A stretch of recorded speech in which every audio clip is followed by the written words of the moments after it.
Oh, hey, bitch. Oh, excuse you. Baloney wash. I'm annoyed. I'm just here to give my opinion and carry in. Oh, it's Chris Avalon Unfiltered, bitch.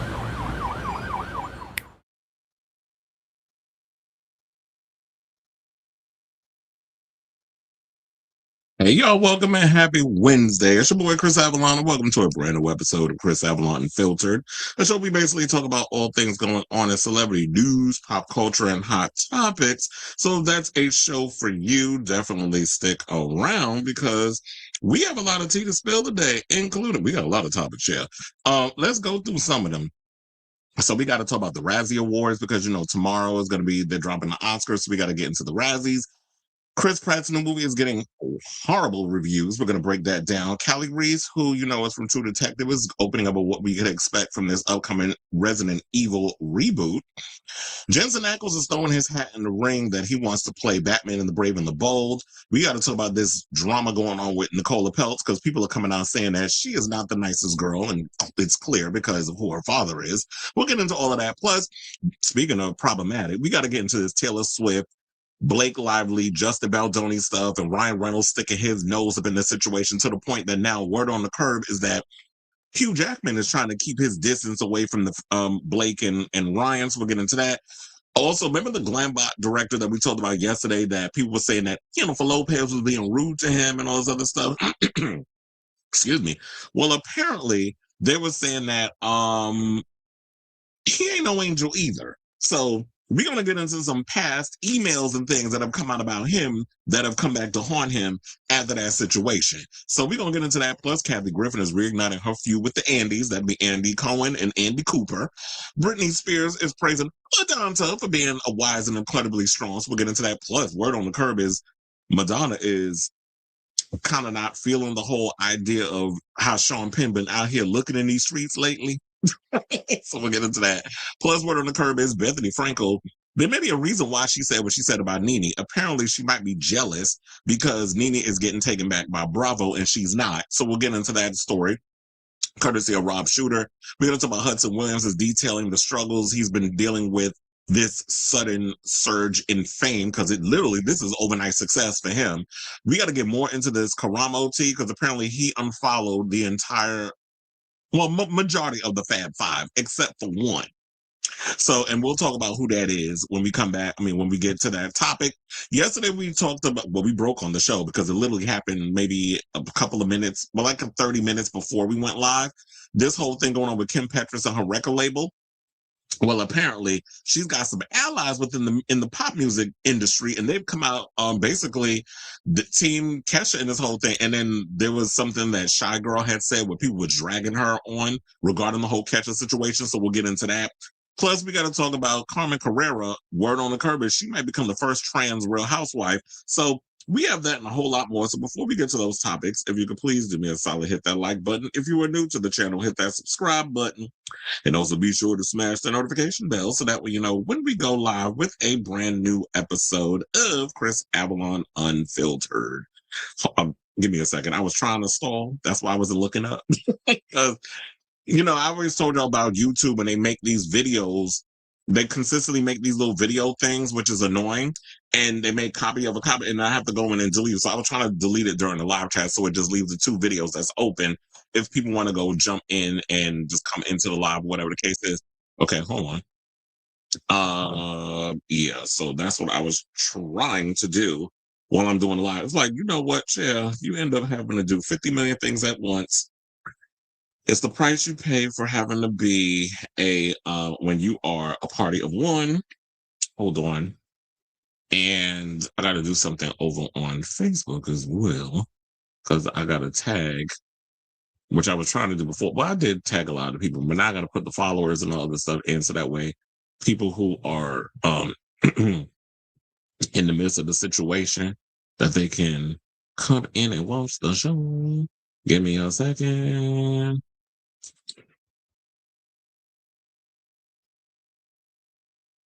All right. Okay, so that's done. Let me start closing some of these things up. I don't need that open. All right. So now we're back in business. Let's see who's in the room. Oh, wait, hold on. I gotta go up. Cleveland's in the building. I just saw they added the final season of Queer out on Netflix. Yeah, with all this drama that was going on, I guess she wasn't here yesterday when we broke that story down. People want Kesha to sign Kim Petras to her label. Who knows? That might actually happen. I mean, but I don't know if Kesha's I don't know if she's in a position to even want to take on that responsibility because she has her own label. And I understand like the focus is you want to get yourself out there and get your stuff up and running. But if she has the ability to be like, you know what, come over here and I'll let you do whatever you need to do. I'll just promote and you can come out. Like if I do a tour, you can come out on tour with me and all this other stuff. Ciao. There's a whole lot of stuff that I've been getting between you and Robert with all this deep diving of him with the with the Beckham stuff. But no, I didn't see your thing. What I saw was I watched Popcorn Planet. Popcorn Planet, is being allegedly I think he got a cease and desist where he's caught up in a lawsuit with Blake and her husband. So he's been reporting something. He even said he's coming to New York tomorrow because apparently tomorrow, and I even noticed there's a hearing or whatever that's gonna be in New York, and he said he's coming all the way out here just to be a part of it. So I saw that video. I haven't had time to really try to catch up and watch things because I've been putting the show together. I'm watching the finale. Can you say what? No.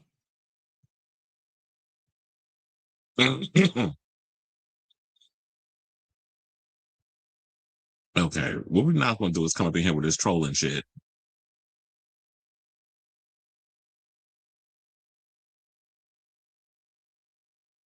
I told you, like, y'all come in here with this bullshit, I'm banning your asses. Like, I ain't got time for the stupid. Don't come in here with that Skittles. Like, what the fuck are you talking about, dummy? Look at me already. 7 minutes in, and I went so far without a curse word, and this motherfucker done took me there. Excuse me. All right, y'all. So now let's get right into the show. Let me hit my banner. And let's get to our first topic. So the Oscar nominations was going to come out today. Apparently they're coming out tomorrow because we haven't gotten them yet. At around 5 o'clock Eastern Standard Time, 8 o'clock Pacific Time, it usually comes out because LA.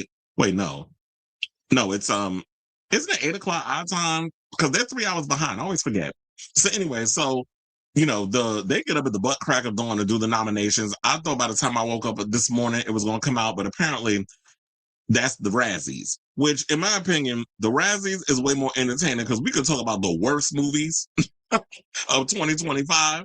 And that is way more entertaining than this snobby, we already know it's going to be Sinners and One Battle After Another and fucking Marty Supreme and all the same old that's been getting nominated.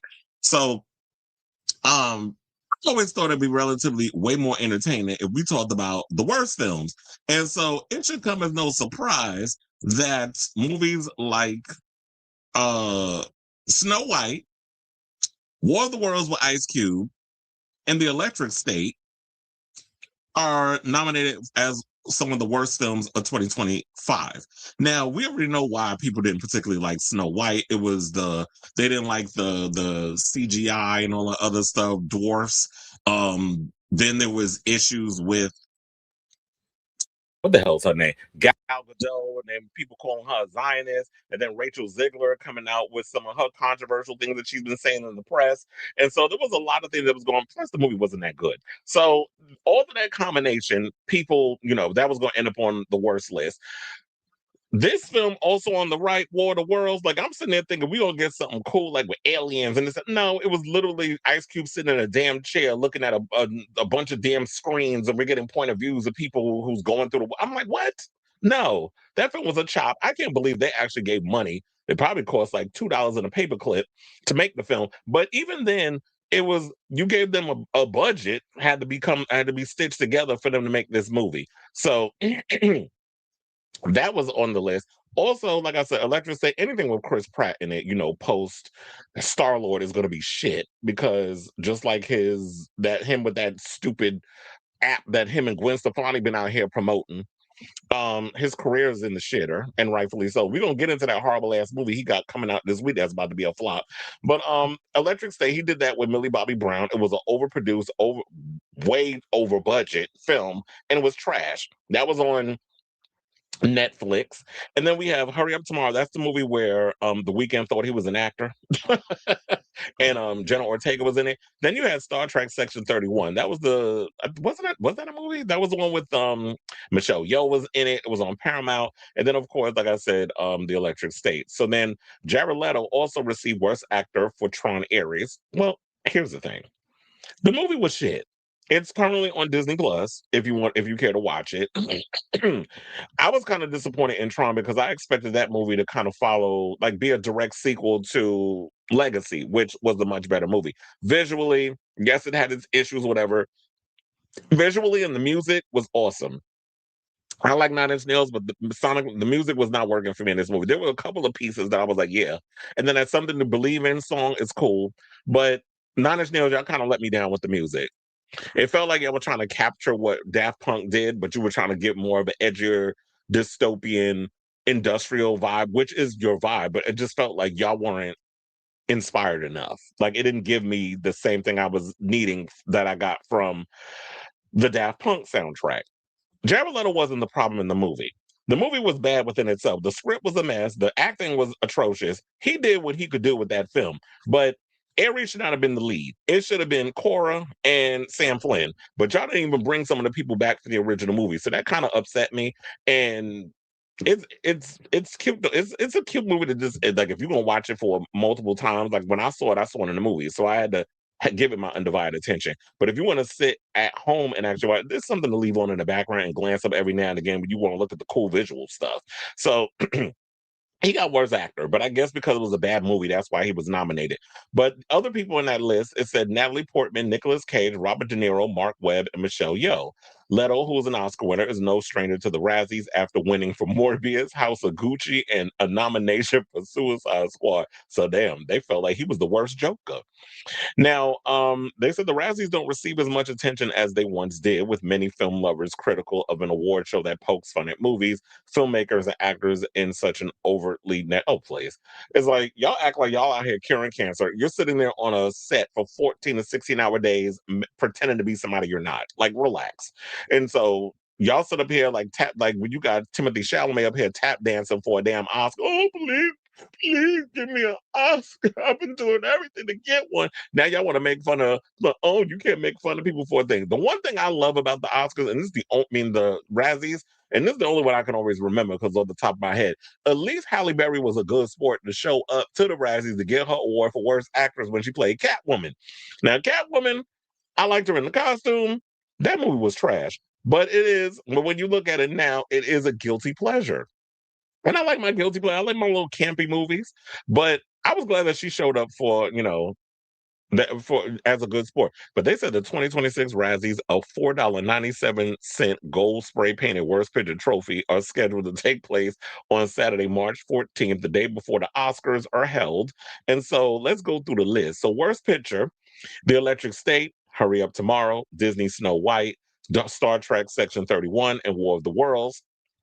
Worst Actor, Dave Bautista in The Lost Lands. Okay, that movie was pretty bad. And Mila Jovovich was in it too. Was she nominated for Best Actor? I mean, worst. Yes, she was. Worst Actress. We'll get to that in a second. But the movie was terrible. Her husband directed it. I don't know what happened to Paul W.S. Anderson.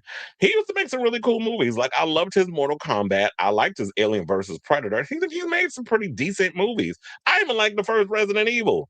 And I got a soft spot for all the other ones, even though they're pretty much rip-offs of The Matrix in a lot of its aesthetic. But for the most part, I relatively enjoyed a lot of they're guilty pleasures to me.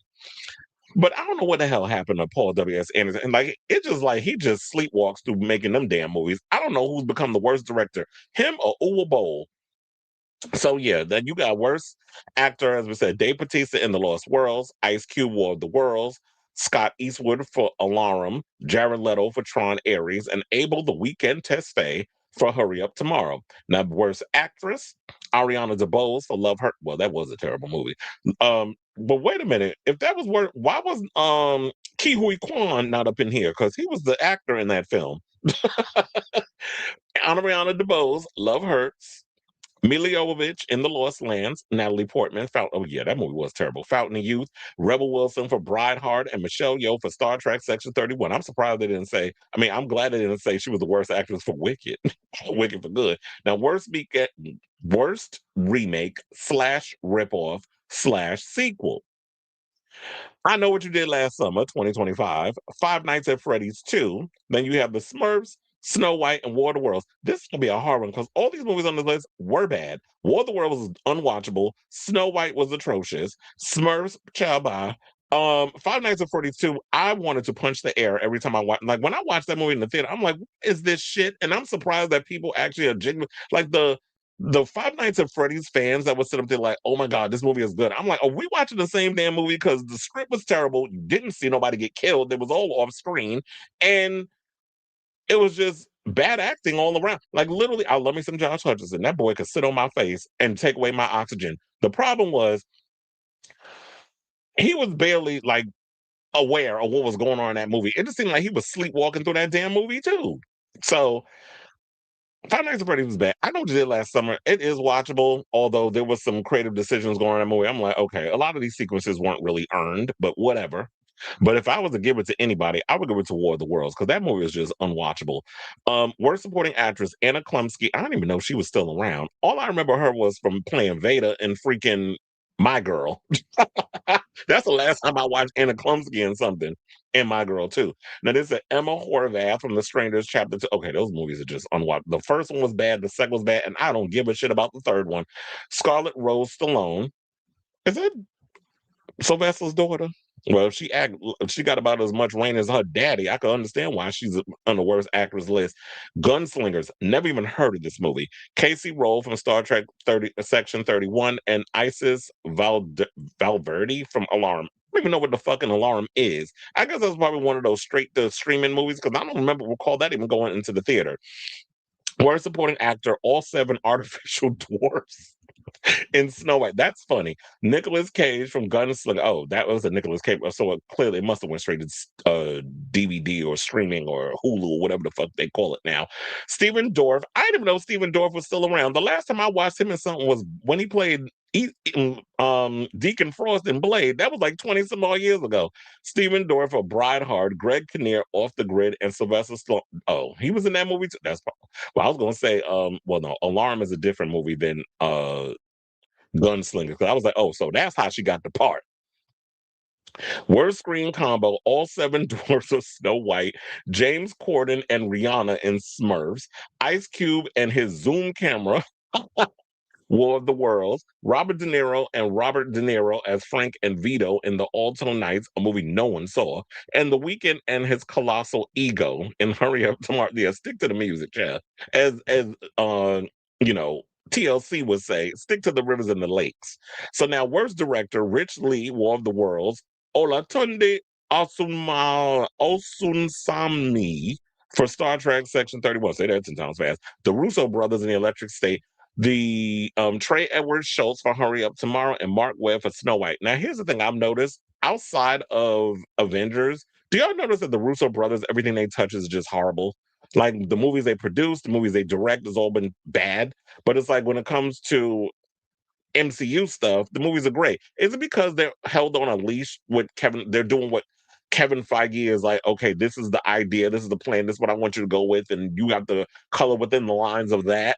Whereas, because I would think that if you were a good director and you had other movies that came out that would succeed this Avengers, the Avengers movies you did, and Captain America, and the upcoming Avengers movies that I hear all the people behind the scenes are raving about, especially John Campbell, who can't shut the fuck up every 5 minutes about how he read the script and it's going to be awesome.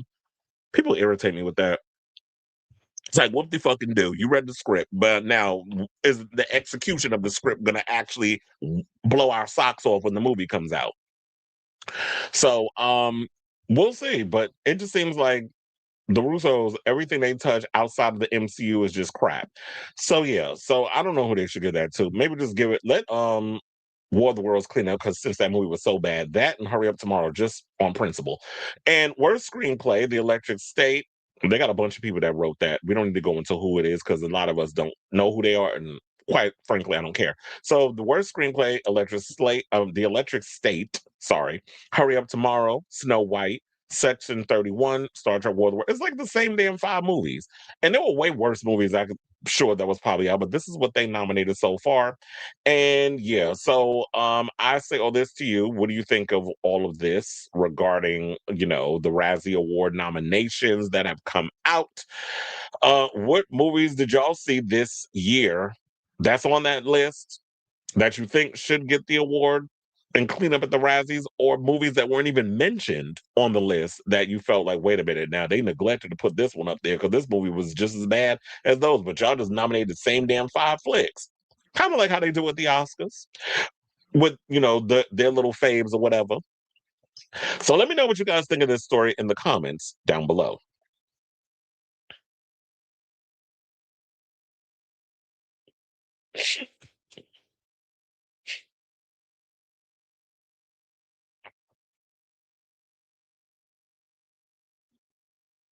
I was on Brooklyn for one. You said I was on Brooklyn for one moment, but all those videos had me.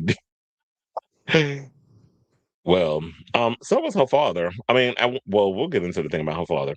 Um, what is that? Ami dead yet? Interesting name. Or is it Am Amo dead yet? Are we dead yet? Are we dead yet? No. Are we dead? I'm thinking of The Simpsons. Are we there yet? Are we there yet? Are we there yet? Well, good for you.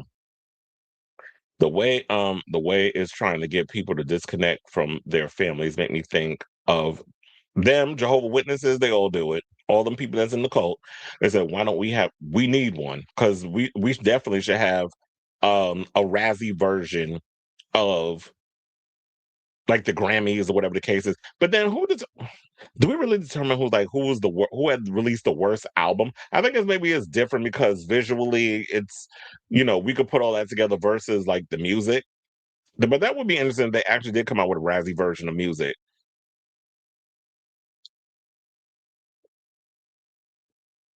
Yeah, what would we call it? I mean, it's funny because we have in New York, we have like for nightlife and stuff, it was once upon a time called the Glammies. Cherry Jubilee was on. We talked about it the other day on the show where I kind of threw a little shade because I'm like, that shit is still around. But then they had to change it to the Glam Awards because they got a cease and desist from the Grammys because they said the Grammys and the Grammys is too similar, which I thought was like a clever way of coming on the name because like, yeah, the Grammys, but now they call it the Glam Awards. And I'm like, that shit is still around. But look, and every time that the award thing comes around, I have to hear from my nightlife friends all the time about the politicking and the BS and all the other stuff that goes on and who they choose to win. I saw it 2 days ago. Happy birthday to Emma Bunton. Legacy has the best soundtrack. No, it was the best. Like, I need Daft Punk to come back and make more music, but if they don't have it in them, then don't. Madonna canceled the Celebration to Home video release. According to that Madonna insider, she was unhappy with the footage. It's another reinvention tour. Basically, it didn't look like a big screen. Why don't she just put the one that she did in Rio and just put that out there? That was a really good one. Use that as the thing. I don't know what the hell's wrong with this lady. Or you said that causes headaches and seizures. I don't want a bunch of things like you know what I felt like was her worst filmed concert? Rebel Heart. I cannot watch that. I'm like, who shot this? Um, I love the Drown World Tour because that was live from HBO. That's when HBO used to do that. When they used to film the live concerts, and you would have to act and like when the concert was, at its end or whatever the case was. If you couldn't make it to the concert, we got to watch it, and I was loving when the artists started doing that. But and then how Gaga did hers with the what was that? What was it called? The Chromatica. That was the last tour she did. That was a good one. I hope she does it with Mayhem. I also hope that I wish she would have did that with Celebration. But I'm like, what do you want? I don't want you doing all these quick cuts and slow mo and put all these extra little bells away. We don't need all that. People just want to watch a straightforward concert. But yeah, let the Rio concert let release that. It's funny how like I said that you said the same things. I hated the edit. I hated it too. I was like, that's why I don't watch it. The one I tend to revisit a lot. I will watch the Drown World Tour, not often, but I tend to rewatch the Sticky and Sweet a lot. And Oh God, what was the name of that one? The MDNA. I do like watching those. I do watch those a lot. I think it's because of like all the physicality, the choreography, all that stuff that's in there. Those are the two tours that I tend to revisit a lot from when I'm in the mood on YouTube. European Union took on Trump and made him go down. But that wouldn't be the first time. Well, it's probably hard to get that fat fuck down on his knees. You know, or as I like to call him now, Darth Dementia, because that's what we need to start calling him.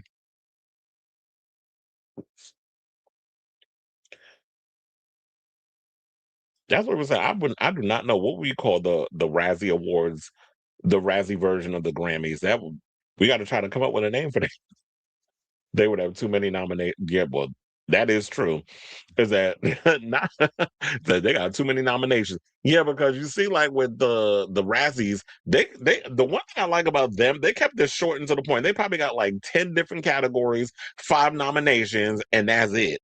The Oscars, they got like 50,000. I'm like, who got time? Like sometimes when I be putting all that stuff in, I'm like, God, when is it gonna be done? Like how long is this? And I'll be having to put all those nominations in. That's why with the Oscar shit.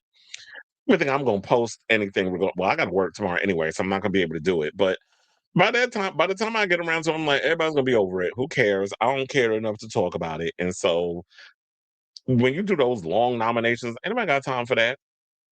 You know, the first Tron soundtrack was done by. Yes, I do know that, and I believe she passed away recently, right? Black love is in the building. All right, now speaking of Razzies, we may have our first Razzie nomination of 2026 with our next topic. Let's talk about this new Chris Pratt movie that's supposed to come out this week called Mercy. So I saw the trailer maybe like a month or two ago, and he's in it. But Rebecca Ferguson's in it. I like Rebecca Ferguson, but anytime Chris Pratt, who everybody knows is the everyone's least favorite Chris, you know, when you talk about Chris Hemsworth, Chris what was it? Chris Evans. Who's the other Chris? Don't we have another one? Chris Pine. Chris Avalon. You know, you got Chris Pratt all the way at the bottom of the totem pole, kind of like Gwen Stefani and her current music career. So he's got a new movie coming out called Mercy, which when you look at the trailer, it looks like a $2 version, poor man's ripoff of Minority Report. Well, the reviews and stuff has come out so far, and the you know the Rotten Tomatoes score and stuff, and they are dragging the shit out of this film. So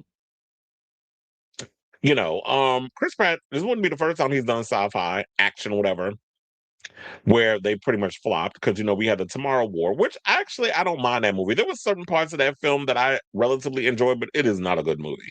And then recently the Electric State, which we already dragged that down to the ground. That got a couple of nominations, I think 6 nominations for you know the Razzie Awards. That just came out today.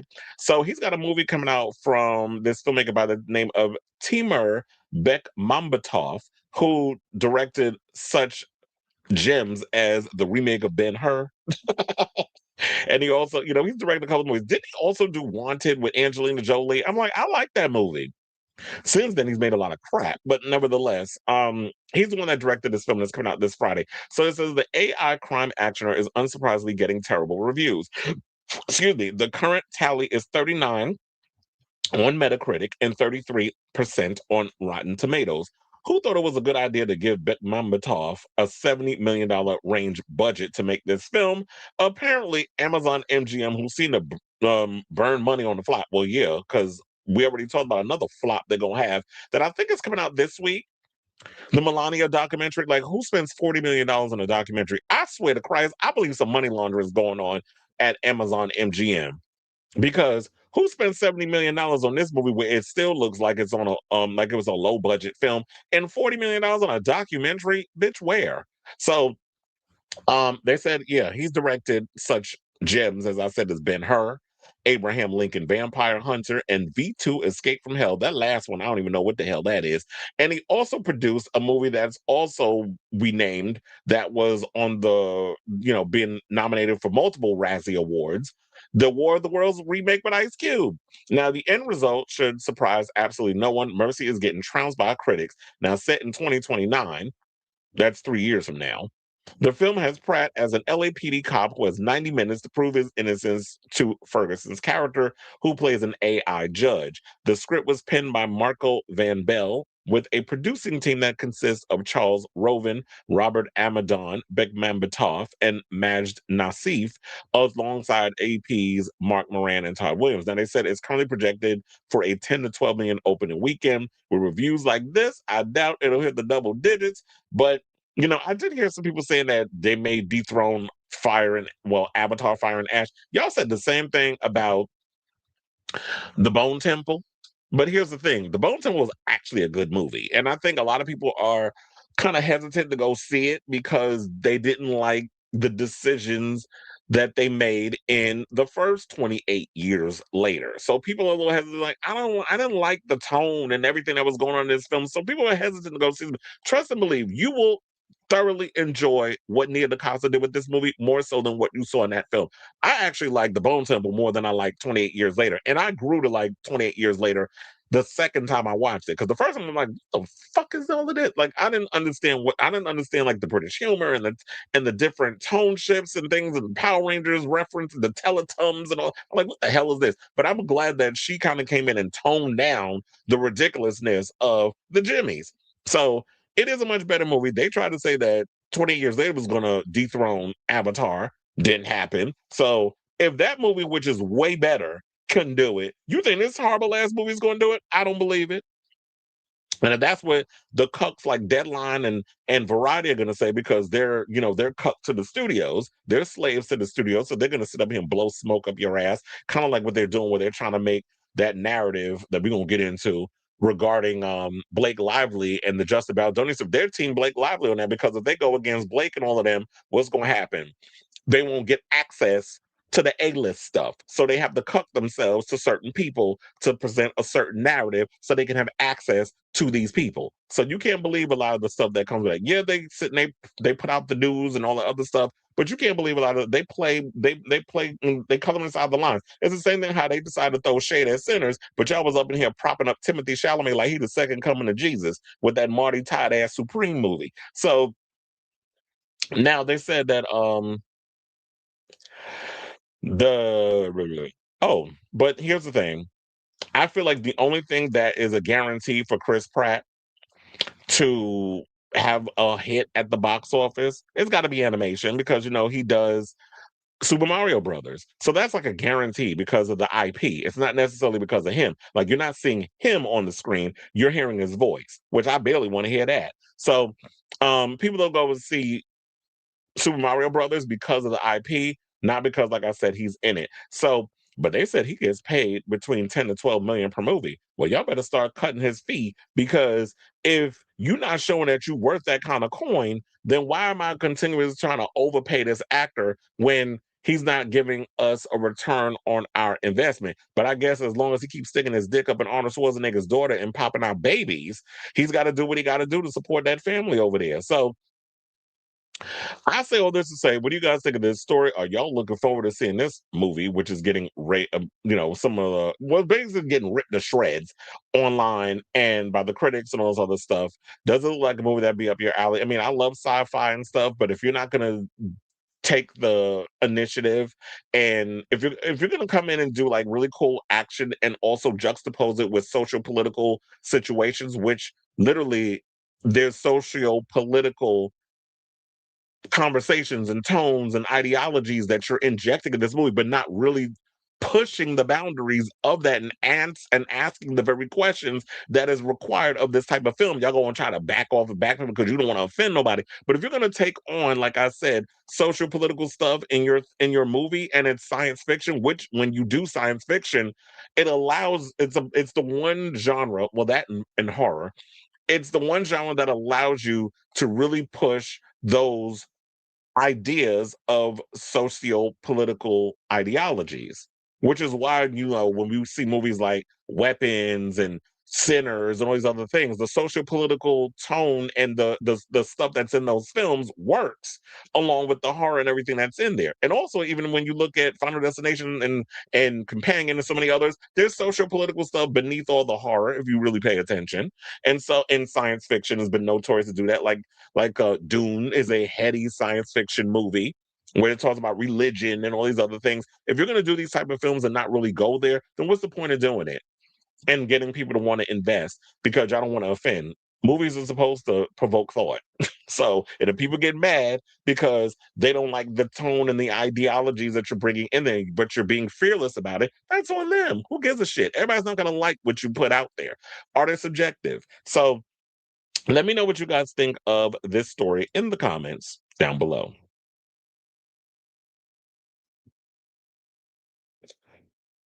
How did I know somebody's gonna put this in there? And funny enough, I was thinking about that too. They need to put his ass up in there. Because my thing is this, I don't understand. Like, I remember when I watched that video about this guy who was calling out the Swiftologist and his hypocrisy, that he sits there and drags a dog's other artists, and when they start to blow up, then he jumps on the bandwagon. Like he's a soothsayer, he's the mover, the shaker, what goes on in pop culture. It just goes to show that you get boring ass people who are commentators who don't really see the potential in artists. I always have like this eye to notice, oh, so this bitch about to blow up, or this person, they just keep going like Zara Larson. I was like, I've always seen within her, she had the potential. I also see it in Slater. I also see it like if Kim Petras, once she finally gets free of her record label, I could definitely see her blowing up and doing the very thing she wants without being under the restraints of a record label. There's so many artists that I look at, even Benson Boone, once he realizes that you need to cut the ties of whoever is working your music, because the music is not matching the aesthetic. All the little flips and spins and twirls and stuff he likes to do. I'm like, you need better writers. Like, you need to kind of, you need a little more grit. You need a little more edge. And the songs is not matching the visual. So once he learns to break free of whatever he got, this Disney file, whatever over there, then he'll flourish. Because I always see the potential in a lot of these artists. And to me, the fact that you always trying to dog people, and then this guy was pointed out, and I remember reading in the comments, the guy was like, nah, that's not true. I don't, it's like, well, you didn't even paying attention because the Swiftologist is a hater and basic and really doesn't know what the fuck he's talking about 9 times out of 10. When you know somebody like myself who has been in the circles of this industry and been in those rooms with these people while they're putting the things together, my time at VH1 and all these other things, I got my resume. It ain't, I don't just be talking stuff out my ass because, oh, I just got a camera and I could just do it there. I've been in those rooms, unlike some of these other people who sit up here and just speculate based off of, speculate and observe and think because they got 20,000 followers that they're correct. But he does what he does. He said, I think people have been over his tired ass. Also, Chris Pratt is the oldest. Is he? Damn, he is. What? How old is he? He's like, was he pushing 50? Now, this movie, I definitely am looking forward to seeing. Night Patrol. I definitely want to see that because that looks really interesting. Like when it was somehow like, you got these Night Patrol cops or whatever that's going after like black people in the hood and this, that, and the other. Come to find out that the Night Patrolmen are vampires. I'm like, when I saw that trailer and everything, we played it on the show. I was like, oh, this looks like a cool concept. I'm definitely looking forward to seeing that. I know Shutter is behind it. The granites for I mean, those albums are like granites or the grenades. We can call it that. The grenades. Yes, don't forget to click like, share, and what's the other thing that they say on YouTube? I mean, that we could do on YouTube now. I always forget that term. Hype. Now you can hype videos on YouTube. I've been forgetting to always do that. Well, I do it in between. Taylor Swift is the youngest female to be inducted. Good for her. Even though we're gonna have to drag her ass when we get to that Blake Lively story. Wendy Carlos, the trans woman. Oh, is she? I knew there was some trans woman that worked on something that died. Like you said, Great American Dynasty 4 songs. Good for her. Good for Tay Tay. She gets on my damn nerves though. It still doesn't, determine her for being a mean girl. Sometimes it takes firing managers. I do feel Benson Boone and a lot of artists need to leave the label and provide embrace. I'm more of a performer. I don't need to write songs. Let's normalize career songwriters. Exactly. It's like, here's the thing. People just, I just think that Americans are so caught up in ego because they hear this thing of, well, if you're not writing your music, then you're not a real artist. I'm like, what? First of all, if I'm curating a lot of things, if I have two people that are excellent songwriters and I come into a room and I'm like, here's an idea I have. This is what I've been thinking about, or you telling people what's going on in your life personally, or something you were inspired by, whether it's a dream, whatever you have, like if it's in your journal, whatever the case is, in a way, if you're in the room curating and creating with these songwriters, you are technically helping architect all of this. I just think that people think if you ain't sitting there writing like you Bjork or somebody or another, then you're not a songwriter. And it's like, what? Look at Taylor Swift, been sitting there selling out the same goddamn album for like, well, 10 out of her. How many she got? 12? I'll say about 8 of them albums is literally like pretty much the same. And she's still right, like she's stuck in the 4th grade, and that lady pushing 40. So I don't mind being like, as an artist, like you, I'm like, if okay, now if I had like somebody like Justin Tranter as my co-writer and I had one more person, because I'd be like, with me, I gotta work with the homosexuals. I might even throw a woman up in there just to give it that little extra touch so that we playing we floundering in the middle on both sides. So it's like it's got that masculine and feminine energy or vibe that's going on with the lyrics. So if I had somebody like that up in the room, like me and 2, maybe 3 other songwriters, and we curating some stuff, it is what it is. But child, you ain't gonna see me like Beyonce, but you got 30 people on a damn track. He said probably we kind of forced Diane Warren out of a job. Because I'm like, there's so many talented people out there who are great writers and need an opportunity. And why not just bring them in there? Just looked it up. Night Patrol got 57. 57. So they saying it's not a good movie? Well, first of all, I don't know if we should always go by what Rotten Tomatoes and these other people say, because they just allow, like, they got YouTubers who do YouTube commentary who get to sign up and be a part of Rotten Tomatoes. So I don't even know if they're really valid in their opinions. Neither throw shade at YouTubers. I mean, I am one. So, but and I just feel like even with critics aren't always accurate with stuff. There's biases and stuff that's with that. And like I said, art is subjective. So even if, they didn't like a movie and a majority of the people like it, then that's all that matters. Or if you like something and somebody else doesn't, that's all that matters. Like, who cares?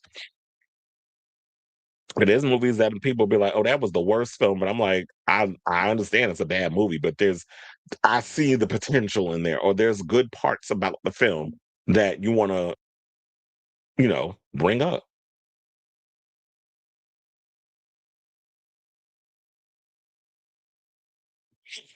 All right. Now, let's get to our next topic because this is a movie I'm actually looking forward to. Well, so you already know Zach Cregger. He's following up his Resident Evil. He's following up Weapons with Resident Evil. I believe he's currently in Prague filming it right now. We have no idea what it looks like, any of the visual aspect of it. But one of the stars of the film, Callie Reese, who y'all probably know from True Detective, which I actually love that season that she just did with Jodie Foster. She's actually speaking out and giving fans an insight on what we can expect from the upcoming film. So Zach Cregger, as y'all know, is making his way to Raccoon City for his next feature film, and Callie Reese cautions not to expect a direct adaptation of its source material. So in the wake of his success with Barbarian and prior to the viral hit Weapons, Cregger was announced to be the co-writer and director of the next Resident Evil movie reboot, and he's working with Shay Haddon, who wrote the John Wick movies. Now, Reese is part of the star-studded cast he put together for the new film, which also includes a Weapons reunion with Austin Abrams. I think Austin Abrams was the kid that was the dope fiend that stabbed the cop with the needle, and child was up in there wondering if he got the SIDA. If you speak Spanish, you know what SIDA means. Basically, just take the words and put it in reverse, and y'all know what it is. Acquired immune deficiency syndrome. But anyway, so um Reese, as y'all know, like I said, he's a part of the film, and Paul Walter Hauser and Zach Cherry are part of it. And she did a recent interview with Screen Rant's Ash Crossan for the upcoming film Oh, she's in that movie? Now I like you, Callie, but you did that horrible ass movie. Now this is funny. I didn't even know that she was a part of this film, and it's funny how I did the transition from the Mercy movie, which we just dragged down to the ground, and now we talking about this film. So yeah, she's in that horrible ass movie with Chris Pratt that's going to flop at the box office this weekend, and she offered some insight into Cregger's approach to his Resident Evil adaptation, praising the reboot as being a continuation of great filmmaking that he's displayed in prior projects. The star went on to tease that the film will be his version of the game's origin story rather than a direct translation of Raccoon City's tragedies, saying, I will say for the Resident Evil fans, especially people who are gamers, his crack at an origin story, his version of this is amazing. I think you guys are going to be blown away by his imagination, his ideas, and the kind of comedic and his this kind of comedic kind of journey. There's too many kind words in there, girl.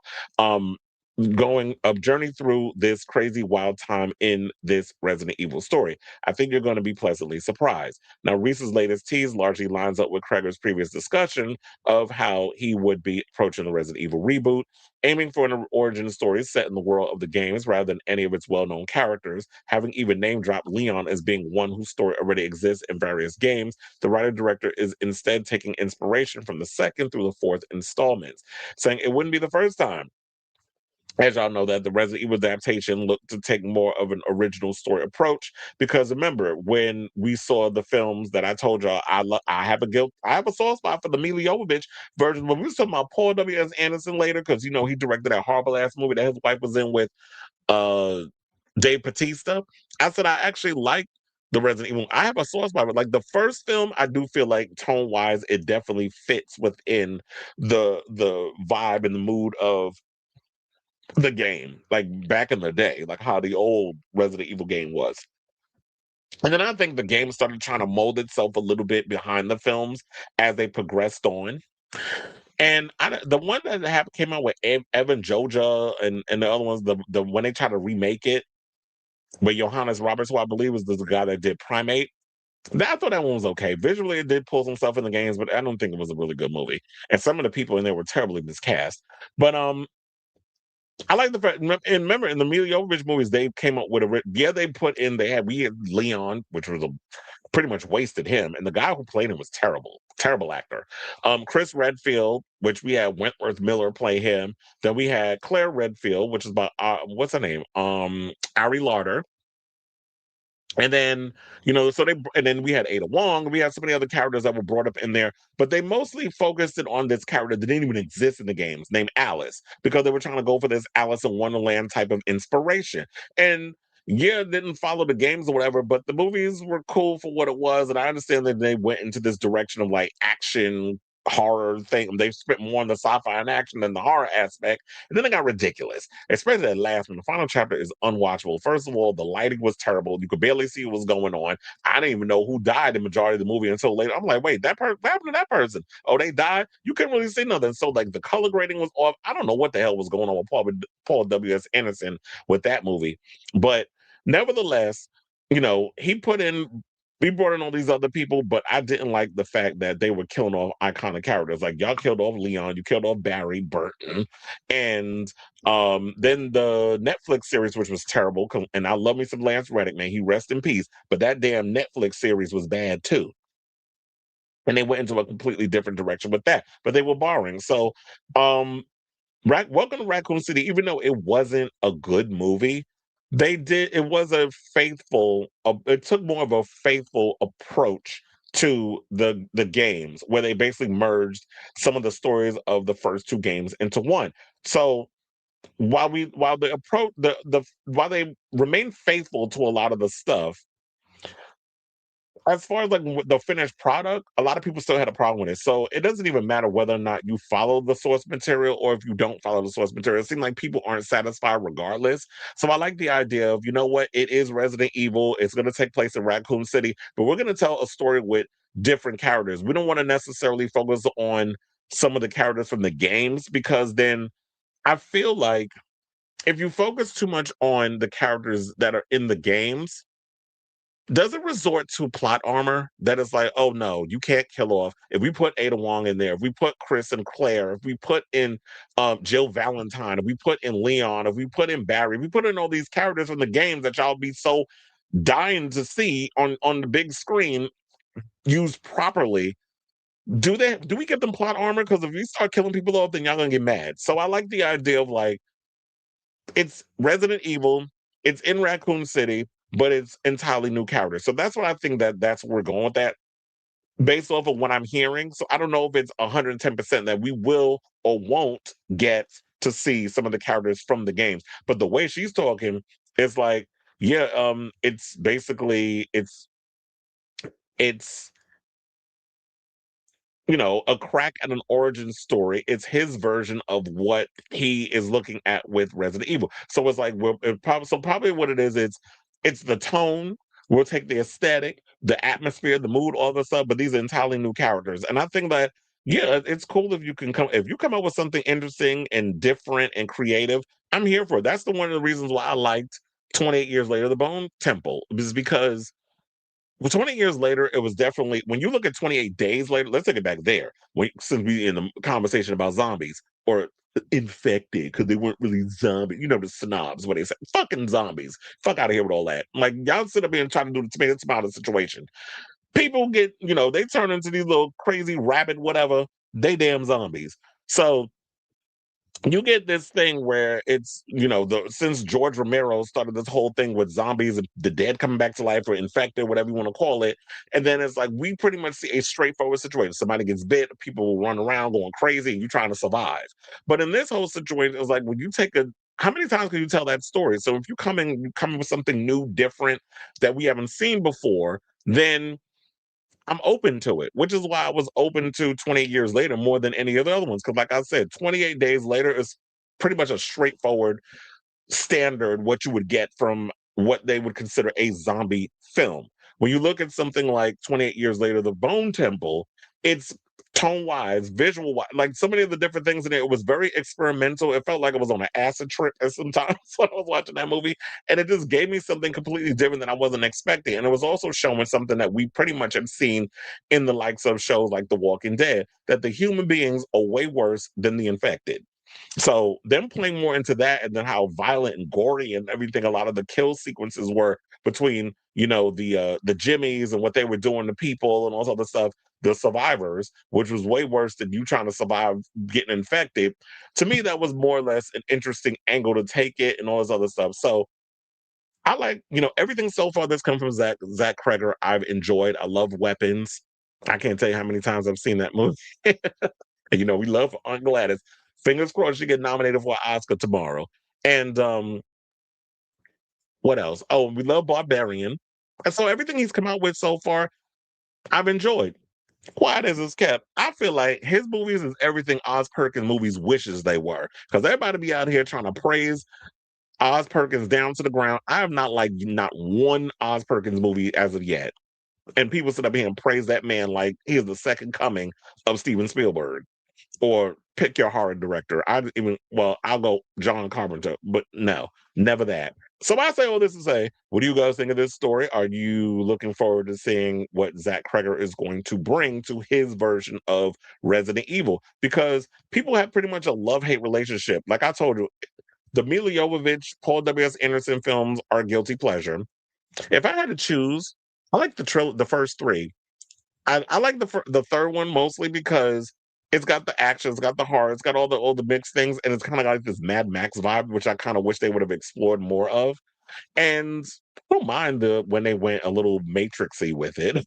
So each of all the other ones, they do have their moments. The one I hate the most is the last one. That one was just bad. The shots, the acting, the writing, everything about that movie was just bad. But all the other ones, guilty pleasures. A lot of people didn't like Welcome to Raccoon City. There's some people that like that one. And then don't even get me started on the TV series from Netflix. I bailed after 2 episodes. I'm like, this show is shit. And I love Lance Reddick, but that show was just bad. So let me know what you guys think of this story in the comments down below.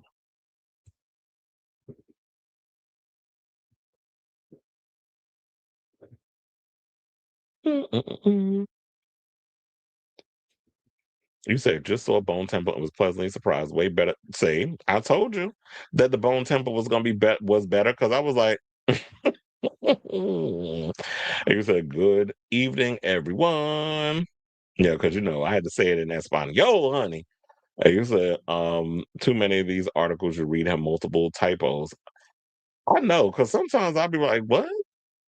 Because I'm like, do y'all be using AI to write y'all stuff? Or whatever, because I'll be reading, I'm like, type, what is going on? Because y'all know I'll be up in here like the English teacher. I'm like, where is the comma? Why is this sentence don't make no sense? I'll be up in here correcting these people. You said, because English was my favorite subject in school and creative writing. You said one thing they got right about the Mila Jovovich movies is that they got a gay man to play. Oh, yeah, Wentworth Miller. And the funny thing is, Wentworth Miller is black, but he goes around, well, half black. But when they cast him, he looks white, so he's able to pass. I saw the movie too. Well, the one thing with Samson, because it was like big everything, big dick, big body, and it was just out there. I'm like, okay, so now we got naked people. Look, he was naked in the movie. Ray Fiennes was frontal nudity. I'm like, what is going on? It's like penises everywhere. So, and we watch movies, Mike. He's hilarious because he calls him Ralph. I'm like, who's Ralph? Who's Rafe Town? I guess it's, where's he from? Is he like from Scotland, England, some part of England, whatever? That's how they say the name. And he said, I'm still nervous about it. I feel like nobody even tries to be faithful to the source. They want to, well, look, like I said before, they were trying to be faithful with Welcome to Raccoon City, and it's still, people weren't satisfied. It still wasn't well executed. So maybe it's not even about trying to be faithful to the game. It's just if you can capture the essence of the games and the tone and all that other stuff, but do your own thing. Because I always feel like movies don't necessarily have to always be so faithful. Because if you're too faithful to it, but then again, one of the things I will say this, and I always use this as a litmus test. One of my favorite faithful ripped from a comic book to a movie is Watchmen. When I watched that movie, and I watched the long version, the one that's damn near 4 hours, I'm like, this is literally the graphic novel. And I cannot tell you how many times I read Watchmen. I have like two of the actual graphic. I have two of the graphic novels. I bought it regular, and then I remember I saw Goodwill had it for like $5 or something or another, and I was like, oh, even though I have the book, I want another one. So I have two copies of Watchmen, and literally, it's like the graphic novel come to life. So I love how faithful that movie is. But that's the exception. Like you said, 28 was heady too. The military men trying to take the girls. Oh yeah, that was the first one, right? Because there was no military in the second one. They focused more on Wraith Fiennes and Samson and the Jimmies. I did say that we needed some juxtaposition sequences. We also needed Aaron Taylor Johnson in this movie because it made no sense, like how his son is out there on his own and you not abandoning everything to go get your kid. Like he drops off a zombie baby that is Samson's and the zombie pregnant woman. Like you got him raising this zombie child, but why aren't you gonna go and just drop everything and go look for your son? There should have been scenes of that. And then I didn't like the way that they treated Spike in the film. That was like my only. I'm nitpicking. I didn't like how they treated Spike. It felt like if you was out here trying to prove, because that's why he ran and left on his own, because he didn't like this narrative that his father created for him while they was out there trying to make, I guess that transition from boy to man, where it's like that rite of passage, but metaphorically because it's in world of an infected, this is how they do the rite of passage for a boy to become a man.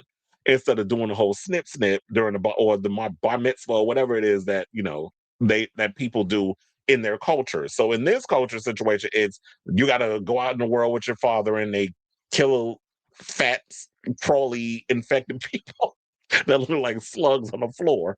So when you're doing all of that and then you come back and it's like, yeah, he's a man, blah, blah, blah, blah, whatever. Now he's ready to whatever. I wanted more of that in this film, like for him to show like, okay, I'm out here trying to survive in this rough little world instead of making him just show he's afraid of every little thing. So I just didn't like that because it just felt like this film wasn't trying to push and warrant all of the things that need to be pushed. So that was like my nitpick. That's my only little nitpick. Journalists in 2026 using AI. Well, you know they are. They used to, I miss the God complex English class used to give me. Wentworth Miller and Luke McFarlane were together. Were they? I mean, I wouldn't be surprised. You know, people in Hollywood, especially when you're amongst the LGBTs, they all kind of congregate in the same circles. Samson was larger than the. Well, I do believe it was a prosthetic that he was wearing. Speaking of Wentworth Miller, I actually went to high. Oh, you said we were both in chorus. We both should have known about it. Okay, well, he must have been deep in the closet. Magical mermaids in the building. I'm happy to see zombie pictures, but only if they give me a great human. Yeah, exactly. Those are the only ones I care about because it's like, you know what's damn, I forgot the name of it. There's another zombie movie that's coming out, I believe, next month or might be March. There's a lot of really good movies coming out this year in the horror department. One of them is this one. Damn, I really wish I would remember the movie, but it's literally about a bunch of kids who are stuck in a high school and they're trying to survive the zombie apocalypse. It's like a cross between, we could say, 28 Days Later meets The Breakfast Club. This sort of trailer for that, I'm like, okay, that looks really good. And also, like the drag queen zombie movie I told y'all what, Queens of the Dead was, speaking of George Romero, was directed by his daughter. That's a good one. That's on Shutter if you have it. I cackled at some of the dialogue in that movie. I will soprano and alto from stupid. All right, Sean. So, all right, so before we get to the mess, let's get to our final movie topic. And let's talk about The Brave and the Bold. Now, first things first, I did hear a story. Hold on, because I don't know why I didn't add it to the situation because I was like, I just want to mention it in passing. But we have a writer for The Brave and the Bold, which I'm kind of like, I don't know if this is a good idea. So apparently, Christina Hodson has been hired to write the upcoming Brave and the Bold script because a lot of people was out here thinking that, oh well, the movie's done, all this other stuff, script's done, blah blah blah blah, blah whatever. They're going to start shooting. They already have their Batman. They're going to announce it, and what's the name got all over the line. What's the name? James Gunn wound up because he loves going on threads to talk to the fans and all this other stuff. He's already said like Wonder Woman's not going to appear in uh the next man. What is it? The Man of Tomorrow, whatever the hell it's called.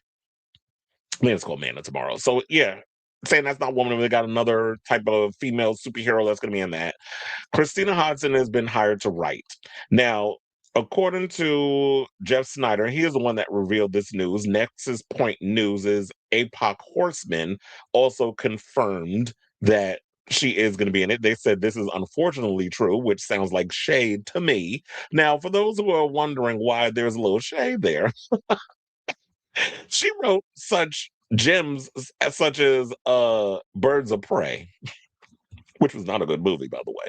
Also, I was trying to say, what other films has she had a hand in writing? She also, I believe, had a hand in writing The Flash, which we didn't particularly like that film either, quiet as it's kept. So, yeah.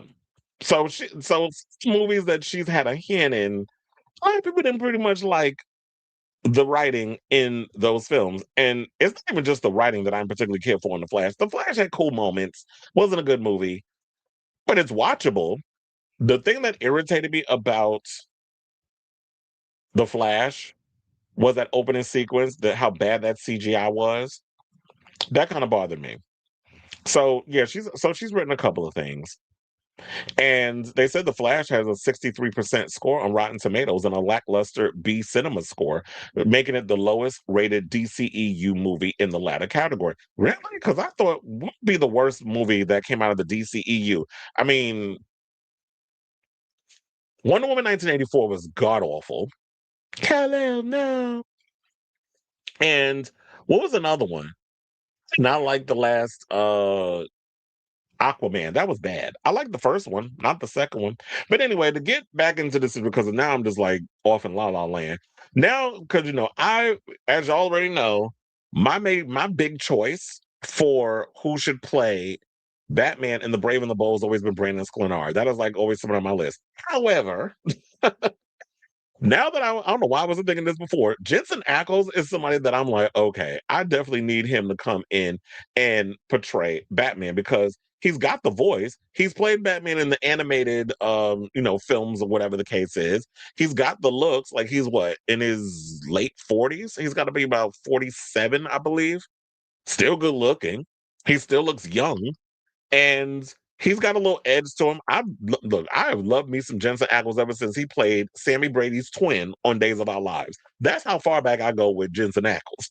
And then, of course, we got 15 years of him on Supernatural, which I started rewatching now that it's no longer on Netflix. I'm currently watching it on Prime Video. So if you have Prime Video, you can catch all the seasons over there. I know they have it on Peacock too, but I'm watching it on Prime because Peacock is the only streaming service that I have that I pay for with ads. And I don't want to sit through no 60, second ads or whatever the case is. So I watch it on Prime because I pay full price for all the trinkets over there. So apparently he did a convention, which, the one thing I love about a lot of these shows is that once the shows are done, because when you do like 23 seasons, 23 seasons, 23 episodes a season, it's like, yeah, you get your residuals, whatever the case is. And Jensen's still working. I believe he's gonna appear, he's getting his own spinoff of The Boys from the character he plays. He plays like a Captain America type character on that show.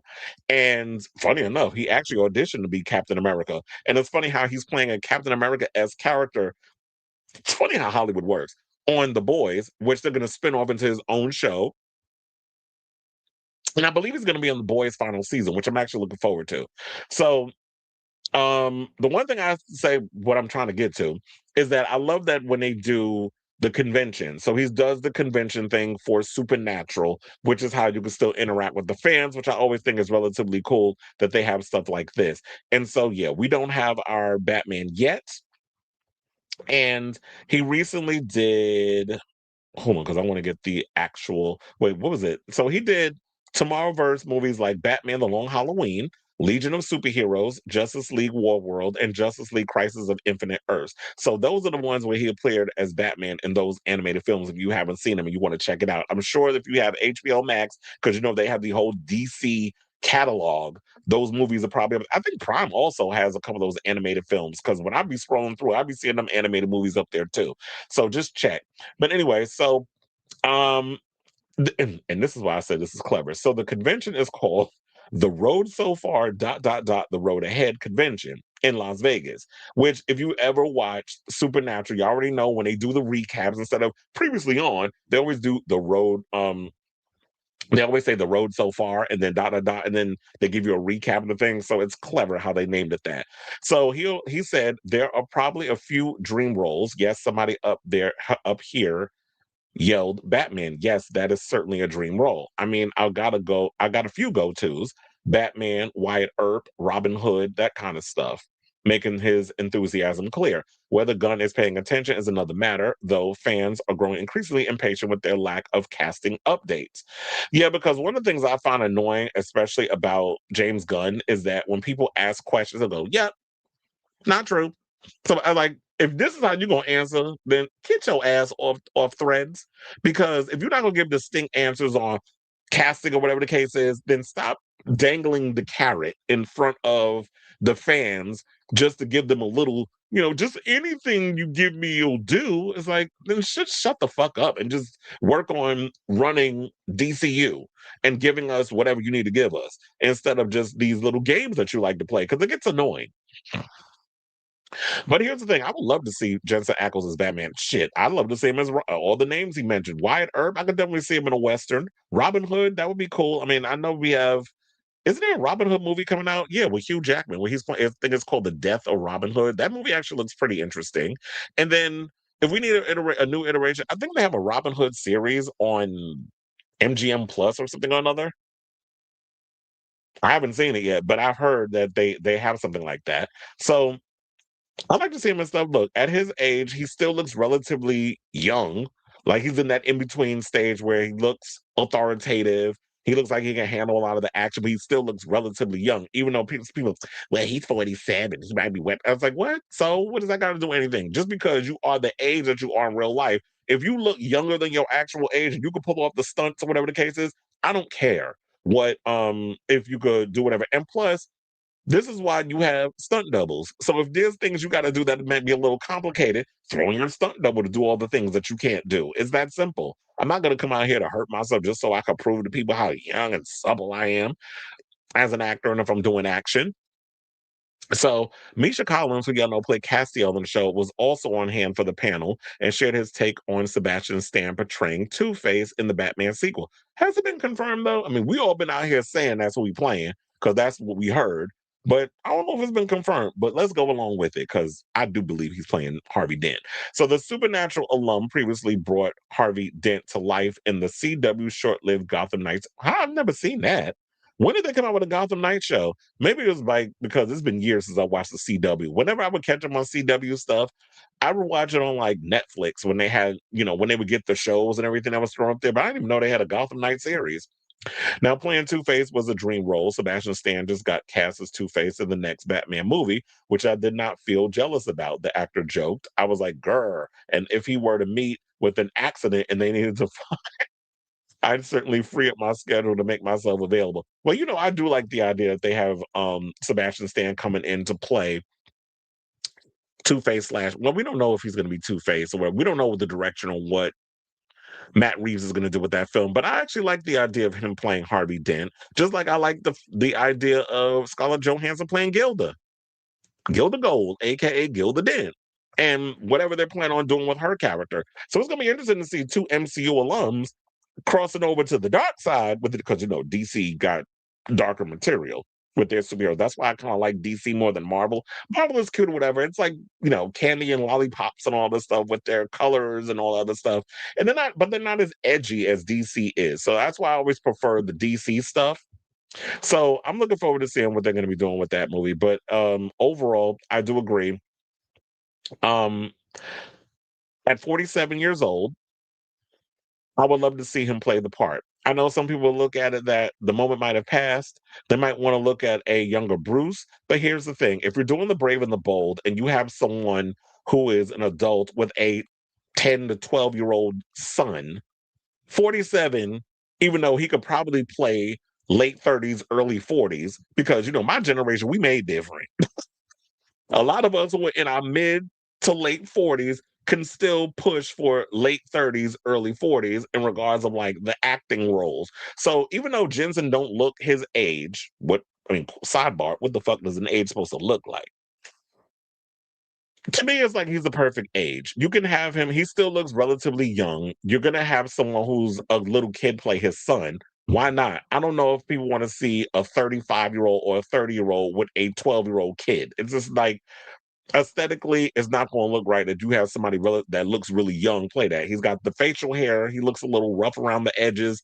I think he'd be the perfect age to play that part. But at this point, who knows when this movie is going to come out? Because the word on the street is we're not getting The Brave and the Bold until after the Batman Part 2 comes out. So all of this is TBD. But I definitely think that if not Brandon Sklenar, who is much younger than uh Jensen Ackles, I think he's in his mid 30s. It might be late 30s. Look it up. Hold on. How old is Brandon Sklen? 30. Oh, I was right. 35. June 26, 1990. So he's 35. And then uh Jensen is 12 years older. But I think he's turning 48 this year. So he'll be 13 years older. Oh, but then again, the ages are going to change, so it'll always be 12. So he'll be 13 for a couple of months, and then when he catches up, then, blah, blah, blah, so on and so forth. So I still just say, what do you guys think of this story? Would you love to see someone like Jensen Ackles play Batman and the Brave and the Bold? Or if not either, who do you think will be a good casting choice? It was like, I even thought Jake Gyllenhaal, but I don't know if Jake Gyllenhaal would want to do it at this point. So he might be too expensive. But when you're looking at somebody like uh Brandon Sklenar and Jensen Ackles, at their point in their career, they can't be out here asking, "Oh, I want $10 million a film." Like, You haven't proven yourself in the movie world yet. Yes, Brendan Skinner was in Drop. That movie didn't do all that well, even though it was a good movie. The last big hit he just had was recently the one where, and funny enough, we're about to talk about Brendan Skinner's horrible ass co-star, Blake Lively later on in the show. But when we're talking about Brendan Skinner, the last hit movie he was in was The Housemaid with Amanda Seyfried, who basically said the Oscar ain't worth shit. Yeah, she did say that in so many words. And Sydney Big Titty Sweeney. So I definitely want to hear from y'all. Who do you think would be a good choice to play Batman and the Brave and the Bold? Even though we don't even know. We might have to wait 2 more years to find out who they're casting in this damn thing. So let me know what you guys think of this story in the comments down below.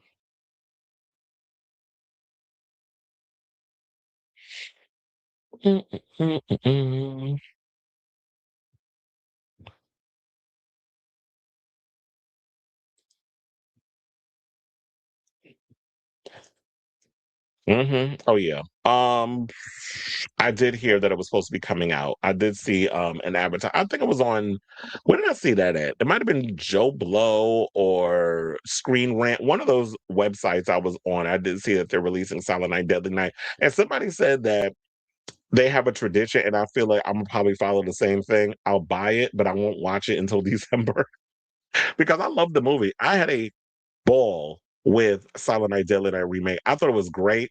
I don't know how well it did at the box office, if it was a success or not. I wasn't really following the numbers, but I thought it was a good movie. Rowan Campbell, I thought, did a phenomenal job as Billy.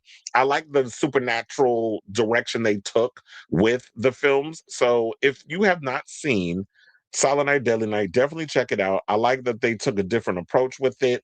The gore was goring. I liked a lot of the kills in it. And if the movie does well enough, they make a sequel, I'm sure they'll do more of the Carnage Candy. So I like the direction they went. So I'll definitely buy it when it comes out. But I don't know, is it superstitious to be like, oh, if you watch a Christmas horror movie after Christmas is over, that you got to wait until December to watch it? My favorite Hollywood costume accessory is shut up. Kind of off topic. I've been obsessed with X Tina's Birds of Prey. Because we talk about Birds of Prey, and then you talk about Birds of Prey, Christina Aguilera. The Flash. Yeah, I remember Jensen Ackles on Smoke. Jensen Ackles been on in a lot of stuff. Yeah, that's why I said he plays Sammy Brady's twin brother. I would have liked to have seen Aaron Taylor Johnson. Like Aaron Taylor Johnson is, but I'm hearing rumblings, but I think the ship has sailed. Aaron Taylor Johnson would have made a great James Bond. They're supposed to be not announcing who's supposed to be playing him soon. I believe the person that they're going with is Colum. I can't remember his. I think it's Colum Scott, who is engaged to Dula Peep. He might be the new James Bond. That might be the one that I'm hearing they're going with. I know some people were saying, well, I was watching, what's his name, Christian Harloff, and Roxy, who I just saw her in a movie with Kate Beckinsale. She said that she wanted Damson Idris to play James Bond.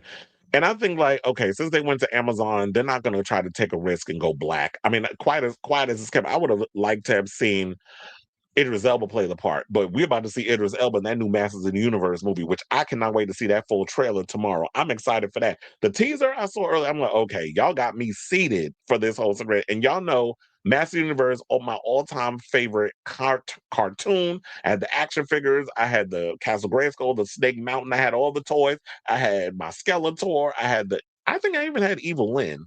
I had Evil Lynn. We didn't discriminate in the 80s. I had every action figure under the sun, the men, the women, and everybody in between. The only thing I'm mad about that they don't have in this movie, why we don't have Orko in there? I didn't see him in the trailer. I was like, no, why isn't Orko in here? We got Battle Cat, but where's Orko? They gave us Grill Door in the last. I'm like, who the fuck is Grill Door? What was I talking about? I just went off on a weird tangent. Oh, Aaron Taylor Johnson. Oh, so yeah. So Roxy said that she wanted Damson Idris, but child, and Damson Idris about to be our new Black Panther. So he gonna be busy with Marvel.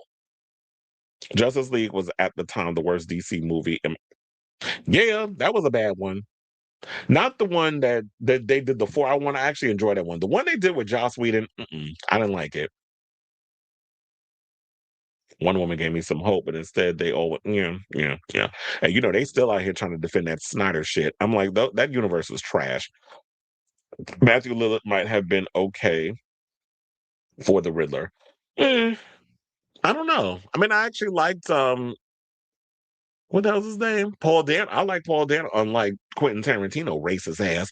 I like Paul Dano as the Riddler. Okay, quiet as his cat. He been playing 39 for 30 years. Okay.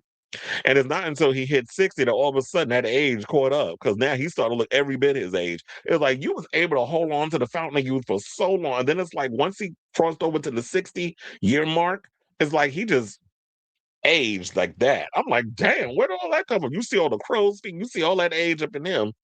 I'm like, the Scientology, he ain't been drinking that Scientology juice. Okay, literally. She is two-faced. Or three-faced. I saw Gotham Knights, but it only ran for one season. I saw it on HBO. Oh, so it probably is up there.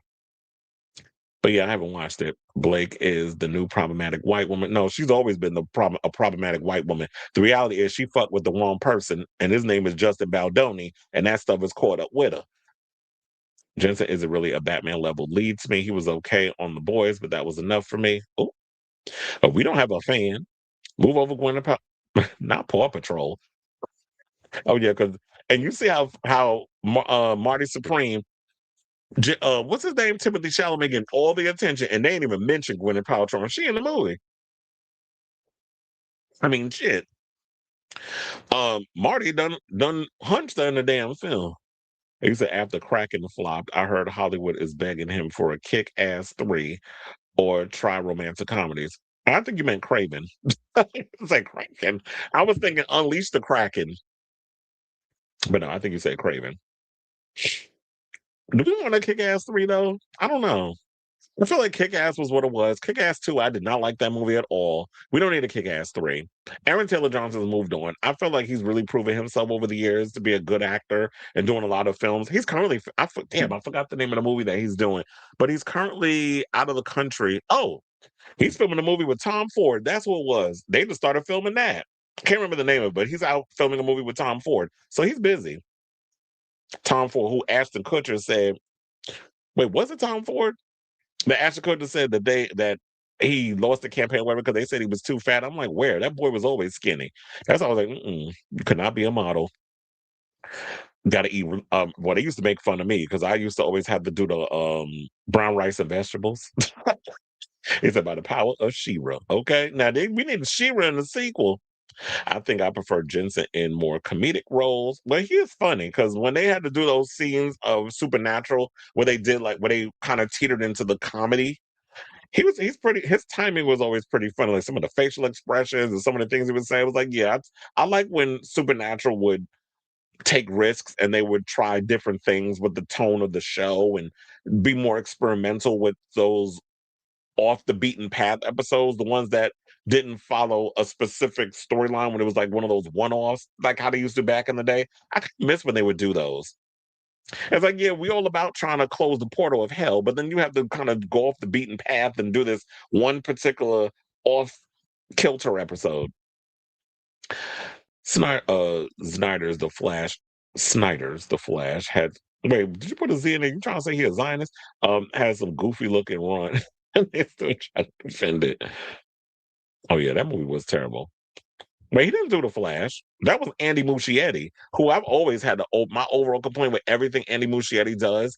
He makes good movies. He's a good storyteller, but the CGI decisions have always been trash.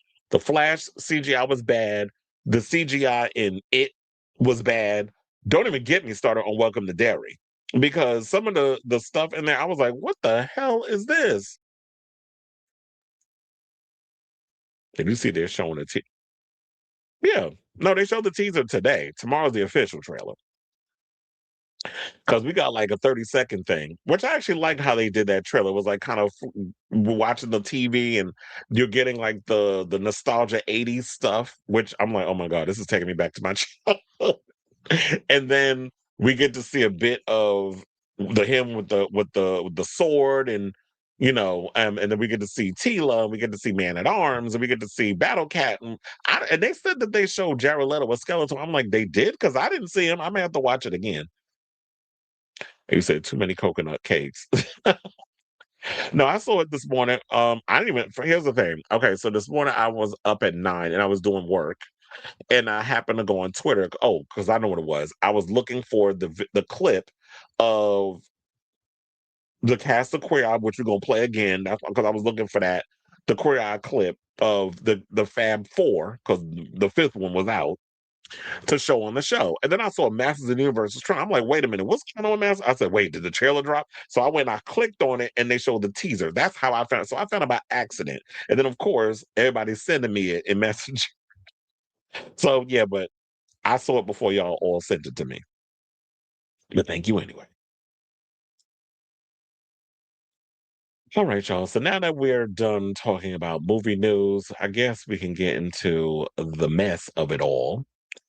Let's talk about Brooklyn Beckham's problematic ass wife. So apparently, we went and did a whole video yesterday on Brooklyn Beckham coming out, trashing his family, and saying all these things about how his parents have been trying to control his entire life and all these different things that was going on, and how they didn't approve of his wife and all these other things. Come to find out, the word on the curb is that the Peltz are Trump supporters. I remember at one point, and the Beckhams are not a staunch, supporters of those psychopaths up in the White House and on all the ideologies. And it seems like all these corporate people that get in the whole billionaire class and running companies or whatever, they kind of fall into that. I guess because that's the only way they feel they can get their tax incentives and not have to pay taxes or pay their workers a fair wage. And so this girl is a little princess. She's born a silver spoon in her mouth. She's a privileged little brat.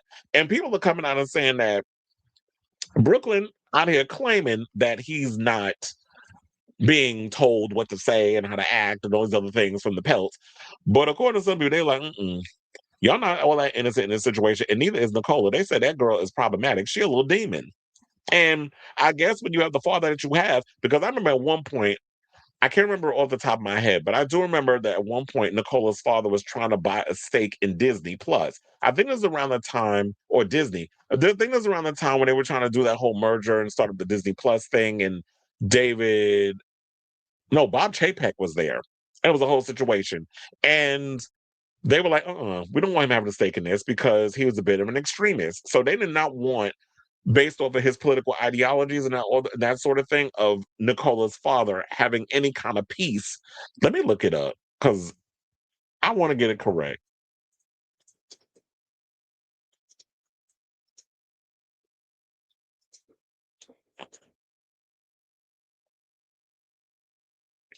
Oh, they said that Nelson Peltz sells his entire stake at Disney. This was back in 2024. So this was something that said that it's a hedge fund billionaire, Nelson Peltz, sold his entire stake in Disney after his bid to shake up Disney board was soundly defeated. So there was something that was going on with that because I was like, wait a minute, I knew I wasn't bugging with this whole situation. So and her father's old as hell too. So let me see what the story. And this is according to the Daily Mail. Hold on. So it said billionaire Nelson Peltz Tryon Fund Management has sold his entire stake in Walt Disney after a boardroom battle with the media giant. Disney shareholders had last month backed CEO Bob Iger and other company directors after a multi-million-dollar mudslinging battle launched by Peltz and Blackwell's Capital. Their campaigns were separate, competing efforts, but both wanted to wanted change at the top at Disney. Now I got to sit and scroll through all these guys because one thing about Daily Mail, they love putting 8,000 fucking photos, and then the story be long as hell for no damn reason. So it sold the stake at close to $120 per share. CNBC reported, adding that Peltz made about $1 billion. Tryon has declined to comment on the report, while Disney did not immediately respond to requests for comment. Peltz, who is the father-in-law of Brooklyn Beckham and his Tryon Funds campaign, has launched a campaign to win 2 board seats. Yeah, there was a whole board seats because I was like, I knew I wasn't bugging. CEO of Triumph Fund Management and Blackwells was seeking 5 seats between them on the board, arguing that the media company has botched its CEO succession planning, lost its creative spark, and failed to properly harness new tech. But Iger received the backing of 94% of voting shareholders. Peltz was supported by just 31%. Triumph has said it was disappointed with the outcome, but noted that Disney's share price had risen since it launched its campaign. Meanwhile, Iger is said to be overwhelmed and exhausted after extending his contract for 3 more years while battling dropping share prices and challenges to his leadership. In October, Disney shares tumbled a record lows of $78. Disney shares, okay, blah, blah, blah, so we don't care because it goes on and on. But I just want to give you all a little backstory on the whole thing regarding Nicola's father, Nelson. So there was the drama with that. Now we're going to get into someone who used to do this broad's hair, who was coming in and saying some stuff about her, saying she's pretty much a bad apple. So years before her nasty feud with her in-laws, David and Victoria Beckham, or as I like to call them, Posh and Becks, Nicola Peltz earned a reputation for being an in real life Regina George. So Peltz's former hairdresser has waded into her feud with David and Victoria Beckham by branding her a bad apple. According to Radar Online, Justin Anderson also claimed the actress, who's 31, well, I guess she's an actress because her father paid for her lessons. But what has she actually been in? So anyway, Justin said that she's not a good person, and he took the side of her in-laws in the wake of husband Brooklyn's explosive statement on Monday.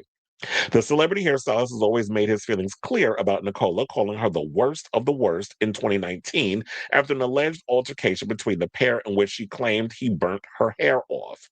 Well, girl, if you got a whole head full of extensions, how you gonna say he burned your damn hair off?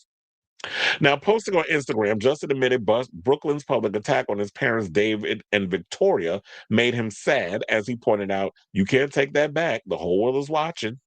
Why do it? I know why I think it was done. It seems like someone is putting him up to it and being like, you better publicly say something to make them look bad because I don't want to be the evil one. Now, Justin went on to acknowledge that it's not his first time speaking ill of Nicola, but he doubled down on his past comments, calling her not nice, said, I could say with my full chest, not good energy. Based on how many wedding planners she went through, I think that she's the issue. This is what he continued to say. Now, Nicola's father, Nelson, filed a lawsuit against two of the couple's wedding planners, Plan Designs Nicole Eichenwald Bragan and Ariana Grijalba, who were hired 6 weeks before the wedding and let go 9 days later. And then there was a whole story that came out regarding that the fact that the Peltz don't like paying people for they work, which pretty much sounds like up the alley of why, of course, you would be a Trump supporter because Trump don't like paying people for their work either. Like you hear all the stuff that was going on with the East Wing, how the money ballooned from how much they had spent. Now it's ballooned up to more money with them ransacking and destroying the East Wing that he ain't paid the construction workers. So, and that man ain't never paid a lot of the people that worked for him over the years. Hence why he was caught up in like 8,000 goddamn lawsuits the majority of his career, or, him being in real estate and stuff. So I'm not surprised by any of this, but yeah, that girl's probably a nightmare. The Beckhams aren't really all for her and her family's political beliefs, and they don't want to be around that. And it's like, I do agree in a way, like what David said. And they brought this up before the whole situation happened. That um and damn, I wish I would have thought about it and I would have had the clip for y'all. But there was a photo shoot that they were showing them on the red carpet, and I believe this was for um the premiere of, I think it was either because David Beckham and Victoria did a docu-series or whatever for Netflix. He did his, she had hers. I can't remember if it was from which one it was, but they were all on the red carpet, and the body language on Victoria was like, I don't want to know why this bitch is here. I don't need y'all touching me. I'm in the mood right now. Like you're ruining my mood, and I'm trying to put on a brave face, but just this bitch, you up in here with this girl and her energy, I'm not here for it. And Brooklyn wants everybody to just, can we all just get along, kumbaya, whatever the case is. He's so caught up and blinded by love and probably not seeing this girl for who she is. But the one thing that I do fear, and they said that this is what the Beckhams are worried about, the fact that if he and Nicola were to divorce tomorrow, then he's going to come running back trying to beg for, please take me back and all this other stuff. I don't give a fuck what's going on with you and your wife and the fact that your parents or whatever. Y'all need to figure out how to make this right and make it work. Don't let no chick come between you and your family. And the word on the street is Nicola has a reputation for ruining the families of the men she's been in relationships with. So hopefully he gets together. And then there was a story that came out about his ex-girlfriend, who's now a lesbian and married to a woman, Chloe Grace Moretz, where she said a couple of years ago, I think she was on Watch What Happens Live, one of them shows, that she spoke highly of Victoria because she was dating Brooklyn at one point. So um hopefully y'all all get it together. Y'all work it out. I feel like in so many situations there's going to be people who are going to call out the Beckhams on their stuff, and then there are going to be people who are going to be Team Brooklyn on what he's going through and take his side. So I do believe that there is somewhere in the middle, there is some truth. Maybe it is he is coming from a controlling family, and maybe he is at a point where he's trying to find his voice and doesn't even know which voice to trust because he's in his 20s and still trying to figure out what he wants to do in his life. The fact that he went to photography school that his parents, I'm sure, were paying for a year and decided to quit because he got homesick. Yeah, that was a story that came out from the Daily Mail. I told you I was doing my research, not as much as friend to the show Robert, who went down this deep dive with something like 80,000 damn videos. But I'm like, I can't catch up. I'm overwhelmed as it is. Too many damn topics, that I have to get myself prepared for within a 24-hour period. So I just gathered what I could in the little bit of time that I had and just try to freestyle off of what I remember.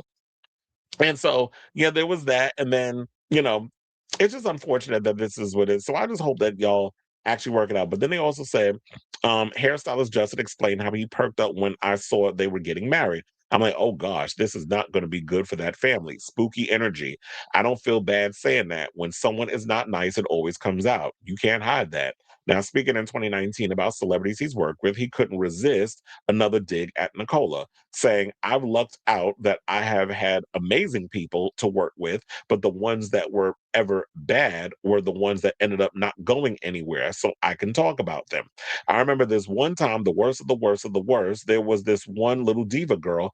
F yeah, I'm just gonna get in trouble. So pretty much he was just talking about like Nicola's a bad apple, but that boy loves her. And like what I was gonna get to before I skipped over and lost train of thought and then just went on a whole nother different situation.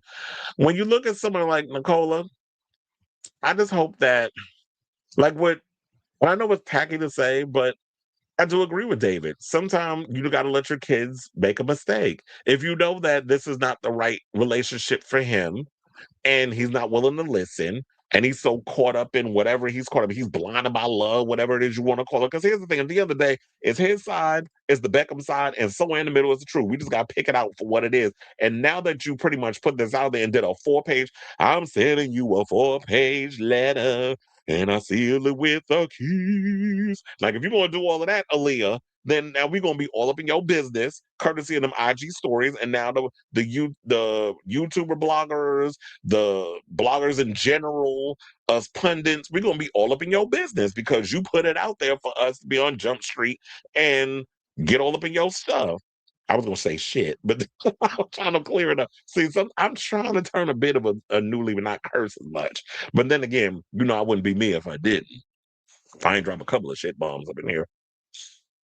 So you know what they always say, all the dirt eventually comes out in the wash. And so I will definitely be paying attention to the story as it develops because I'm sure there will be a rabbit hole of stuff that's going to come out regarding this stuff. There's always going to be people that work behind the scenes. And I've been telling all this for over the years. Ever since I got to go have the opportunity to go on New York Undercover and go backstage, I've learned this from my high school teacher who, was an actor and also did paparazzi stuff, which I think inspired me to do all what I'm. It's funny how when you be around certain people, it leads you to this path of what it is you're going to eventually do. Because I thought it was going to be acting, but I'm like, I'm too lazy to sit up here recite lines and sit up on a set and be bored out my mind. Because when I've been on enough sets, I'm like, this shit is boring. I need to be doing stuff.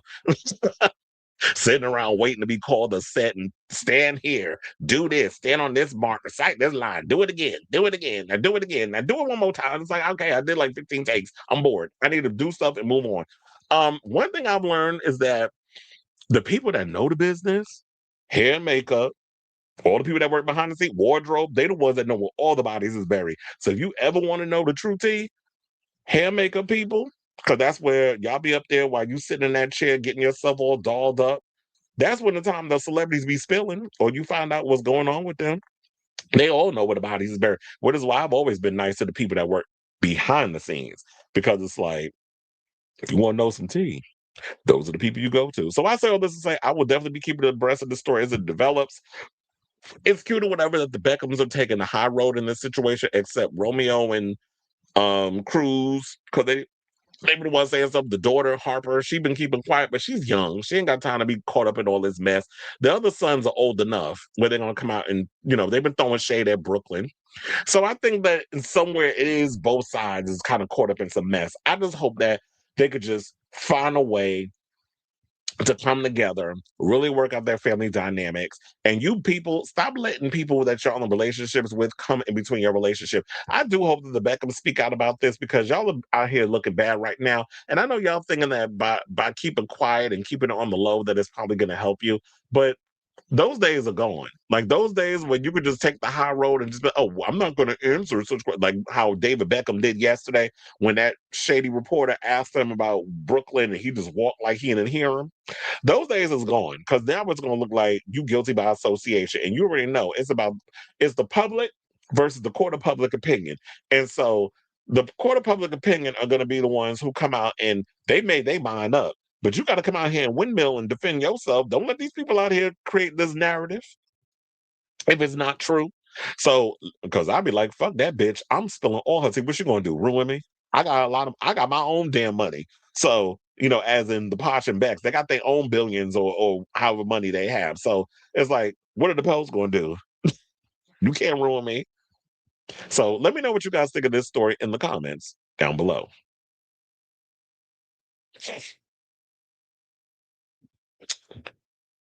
All right.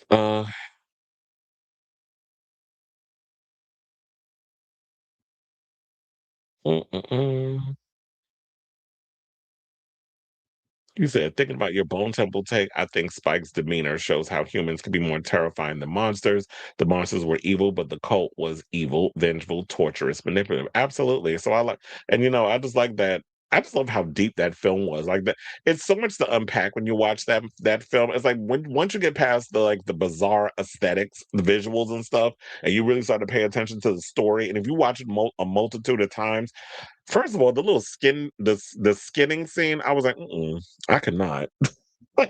That was too much for me. Because I'm like, that's stuff that could happen in real life. The barn scene, I'll say. That barn scene was crazy. Yes, it was Tom Ford. Ashton Kutcher said his tall self was 178 pounds at the time. So you already know that he was skinny. And speaking of Ashton Kutcher, I'm definitely watching that new show that he's in tonight, the Ryan Murphy one. What's it called? I forgot, but it's not perfect, but it's watchable. It's enjoyable. So I'm like, wait a minute, finally we getting a good sort of review of a Ryan Murphy show.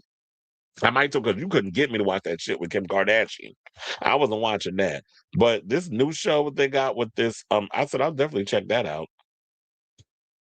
You said, okay, I'm behind. Oh, you talking about the whole thing with Brooklyn? Oh yeah, it's a lot. Well, a lot of these Hollywood people, a lot of them are horrible. LMAO. Chris said he paid for her lessons, but what has she actually been in? I mean, has she been in anything? Have you ever heard of a movie that Nicola Peltz has been in?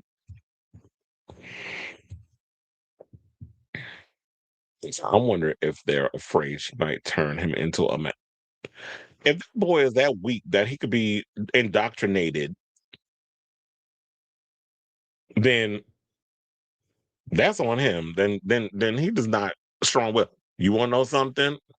I didn't watch it, but I did see a headline and I kid you not, that said Ashton Kutcher responds to something regarding Demi Moore calling The Beauty a substance ripoff. And they used to be married. And I was like, I don't know if I care enough to want to see if she says something shady and he's responding to it. Because my Entertainment Tonight, a lot of it is clickbait, a lot of it is clickbait. Y'all really just be like a lot of these Entertainment Tonight, Extra, Access Hollywood, all this stuff. I'm like, I just feel like y'all be so late with y'all celebrity news and gossip, and then you're like Variety, Deadline, all these other stuff. y'all kiss the asses of these studios because you don't want to get these celebrities mad. So you're not going to come in and really get into the meat and potatoes of drama that's going on with celebrities. So I was like, I just didn't care because I felt like it was going to be a nothing burger. But I just saw the headline and was like, okay, I think there's more important things I can be watching on YouTube besides that minute and a half clip of a nothing burger that I assumed that it was. He said, before we get to the next topic, is this a safe space for fans of it might not be. Because I am going to go in on her. I don't know what's going to come out of this mouth. But Tay Tay ain't no angel in this situation. She kind of pissed me off with that, but I'm not surprised by her behavior based off of the tea. You said Glenn Close as Leona Helmsley. Has she never played her? No, you know what I'm thinking? No, the closest we got to somebody playing Leona Helmsley was, well, did the Leona Helmsley movie on TV? That lady was evil. The Queen of Mean, that's what they used to call her back in the day. In all the papers, used to call her the Queen of Mean. I remember that. And the closest we got to a Leona Helmsley character was Patty LuPone on season 2 of Pose. That's the closest we got to Leona Helmsley because she was definitely a Leona Helmsley type in that show. But it's when we've had a movie based off of her or a movie about her life. Yeah, that lady was evil. I think she left all her money. Didn't she leave it to her dog or her cat or somebody? She liked pussy. Well, that was the only time. Well, what pussy cat. Anyway, let's move on. And yeah, so you Swifties gonna have to get mad when I get to this next topic. Oh well. But let's get into this Taylor Swift tea because apparently some text messages have been revealed regarding just Justin Baldoni and this other stuff. Taylor Swift got basically called Justin a bitch who got out his tiny violin in an alleged exchange with Blake Lively. So Ku Klux Khaleesi is not looking too good out here in these streets regarding some of the vile things that she has said. Because remember, this all stems on the fact that she tried to take over this man's movie and was trying to use her husband and a lot of her celebrity friends, including Taylor Swift, Matt Damon, and Ben Affleck, as a way to try to take over this man's film. And he is somebody who's new, wet behind the ears. I believe I'm not mistaken, this is his first movie that he's directed. And here come this old buck-tooth, cockeyed bitch, because she do got an overbite.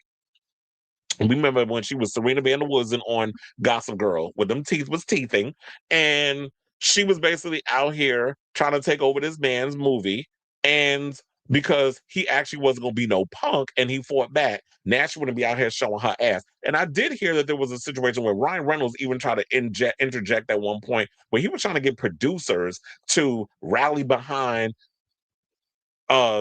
his wife because she was feeling all alone out here in the street. I'm like, she the one doing the damn bullying. Now she want to sit up out here like a goddamn Karen and play the victim. Because Justin's like, this is my movie. Like, you're in this film. Yeah, you might be a producer. And I don't know. Was she a producer in this film?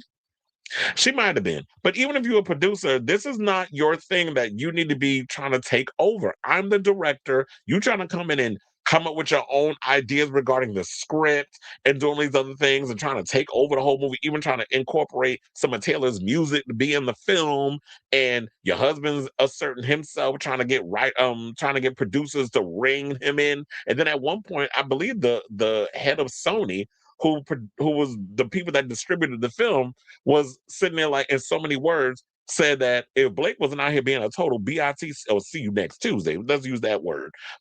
She brought all this upon herself because you was the one that when they did the premiere and everything, you the one that banished Justin and his family into a basement while y'all was up in here doing the whole red carpets. And it's like, if he's directing the movie, why am I not on the red carpet with my family, my wife, or whoever you want to have up there posing for pictures with the photographers? Why am I banished to a goddamn basement like one of them old trolls under the bridge while you up in here trying to act like this is your freaking movie?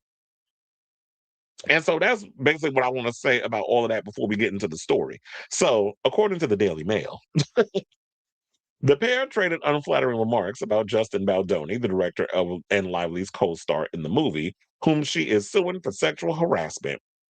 According to court papers, Lively called Baldoni the doofus director of my movie, while Swift agreed with her, saying, "I'll do anything for you." This is giving sapphic tease. After a meeting about changing the script, Lively calls Swift the absolute great. Oh my god, the absolute greatest friend ever. Like this was giving like I'm twirling my hair while they're speaking with that Kardashian vocal fry. In other texts, Swift gave Lively advice about using one of her songs in the film and suggested that Baldoni was not strategic. Just before a bombshell article in the New York Times outlining Lively's claims was due to come out in December of 2024, Swift told her friend, "I think this bitch knows nothing is coming because he's got." Wait, what?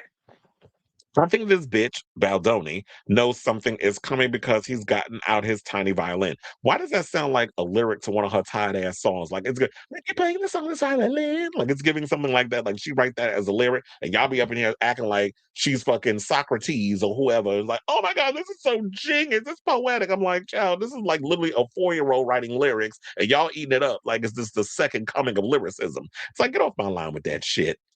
But y'all eat up all her little half-ass, horrible-ass writing any damn way and call it poetry. So in other texts, Swift gave Lively advice, and oh yeah, I read that part already. So now the court papers also reveal that Lively badmouthed Baldoni to her other famous friends, which is who I mentioned before, such as Matt Damon and his wife. Well, it's Lucia, but they call her Lucy. And she allegedly told Ben Affleck that Baldoni was a chaotic clown. And it's funny how I'm side-eyeing Matt Damon because he just did Joe Rogan's episode. Him and Bradley Cooper. I'm like, what the y'all going on that idiot's show? First of all, he got the brain cells.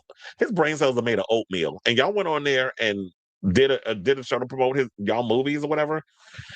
Anyway, so yeah, so she went and complained to, like I said, Matt Damon and his wife, and said to Ben Affleck that he was a chaotic clown. The texts were revealed in a lengthy court document filed by the federal court in New York, in which Lively responded to dozens of claims made by Baldoni. In the file, Baldoni's lawyers wrote on April 12, 2023, Lively asked her friend, the world's famous, oh please, who wrote this shit? The world's famous musician Taylor Swift for help. Referring to Baldoni as the doofus director of my movie, she went on to describe him as a clown who thinks he's a writer now. Oh, and bitch, you got writing credit? When did you join the WGA? You said this, oh, he thinks he's a writer. I want to know what credentials you have to be considered that you part of the WGA. But you saying he thinks he's a writer. Did you write the script for It Ends With Us? But you sitting up here trying to read him down to the floor in regard to what who's that he thinks he's a writer. Well, bitch, you think you an actress. Now they said that she asked Swift to endorse the revised script she was proposing, even without having read it.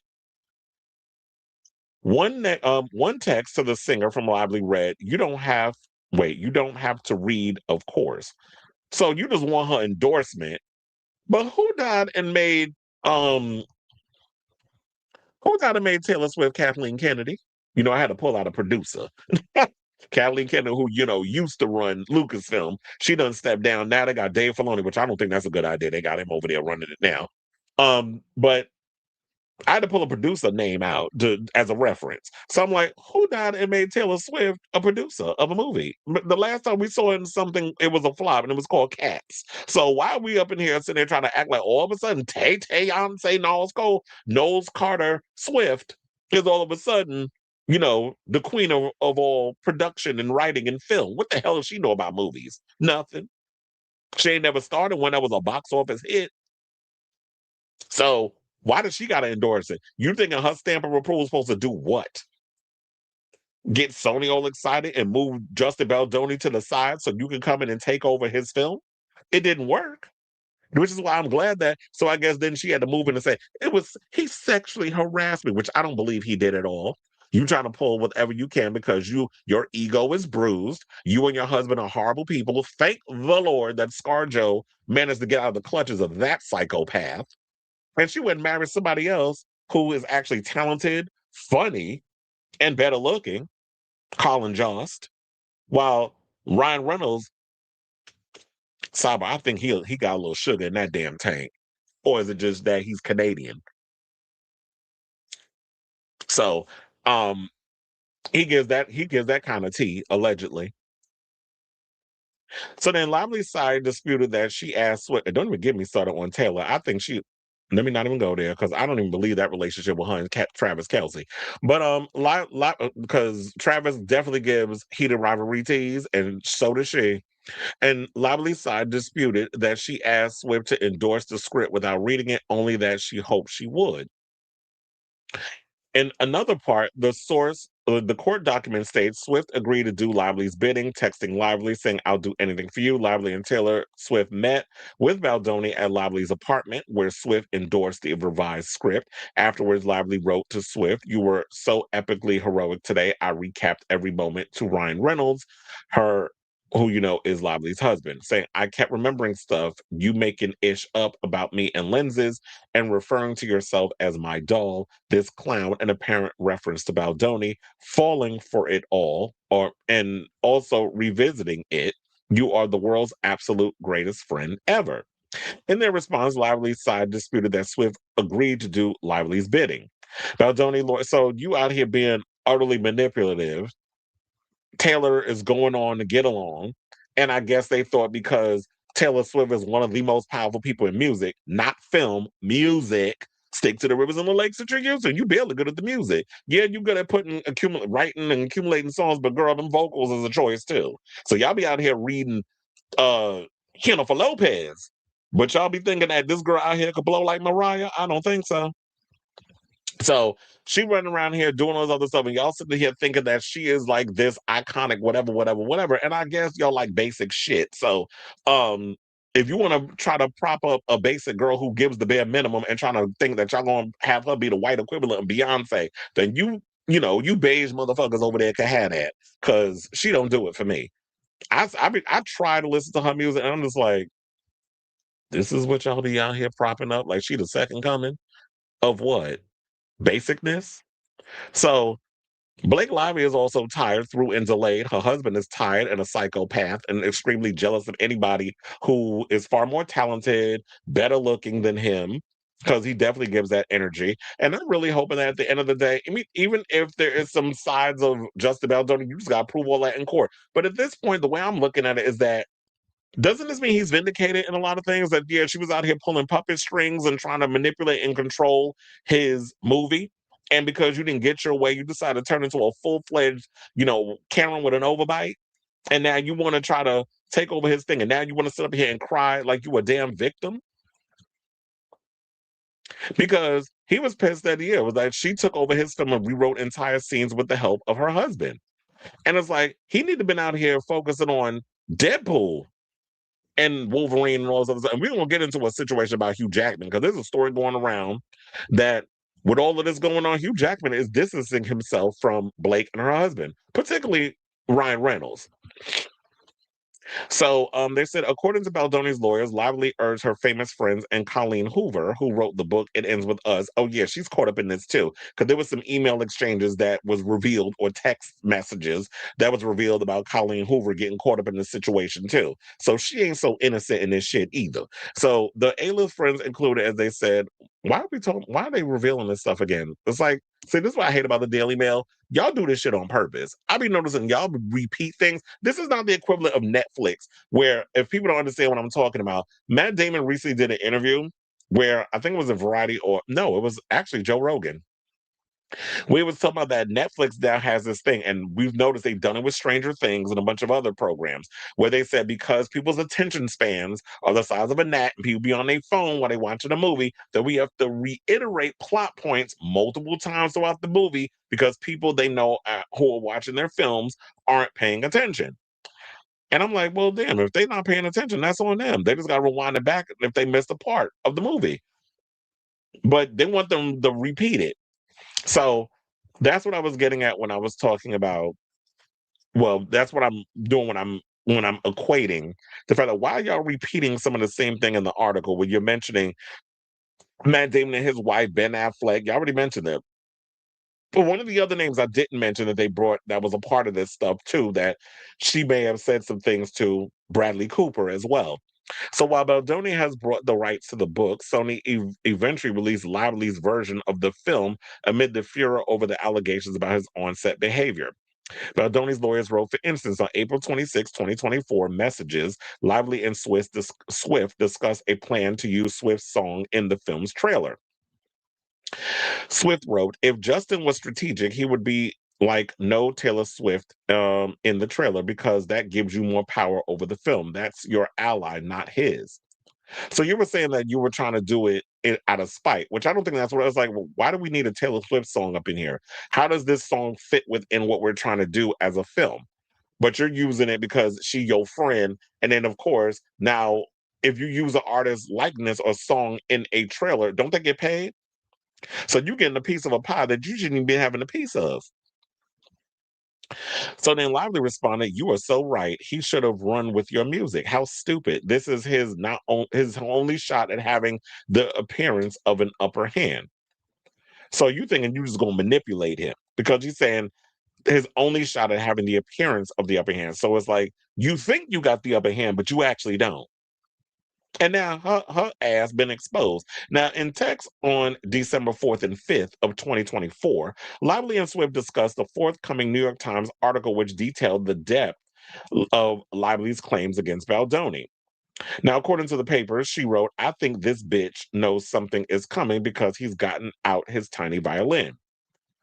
Lawyers for Lively said that they were not discussing the New York Times article, but did not dispute that the texts were correct. Because they are correct. You was out here talking shit, and now you got caught.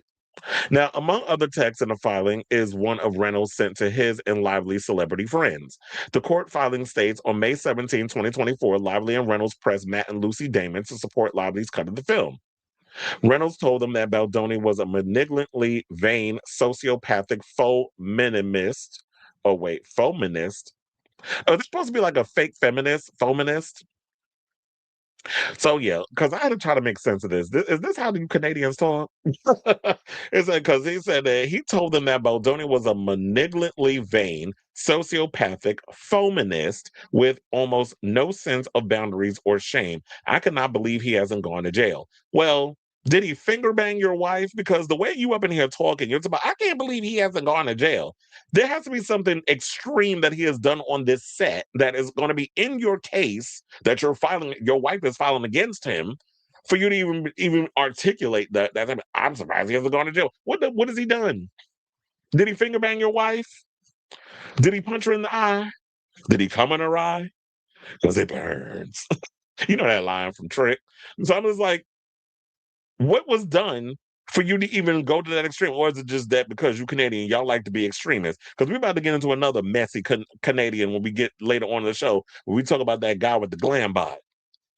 Because it seems like a lot of y'all be out here trying to play it up like y'all the nicest people in the world, but that's a smoke screen. Because we started to see a lot of y'all for how y'all are. So the filing continues saying, seeking a broader audience, Lively conveyed her negative views of the production to Anna Wintour, Vogue's world famous editor. In one message, Wintour appears sympathetic, saying how hard a situation it was for you to make that film.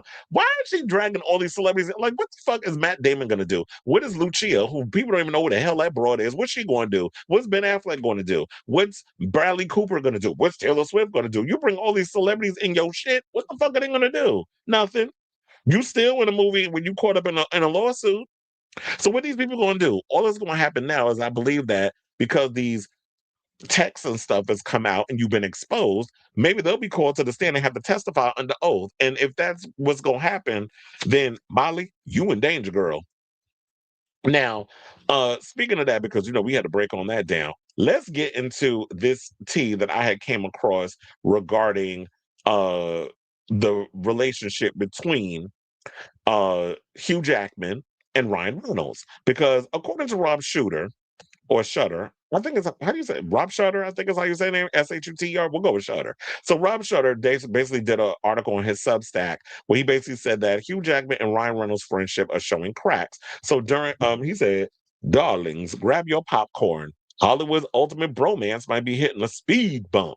Now, sources tell me that Hugh Jackman and Ryan Reynolds, kings of red carpet selfies and snappy banter, are showing cracks behind those perfectly polished smiles. One insider whispered, it's subtle at first. A missed text here, a cold shoulder there, but those close to them can feel the tension. Another added, Hugh's been unusually quiet around Ryan lately. People are whispering he's stepping back for his own sanity. Meanwhile, Ryan's been doing all the reaching. He's texting, calling, even trying to set plans. This is according to a source, but Hugh just hasn't been returning his call. Why don't you return my call? Why you trip out where I be? You don't never come see me. You say that you're too busy. Shout out to my girl Brandy. That song comes right in the play with this. But anyway, where was I? Because I got caught up in the Brandy tangent. And he said, case in point, the duo was set to catch Sutton Forcer, because that's who apparently Hugh is hunching at the moment. Sutton forces Cabaret together, but Hugh went solo, leaving Ryan and the gang hanging. And the root of the drama, apparently, it ties back to Ryan and Blake Lively's ongoing legal war with Justin Baldoni, saying that he doesn't want to be caught in the middle. He's loyal, but even has his limits when it comes to messy legal battles. Another insider chuckle, Ryan's jokes online are still sharp, but in private, he's visibly frustrated. Hugh's giving him the cold shoulder. First, they lost Taylor Swift, now Hugh Jackman too. As one friend sighed to Rob, Hollywood loves a bromance, but even the best friendships can crack under pressure. So yeah, now you got Taylor Swift out here trying to distance herself because she got her hand caught in the cookie jar. And now you have um Hugh Jackman doing the same thing, because I guess if it comes down to it, he don't want to be caught out here in no court case, and then he gonna end up having to go up under oath and start spilling tea about the true Ryan Reynolds, who a lot of people say, yeah, he does all that funny stuff. He's like the white equivalent of Will Smith, where it's like y'all always got to be on, you got to tap dance, you got to be funny whenever you can, and a lot of times the jokes don't land, but they laugh because it's Hollywood and A-list, and people it's all about blowing smoke at these people's ass to satisfy their ego. But behind the scenes, they just be, and I'm not saying Will is a mean guy, but the stories I've heard about Ryan Reynolds being an asshole, I believe it. And his wife ain't no damn better. And I guess she feel like because she's associated with, an asshole and an asshole getting together, it's a match made in hell. But they deserve each other. That's why I said, ScarJo, I'm glad that you escaped that situation and you've gone on to much better pastures. Your career is flourishing. You going back and forth with Zoe Saldana as the girl who was like the most wealthiest woman in Hollywood, based off the movies you do. Y'all go back and forth with that battle, one battle after another. It's about to be nominated for an Oscar tomorrow, so y'all be going back and forth with that, and then you got this situation where it's just like Ryan Reynolds is only lucky because he's wealthy is because he did them damn Deadpool movies. Anything outside of that, the movies have been flops. So I say all this to say, what do you guys think of this story regarding Hugh Jackman and Taylor Swift, getting caught out there, whatever the case? Well, not so much Hugh. Hugh was distancing himself, according to the reports, based off the drama that's been circulating between Blake and her husband, and him not wanting to get caught up in that drama because he's got his own thing that he's dealing with and wanting to maintain his career. And Taylor Swift trying to distance herself because she got caught out here being a mean girl, which I'm not surprised by, because we've heard many of stories about Taylor Swift having these falling outs and kind of being a mean girl when it comes to a lot of the celebrity friends that she's collected over the years, like a bunch of damn tchotchkes. So I definitely want to hear from y'all. Let me know what your thoughts are on this story in the comments down below.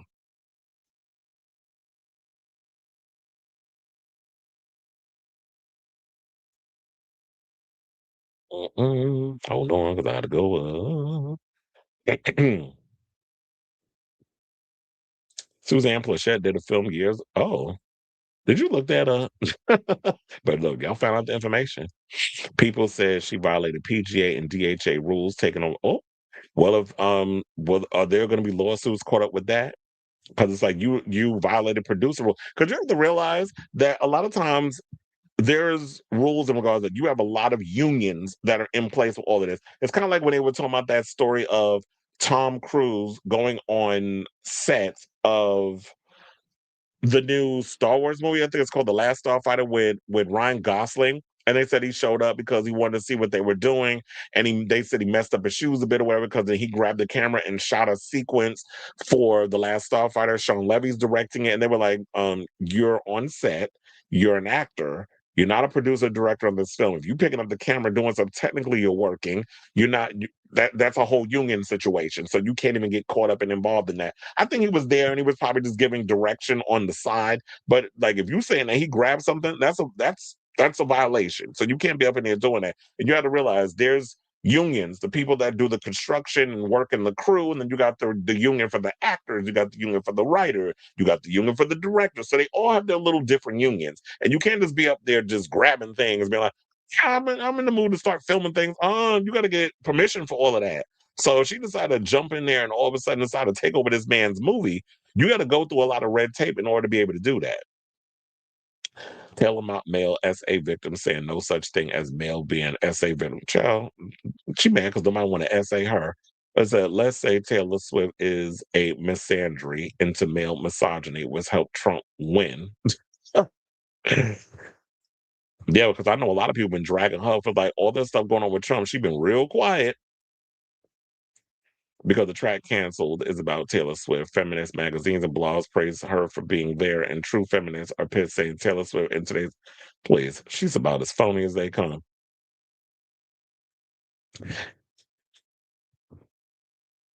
I don't, yeah, not Swift the Duster. Me either. She seems so fake to me. Absolutely. And they just eat her shit up. That's why the Swiftologist loves her.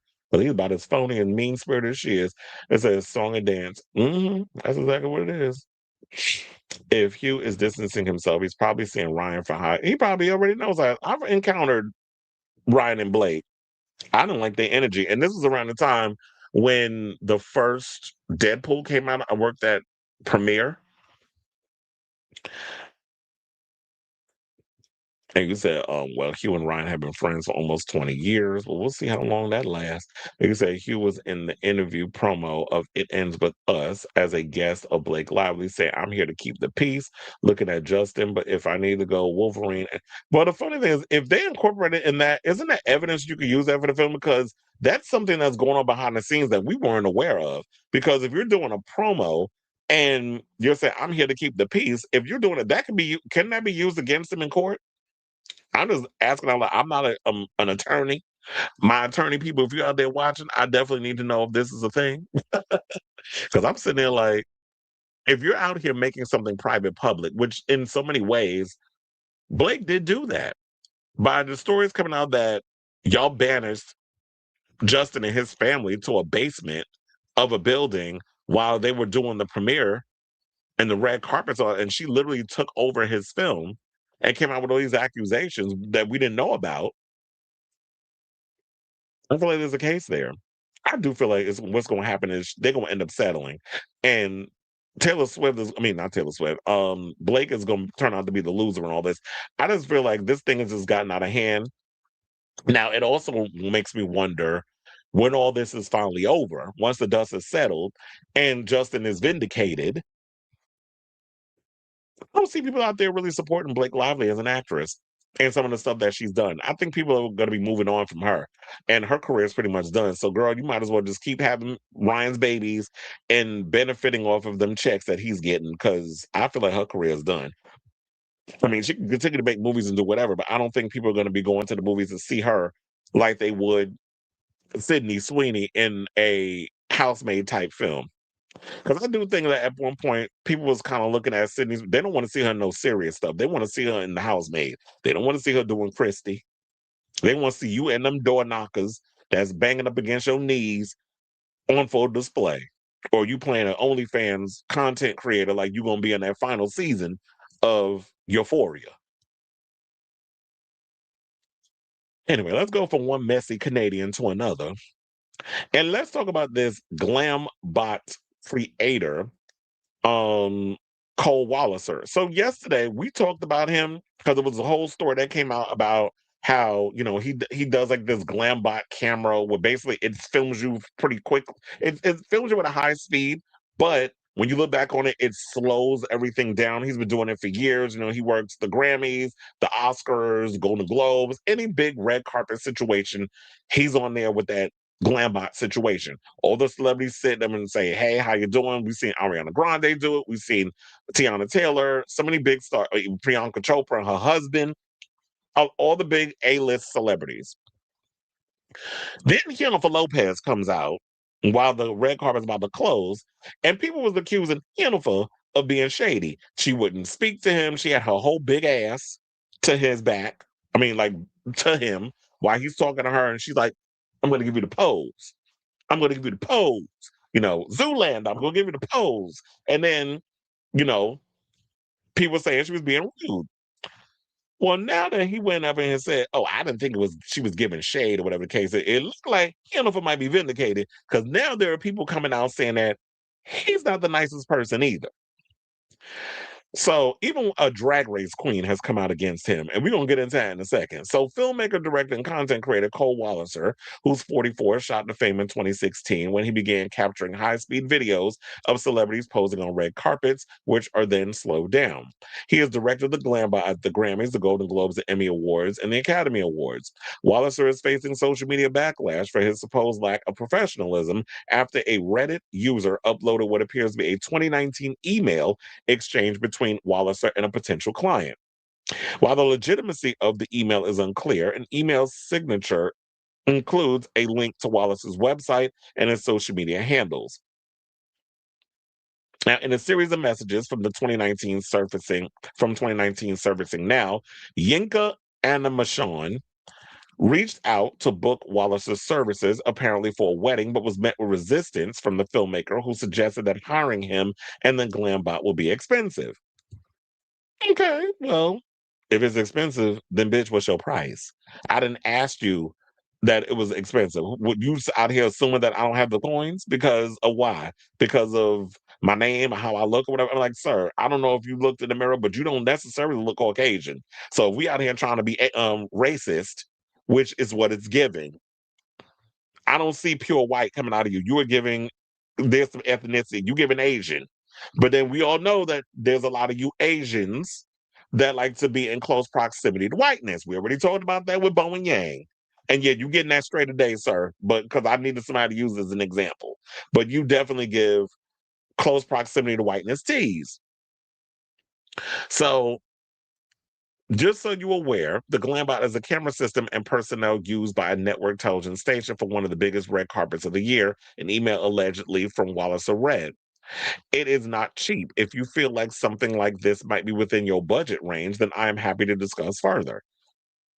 But why you couldn't just been like, okay, well, if you're interested, here's my budget on this how much I cost. If you can match that or whatever the case is, then yeah, we can discuss business. You make it the way it comes across is very much like you thinking that this lady don't have the money to be able to afford you.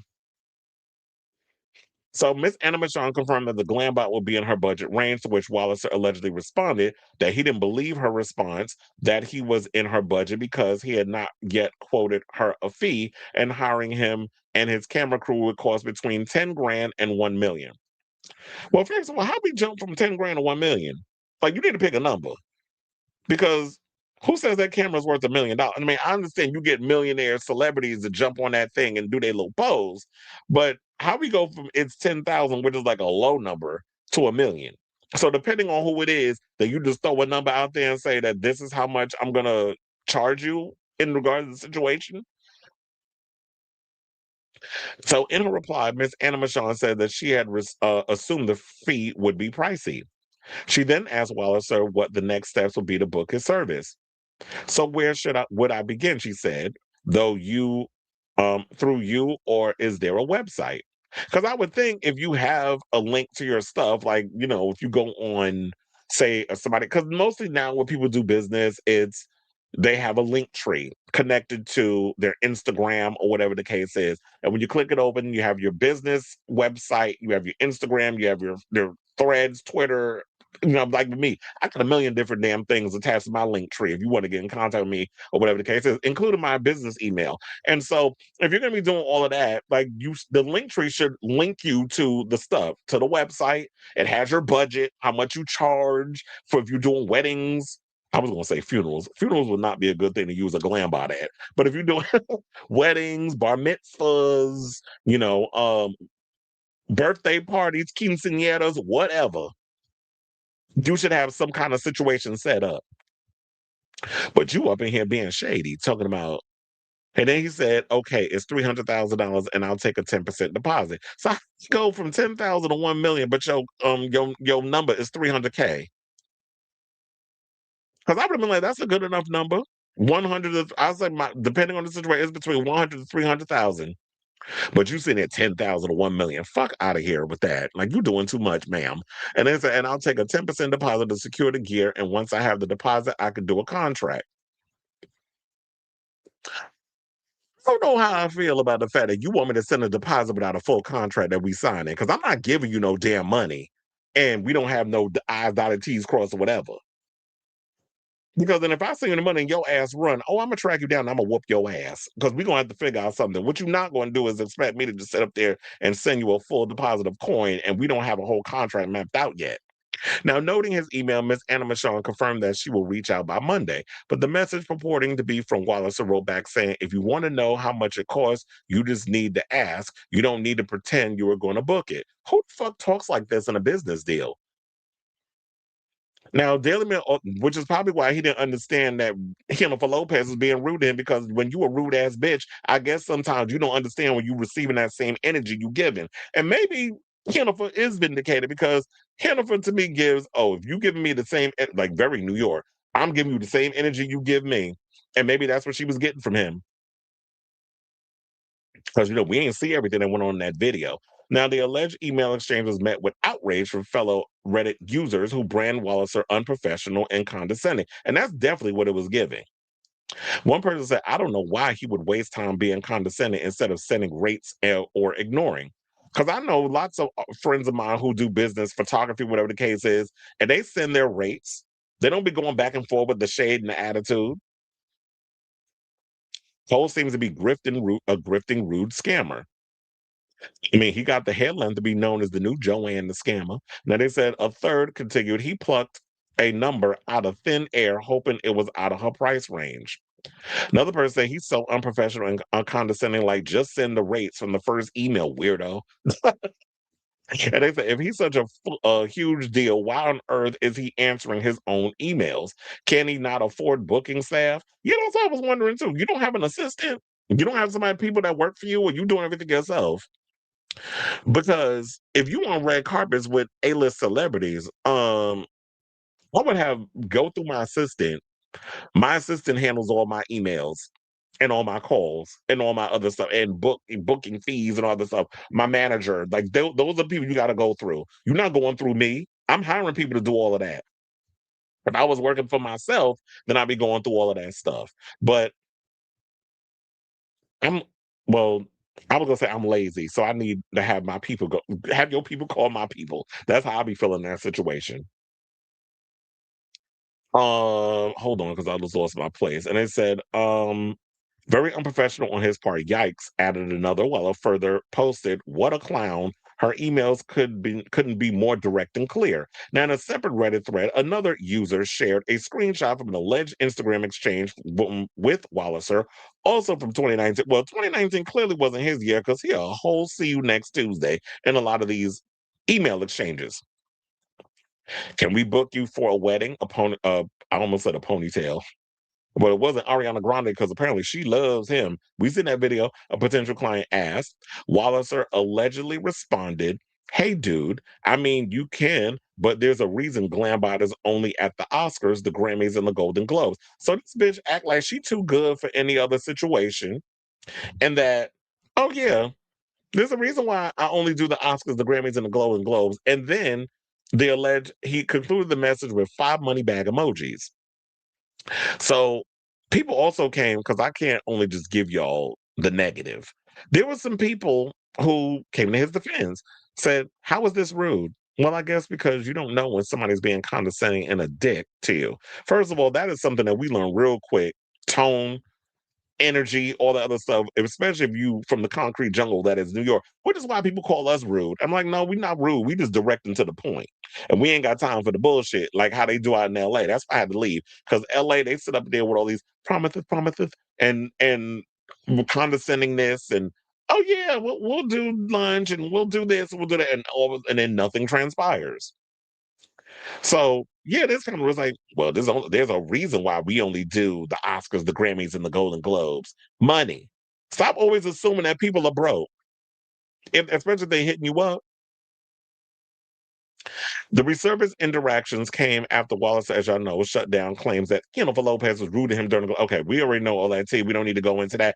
But the one I want to also get to, Morphine loved Dion from RuPaul's Drag Race. I believe, what was it, season 15? She came out and threw shade at old boy Cole as well and said the following. She said, no shade. He paid me and the other girls dust when we did our Glambot at the Emmys, LMAO, I guess because we weren't famous enough for him. And the last time I saw Morphine, who you know is Juicy Love Dion's drag mother, who's currently on RuPaul's Drag Race season 18, I just saw her at the season 18 premiere.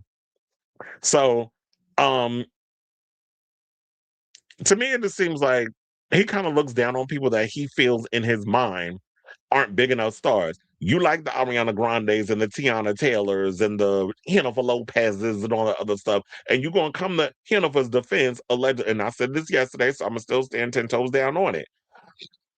You came to Jennifer's defense, even though they were saying that she was being shady, because you want to still be in the close proximity of those A-listers. So if you come out and actually say, yeah, she was a rude ass, see you next Tuesday, then all of a sudden, Jennifer's people get up and they're like, we don't want this bitch up in here on the red carpet. And now a lot of the celebrities are going to turn their back on you and you're not going to be able to get those moments and then you get paid. So, you know, a lot of these homosexuals, because that's what you be given. I don't think there's a straight bone in this boy body. But when you up in there doing these other things, they want to be in the close proximity of the pomp and the circumstance of the A-listers and all those other stuff. So if he's running around here being rude and being nasty and being very much classist when it comes to certain people and making assumptions, because I remember the first lady was like, I'm used to people making assumptions about me because I'm a black woman. And so um the lady for the wedding and all this other stuff. But it's just like, stop being out here making assumptions that you think just because someone looks a certain way or somebody hits you up in an email that has a name that isn't, you know, Lisa Jacobs or John Welch or whatever, that if they come up with some bizarre name that they don't have the coins to pay you for whatever. Because there's many other gadgets. For what is this cat? I know y'all be sitting up here talking about this little Glambot thing. These little, I don't know if it's the same. It might be. But a lot of times, if you ever come to Times Square, they have like the little thing that people stand on that's like a little ring light that swirls around and got a camera on it. I think it's similar to the Glambot.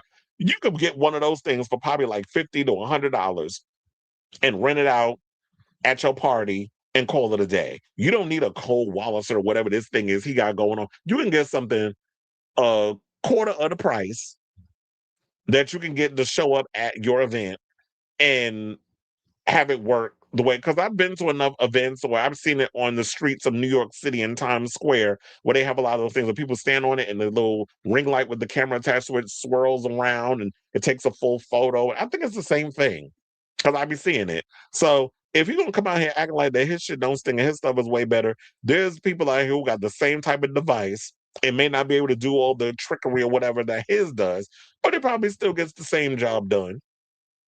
So I say all this to say, what do you guys think of this story regarding all that this is coming out? It's like a lot of people coming out. You had two people from like 2019 that's accusing Cole of being a rude ass bitch. And even a drag race girl's come out and was like, he paid them dust. Sidebar, I did find it funny because a friend of mine was like, I thought it was for free. They actually paid them. I was like, no, the term paid them dust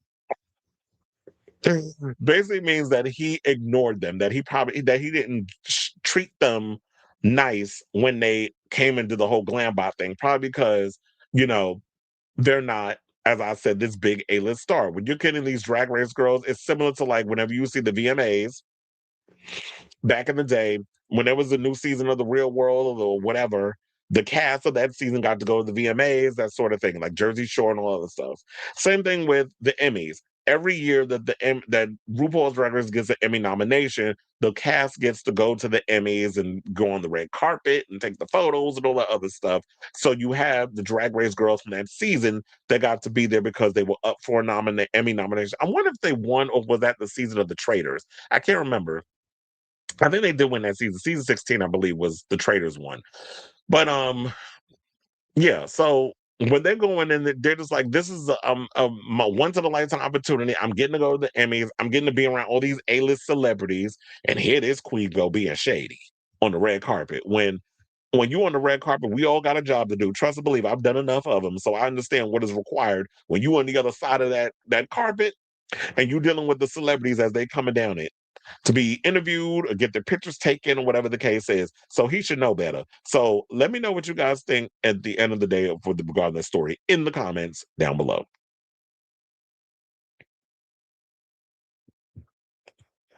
Justin wants to be vindicated, but as they come back, the answer is no. He actually witnessed the true dark side of Hollywood. He is over it and spent. He just want. Well, as I said, at the end of the day, I can care less. My thing is, I'll still do things. I'll still produce and work behind the scenes and probably do smaller independent movies. But I'm not working with the Blake Lively types of big A-list celebrities. I still want to be able to live my dream and do all the other things. But the most important thing, because I feel like I would be in that situation too, regarding Justin Baldoni, just want my name restored. I just want my reputation to be clean and cleared. Because what you're not going to do is sit and spread a false narrative about me, and then I got to worry about the fact that you run around here with this narrative like I'm a sexual harasser and I'm all these other things. So you sitting there calling him goofy, you call him all these names, but I'm like, so he do all these names, but where does sexual harassment part come in? So I don't believe that that's happened with her. Cause it's about, oh, he bit my lip when we were kissing or whatever. Maybe it was part of the choreography. It ain't like he was out here, like I said, did he finger bang you? Because the way that the way Ryan was talking, he making it seem like he did the worst of the worst to her. Exactly. Who does that? So he could take that whole Glambot camera and shove it up his ass for all I care. The one thing I can't stand about these people that stand on the other side of his lens is that they act like they better than everybody. And I be dealing with all the times when I'm on the other side. I deal with the Associated Press and Variety and all these other people when I'm there working those red carpet things. So I understand how hectic it could be, but you're not gonna sit up there and try to act like your shit don't stink. Ooh, child of ghetto. Okay, let's get back into the show. And let's talk about Kathy Griffin, because it looked like she may have reignited her feud with Andy Cohen and Anderson Cooper, because she had just did she has like a YouTube show that she does, and it seemed like she might have reignited some situation with them. So let's get into the tea. So shout out to Entertainment Weekly. Now, after previously telling Entertainment Weekly she felt Andy Cohen threw her away like a piece of trash, Emmy-winning comedian Kathy Griffin has reignited her years-long feud with both the Bravo personality and CNN, well, I'll say uptight CNN journalist Anderson Cooper, in a new video calling out the media personalities. Now, following a tense fallout with, and I think I forget what the title is called. Hold on, do I have it in here? Oh yeah, it's called Episode 47. Talk Your Head Off. Kathy Griffin, and it's called "It's Time to Squash All the Feuds." While she's not even making the attempt to squash the feuds, she's igniting them instead. So I get the irony. That was where I was going. The irony of the headline. So, following a tense fallout with Cohen and Cooper stemming from, among other things, her infamous 2017 photo with a bloodied mask that resembled the severed head of the asshole in chief in the White House, Darth Dementia, the 65-year-old said in the latest episode of her Talk Your Head Off digital series that she put the feud behind her. But as the video went on, Griffin clarified that the only reason she's putting aside her beef with Andy is because I want you guys to recognize that you have a much larger microphone and platform than little D-lister Kathy Griffin, and she wants them to use it to amplify the current state of unrest in Minneapolis following ICE's shooting death of Minnesota mother Renee Nicole Good. She said, Anderson, why aren't you on the ground? Why aren't you in Minnesota? Boots on the ground, boots on the ground, boots on the ground, walking like a fool with the boots on the ground. And it said, being the reporter that I knew you'd be. Griffin asked in the video, recalling that she remembers Cooper covering news in dangerous places back when the pair were friends, including the Arab Spring. Well, it's easy to do that when you're outside the country, but when you in your own backyard having to do your dirty work, oh, it's not the same. And here's the thing. Oh, wait, should I give my opinion or let me finish. And then I'm gonna give what I have to say on this. They said you were covering it, and I believe you were in the middle of the mob at one point that looked quite dangerous.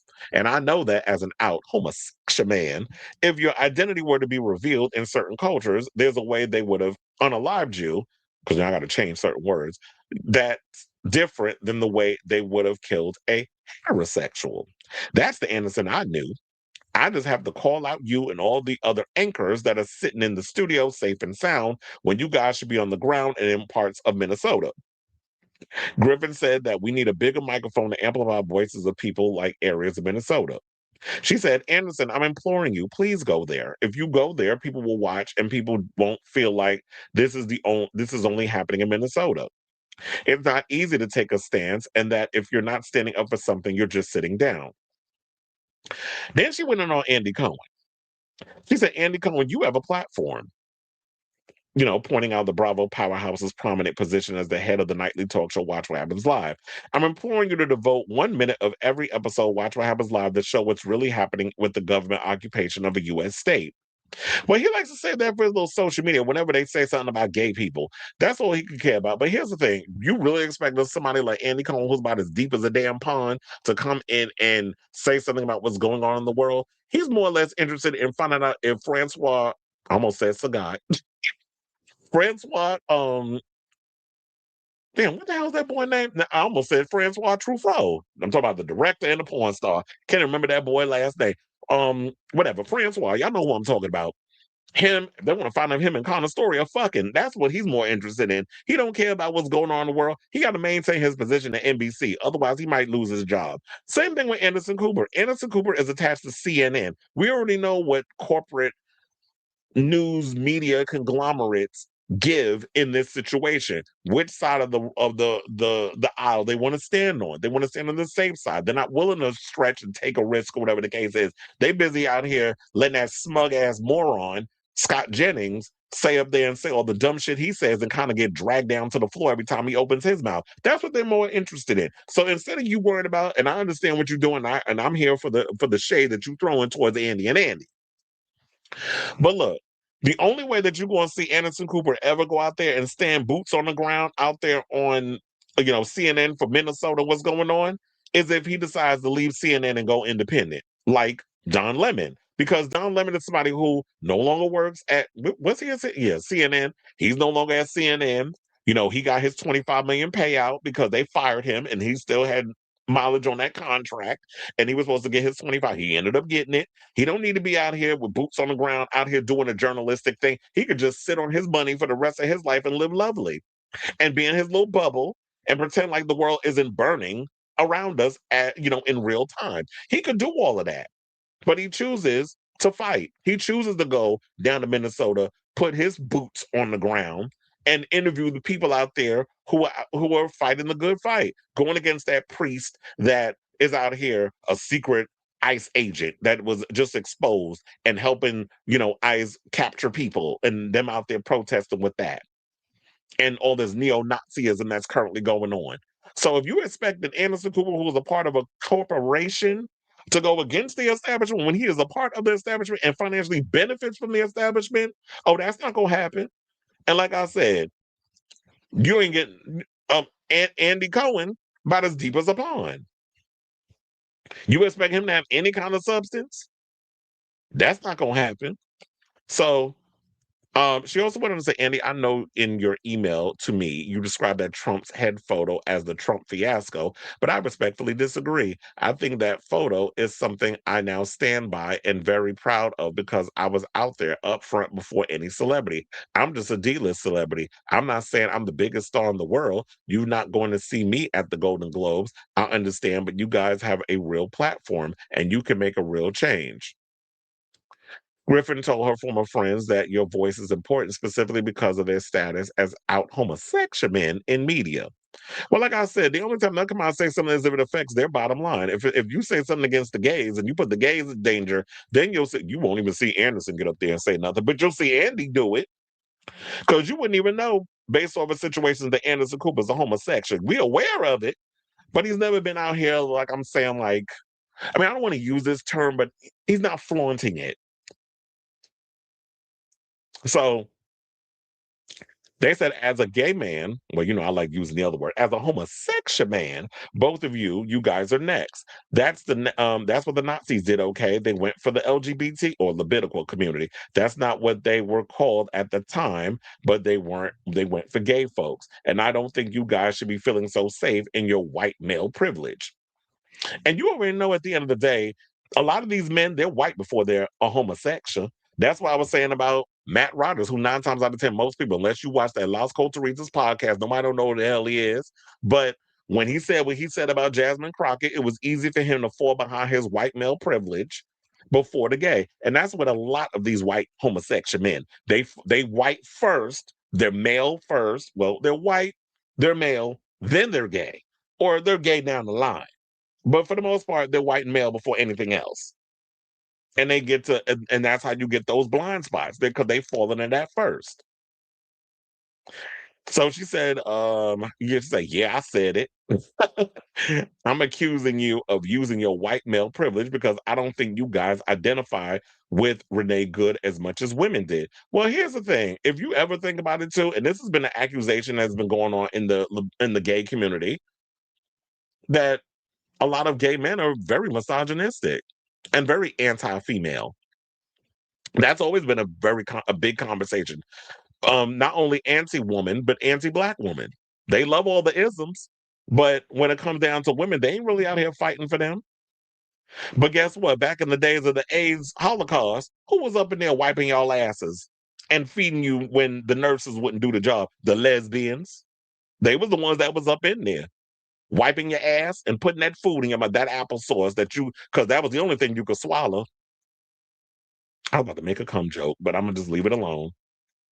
So now in a social media post earlier this week, Cohen responded to Missouri Senator Eric Schmidt, writing, "Girl, ICE is raiding churches." Not you saying girl, though. Can you stop trolling and do something to make Missouri better? A rep for Cohen had no comment. EW has additionally reached, well, so he did kind of do a little something. He put out a social media post. That's something, right? But maybe I guess Kathy's like, that's not enough. Now, in November, Griffin teased that things were on the mend with Cohen, after which Watch Rappers Live host responded to a question about his relationship with Griffin at Bravo. Okay, we don't need to go into all that. That's old hat. But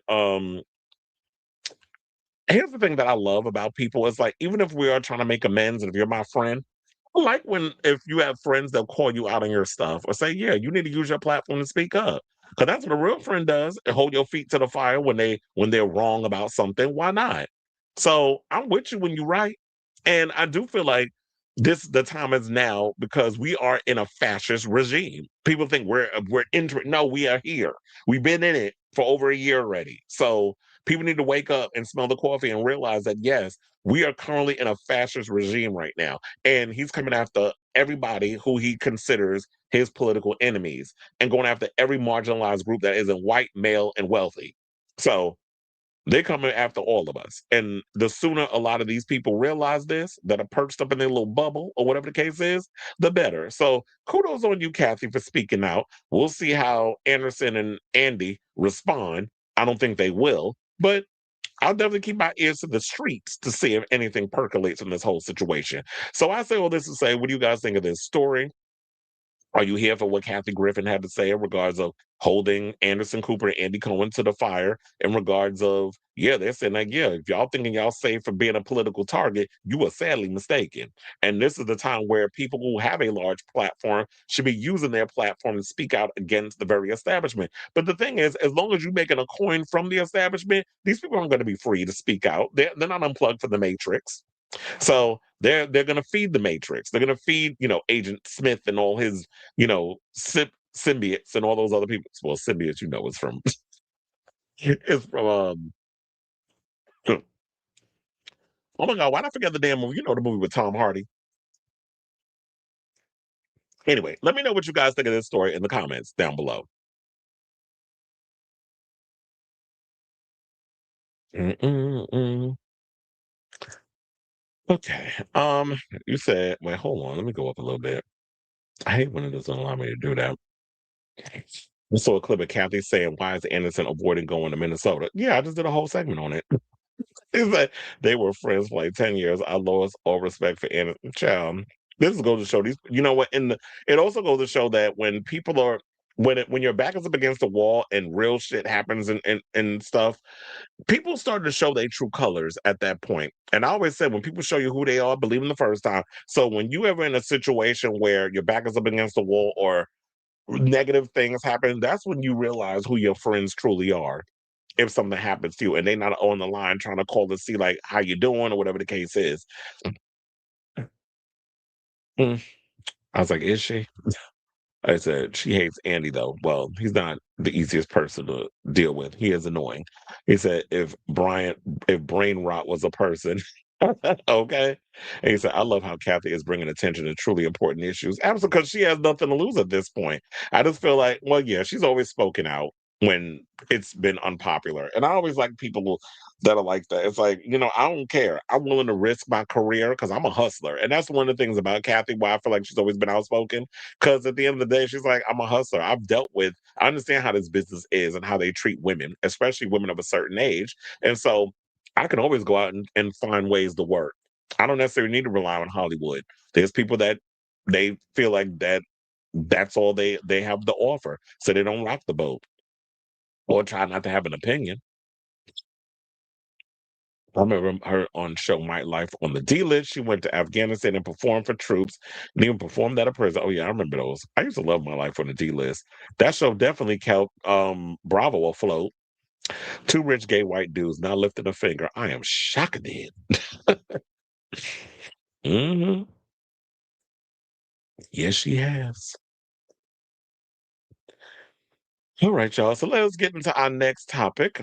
And let's talk about Britney and Madonna. So apparently, Britney Spears recently did a post on social media praising Madonna and saying that she looks up to her more than any other pop star. So I guess with her saying that, does that mean that she's vindicated from this thing that y'all like to throw out Janet Jack? Oh, she does that Janet Jack. Didn't Lizzo big back ass say that about her? But Janet Jackson and all those. I was like, okay, so Britney's done said herself that she has more of a kinship with Madonna than anybody, any other artist. So I guess the prophet of pop culture is right yet again. After I've been saying this for years, but okay, I don't know what I'm talking about. So it's been 23 years since Britney Spears and Madonna famously locked lips at the 2003 MTV VMAs. But despite Brit publicly stepping back from the music career, she still holds a special place in her heart for her fellow pop superstar. In an Instagram post on Sunday, January 18th, Spears shared an iconic image of Madonna from a 2003 shoot with photographer Stephen Klein, in which the Ray of Light singer models a crimson red bejeweled headpiece and crystals all over her face. Well, of course, that was for the Beast Within visual that she did for the Reinvention Tour, which is actually a piece visually and the music. One of my favorite pieces for Madonna. So, and I actually have the magazine where she did that whole photo shoot. I have it in a box. Actually, I have it in storage. So the beast within, I prefer to call it the spiritual animal awakening. It's been a long time for me. I know the wild ones more than anyone. This is what Spears wrote. Yet we're honestly all the same under our mask we secretly wear every day. Vulnerability, fragility, insanity, real innocence, but also confusion, depression, extreme hurt, anger stuck in our heads. This is the most coherent thing I think I've ever seen Britney write on her Instagram. Because any other time, I'm like, girl, what the hell are you talking about? With all your exclamation points and your caps and all these little dots that you be putting them in. I'm like, what is this girl talking about? This seems like the more level-headed, cohesive thing she's ever written on Instagram. She also opined on the mask we wear on a daily basis and the dangerous game of tapping into our inner spirit animal to cross to the other side. But what she really wanted to impart was her love and respect for Madonna's fierce public persona, saying this picture is clearly an understanding. Do not piss her off. She wrote on the arresting Madonna pic. I admire and look up to Madonna more than anyone. Wise, incredibly strong, and has remained gentle and genius. Again, do not piss her off. And put in 3 exclamation points and full caps. Now, the plaudits for Madonna come after Spears, who's 44, announced earlier this month that she doesn't plan to ever tour in the US again. Well, the world is bigger than the United States. That's why I said go overseas and tour. The fans will love you even more for it. And a lot of your fans in America will actually get their passports together and go and travel to go see you.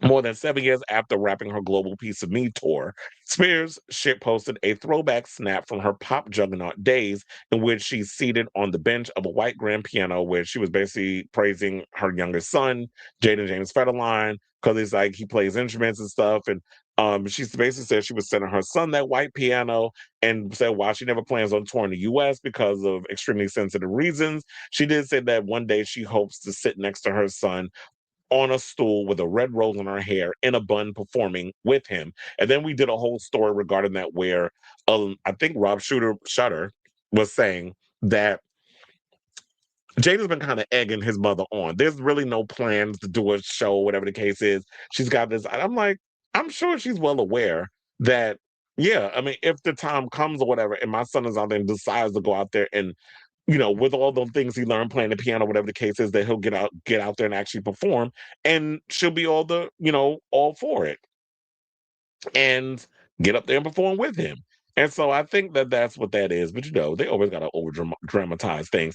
But now, speaking of Madonna and Britney, let's talk about Madonna's first ex-husband, Sean Penn, because apparently, according to Rob Shutter, speaking of which, um, I came across this story. That's why I didn't do like a lower third or anything. I came across it as I was putting the show together. So I was like, I could just read what he wrote on his page and not have to create a whole little whatever, whatever. So yeah. So according to Rob Shutter, because he posted a couple of days ago, they said the Queen of Reinvention is shocked about how Sean Penn is out here looking because he's aging. I'm like, do y'all believe this? Because I'm like, duh. The man is in his 60s, you're in your 60s, and we all gonna get older eventually. We all not gonna look youthful forever.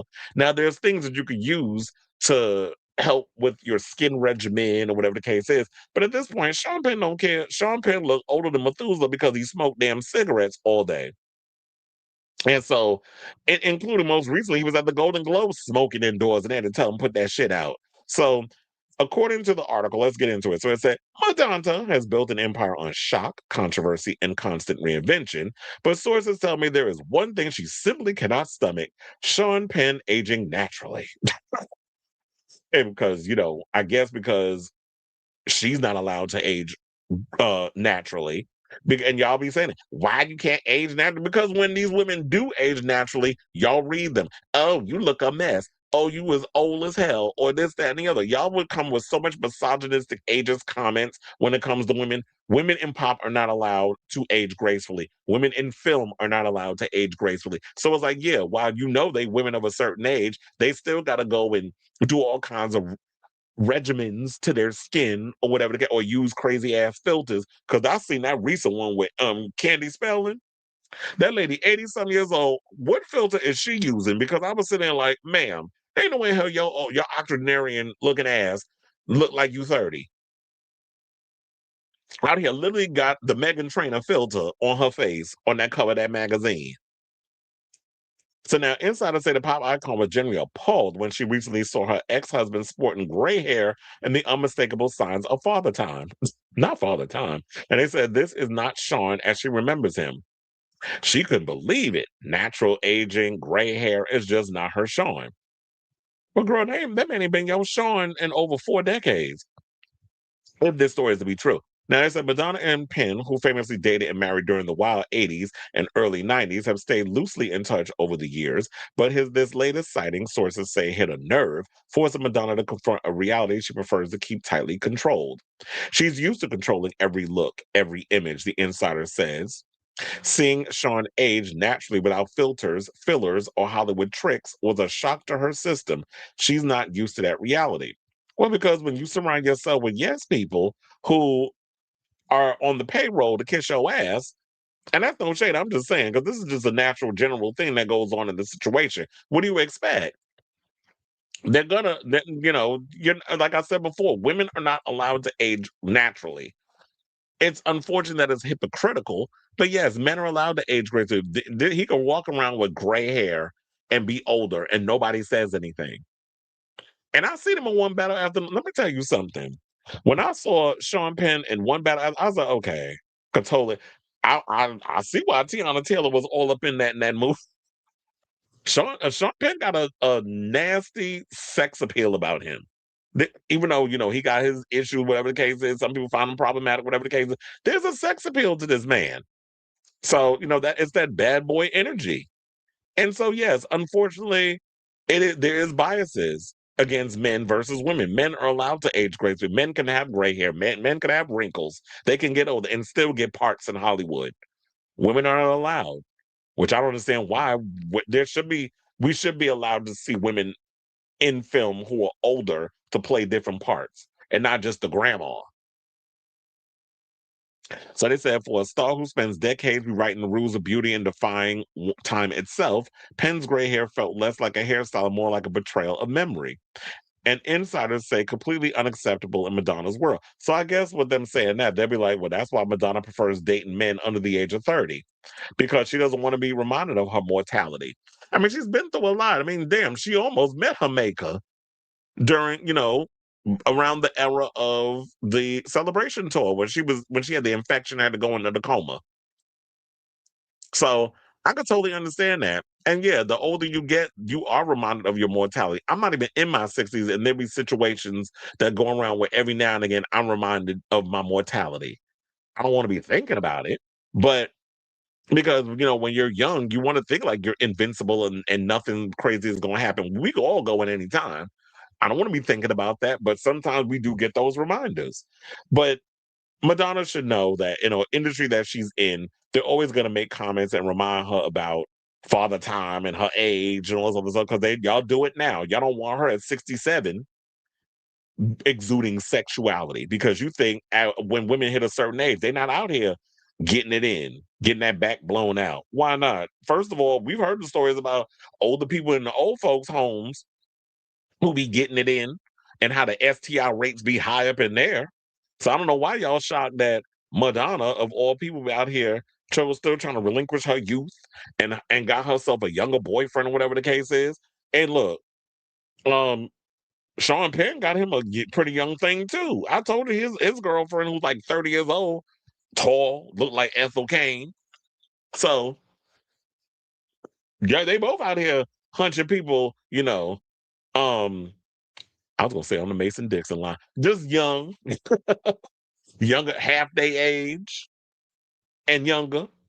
So I say all of this to say, what do you guys think of this story regarding what Britney Spears, praising Madonna for being wise and her love for the Queen of Pop? They've always had like a really good kinship together. And also, um, this story from Rob Shutter regarding Madonna and Sean Penn, the fact that she's seeing her first husband. And she not liking the fact that, because y'all around the same age range, like, damn, you old. And you aging the way you age. I'm not allowed to age that. Girl, she know the hypocrisy. She's mentioned it many a times in interviews. Even back when she was doing a Ray of Light era, when they was coming for her, or even American Life era, they was coming for her in the ageist comments or whatever the case is. So let me know what you think of this story in the comments down below.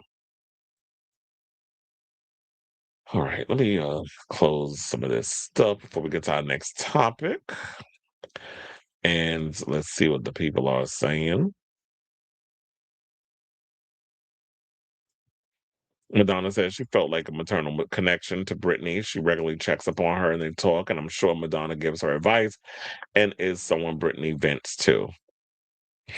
hmm The Britney is Janet's daughter conversation is more so about how they're both dancers who make dance pop for their respective generation, not so much who Britney has a personal kinship to. Yeah, there's similarities there, but I've always felt that there was she was more or less, there was a lot of inspiration she took from Hunter.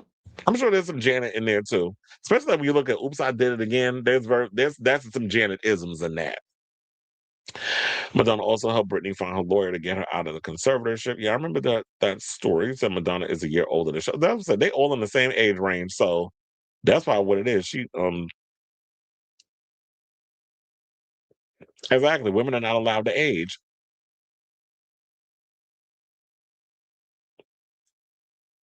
Yeah, they don't. And I don't know why. Is it probably because Taylor Swift still writes like a 12-year-old girl in a journal with a lot of her music?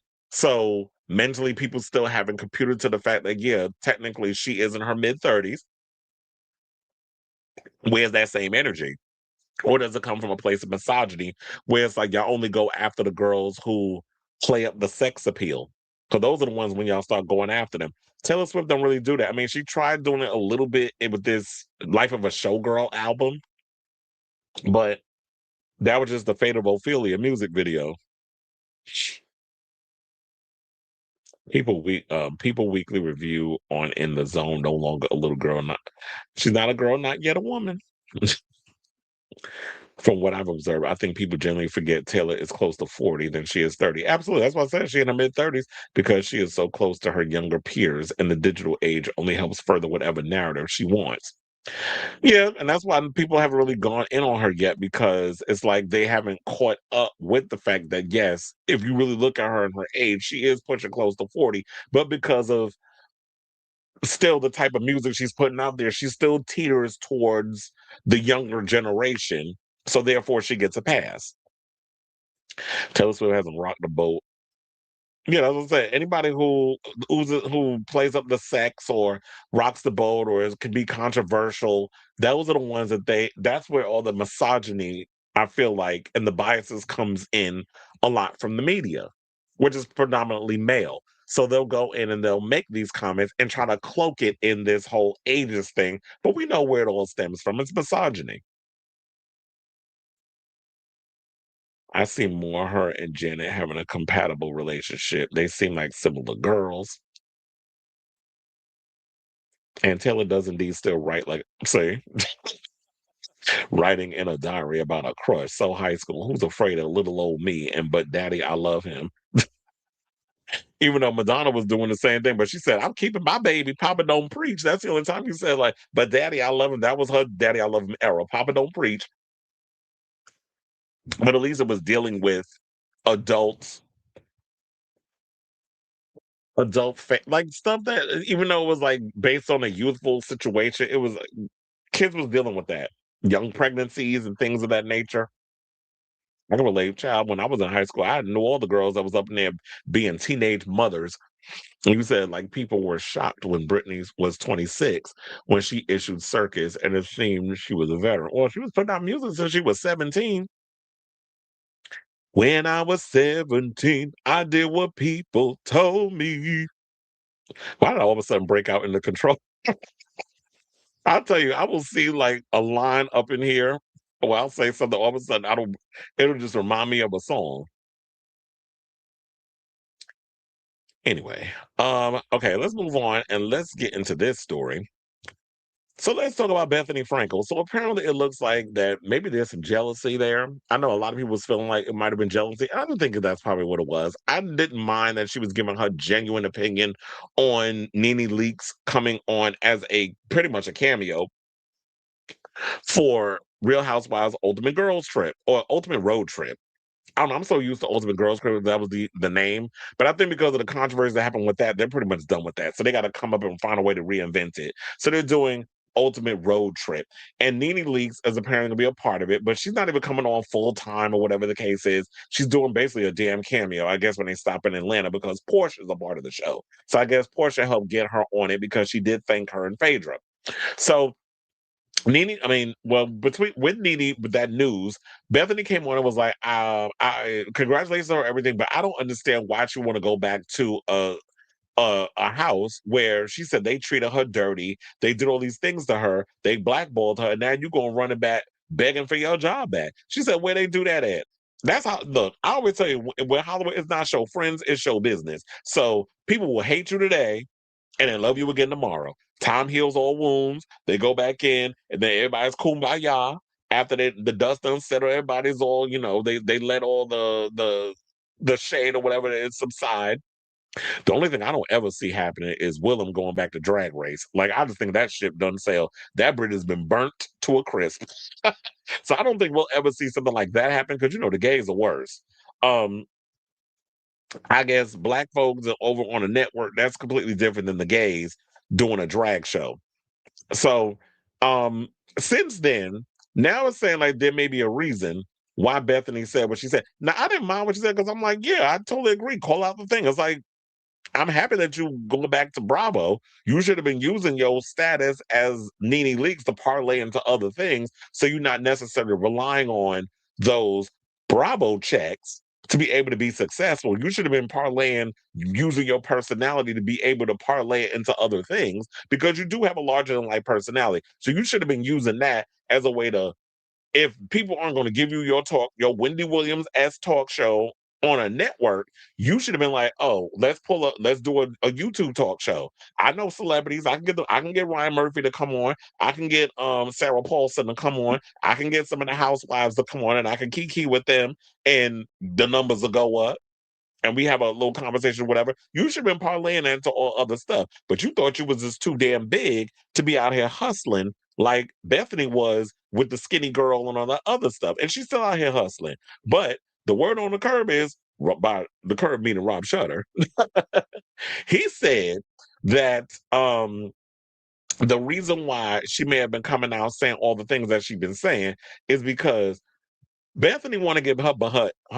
I was gonna say her butt and behind her behind back on Bravo, and is kind of jealous that Nene Leakes is over there getting all the stuff, and she basically on her knees begging them to welcome her back. But they said it's a lost cause. So the former Real Housewives of New York City star has so thoroughly alienated the network that Andy Cohen that she's now the most disliked housewife ever inside 30 Rock. Jesus.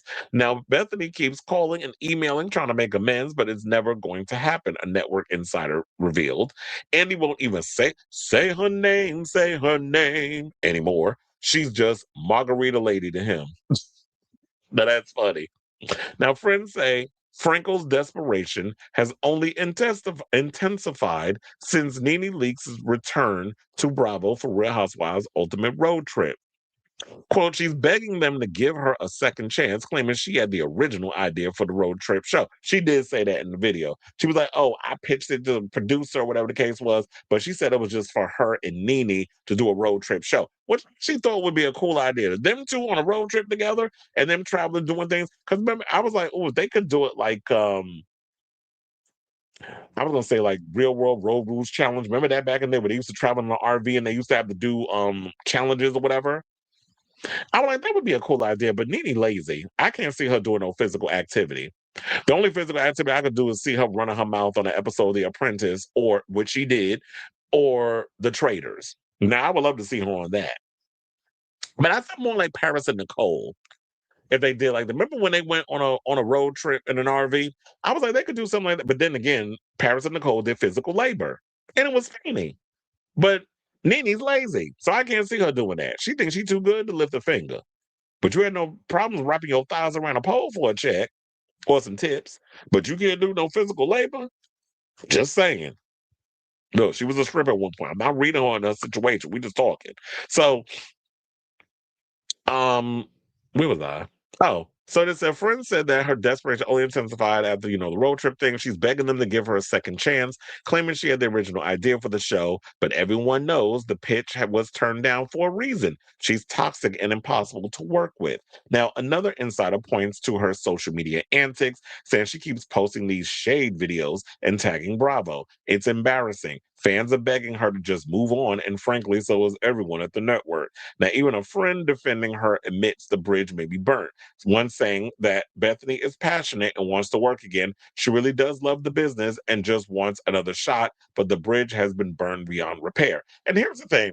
Do y'all feel like when Nene's accusations against Bravo was worse than what Bethenny did? Where remember, Bethenny was trying to start this whole reality reckoning, where they was at one point talking about trying to unionize a lot of the reality stars. Because one of the things you have to realize, actors are unionized. They have a union. They're protected by SAG-AFTRA, that sort of thing. When you're dealing with reality stars, y'all are just plucked from obscurity and you forced to work under crazy conditions, and you don't have someone there that, okay, if I'm because me working in live entertainment, I'm a part of a union.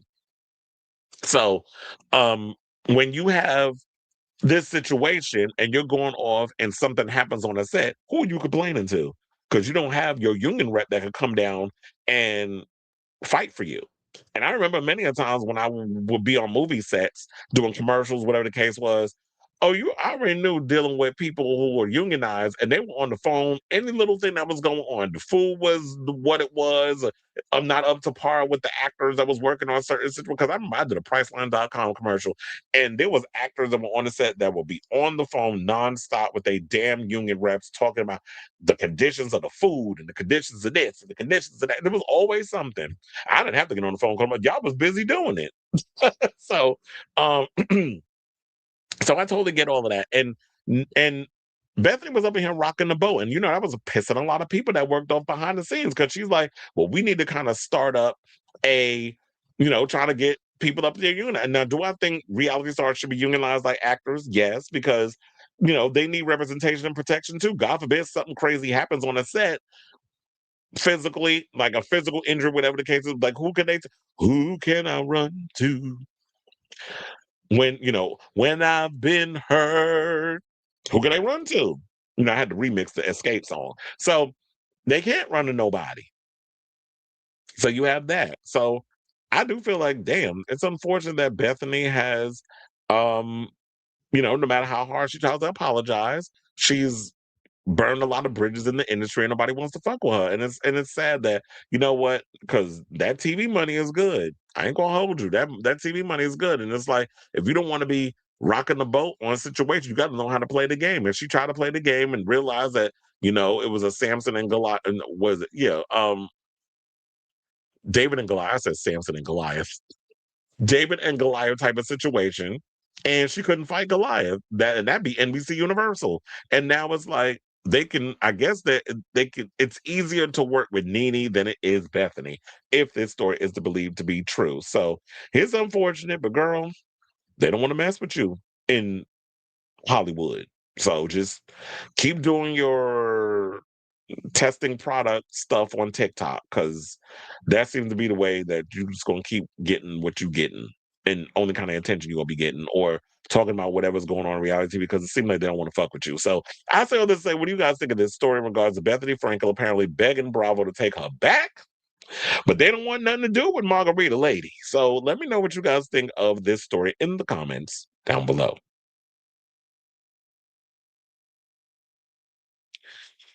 All right, let's see what the people are saying online. Mm-mm-mm-mm-mm.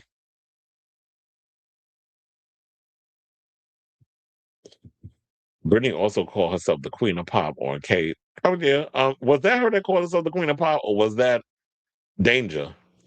Because he did say that in the line to Kill the Lights. I do love that song though. But you said back then the idea of white people being influenced and inspired by black artists wasn't allowed. But like people said, she was from the South, not the normal small town. Well, please, there's always been a thing where white people were influenced and inspired, or that they would have black artists, and because white people were more accessible to sell that idea, they would put a white face on that black music. Elvis Presley being one of the main ones. So that's always kind of existed in so many ways. Brittany called herself the Queen of Pop. I was like, didn't I read that already? Or was that another? Oh yeah, because I was sitting there singing Janet Jackson. And he said the shade of color only white southern small towns is different because it's fire. Did what my mama said and let oh like why am I having a moment? Did what my mama said and let my father mow me. But that was long ago. I'm in. And said Taylor announced Opalite and she's getting dragged as that was the original day Harry stopped. She's so annoying.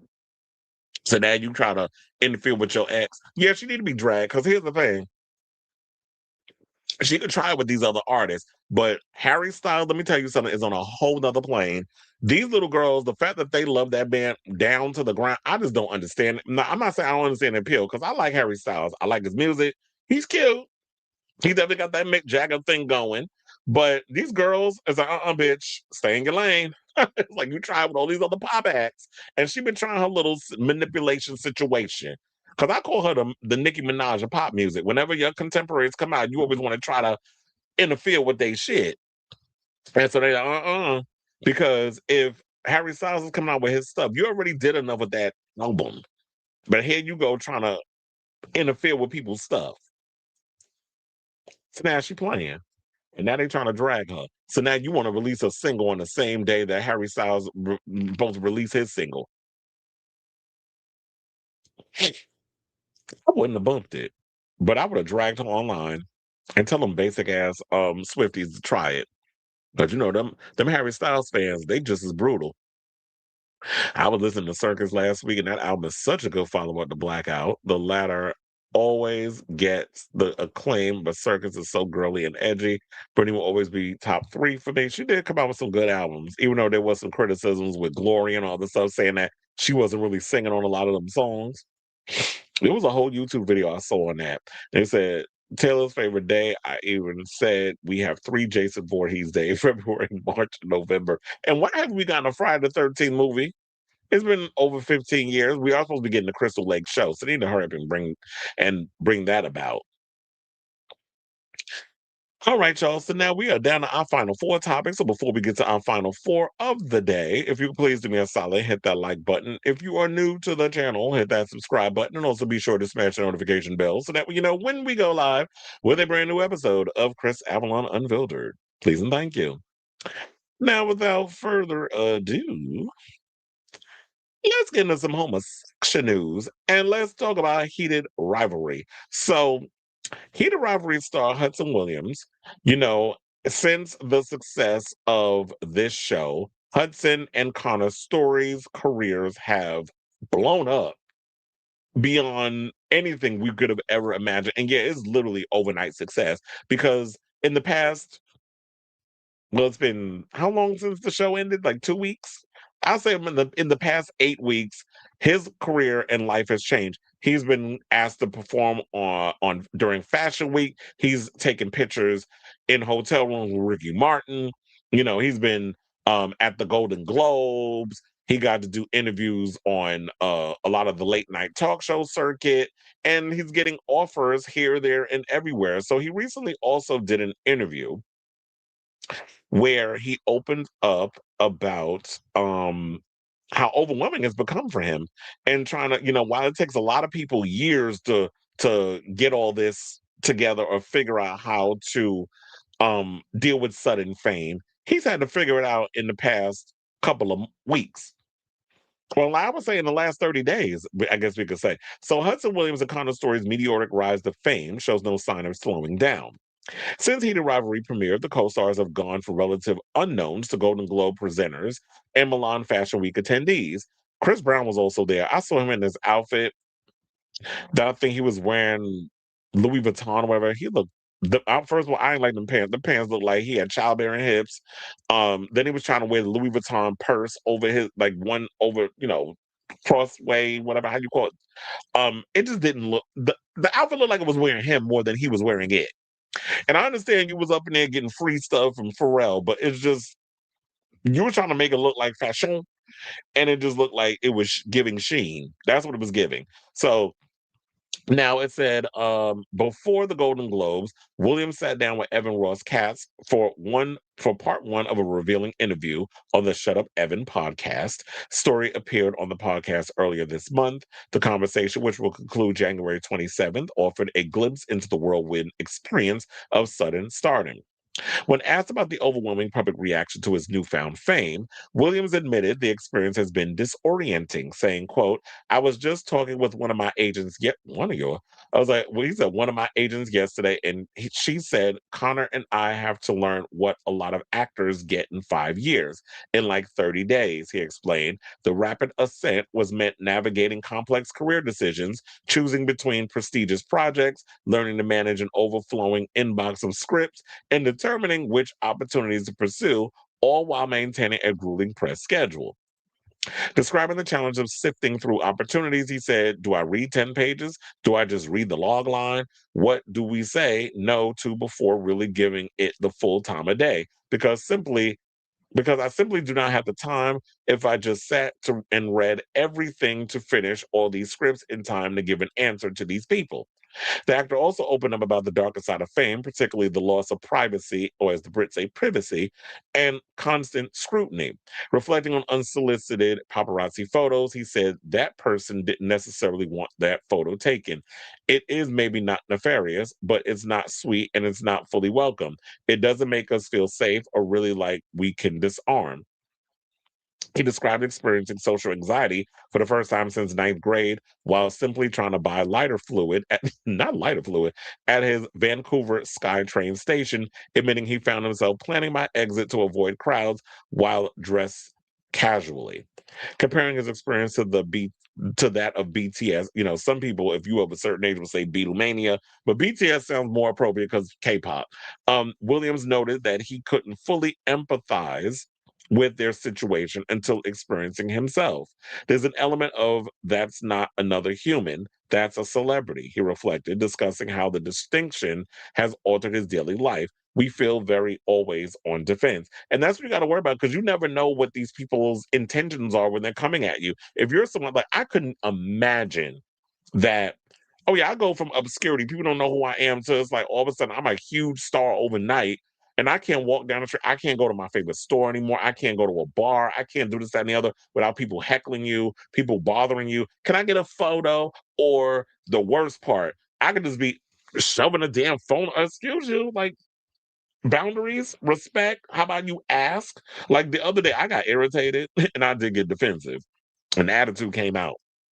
So I was in the gym, right? And I picked the locker, was putting my stuff in there. So this guy comes, he's got a towel wrapped around him, just standing there, staring at me, not saying a word. It irritated me. And I was just like, you want to come over here? Because I knew what he wanted. He wanted to get into the locker, but it's like, open your mouth, say something. Closed mouths don't get fed. I just don't understand what's going on with people and manners and respect or whatever. Like, if you need to get over to something, say something. I'm not reading your mind. I'm not moving out the way. You got to address. You got to say something. And so that bothers me when it's just like common courtesy or whatever the case is. I just know, like, I'm hoping and praying, like, when the time comes where I blow up or whatever the case is, that I can handle not coming off being defensive and cussing people out and stuff, because I don't want to give that kind of energy out there and people thinking like, oh, he's an asshole. Because I don't want to come at it in that way. But my thing is, I'm very much on edge and I'm very much defensive. And then it's like anxiety kicks in. So I totally understand what this is. And it's like, you have these kids who literally blew overnight, but then you have Francois, who has been going at this for years, and he's blowing up as well.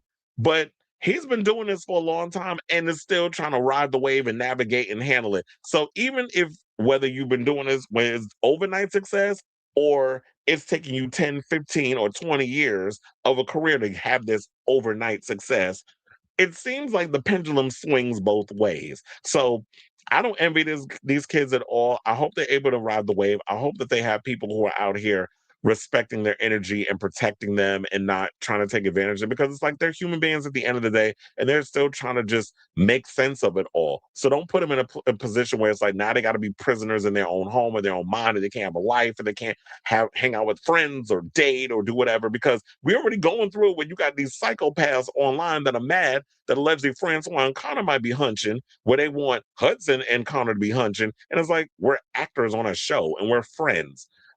What's happening in the thing, it's not real life. And shout out to Kayla Says, because she did a whole video on this where she combined the heated rivalry thing, and it was a thing with what the hell's that boy name?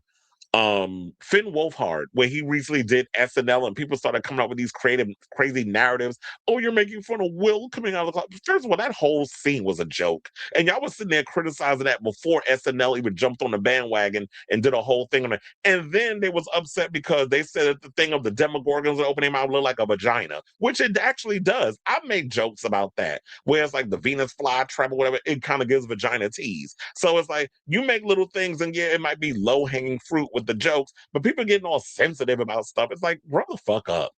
So basically, what my point was, I like to, I go off on these side tangents some of the time. I just hope that these kids are able to just navigate through this thing, because I couldn't imagine what it's like where you're an actor and you're going through BTS type situation. They didn't make music, and they're dealing with this mania coming from women mostly, because they're the ones that are so caught up in this whole um heated rivalry situation than the homosexuals are. You know, these women always staying hijacking our stuff. They did it with Queer as Folk. They did it with Queer Eye. We don't get into that in a minute. And so many other, you know, shows that are geared towards us, but then it ends up being, you know, fantasy fodder for the ladies to be all caught up in. So shout out to you, Hudson Williams. I definitely want to see that podcast. I gotta watch. I didn't even know Connor's story did it, so I gotta watch his because I like Connor. Connor's very animated. I don't know. I just like the way, like how he moves around. Like he seems always very animated, very much into the moment, and just having a fun, good time or whatever. So I like the cast of Heater Robert. I like the show. I hope they do a good job of because you know who knows when they're gonna start filming this show. It has to be sometime this year. But ride the wave.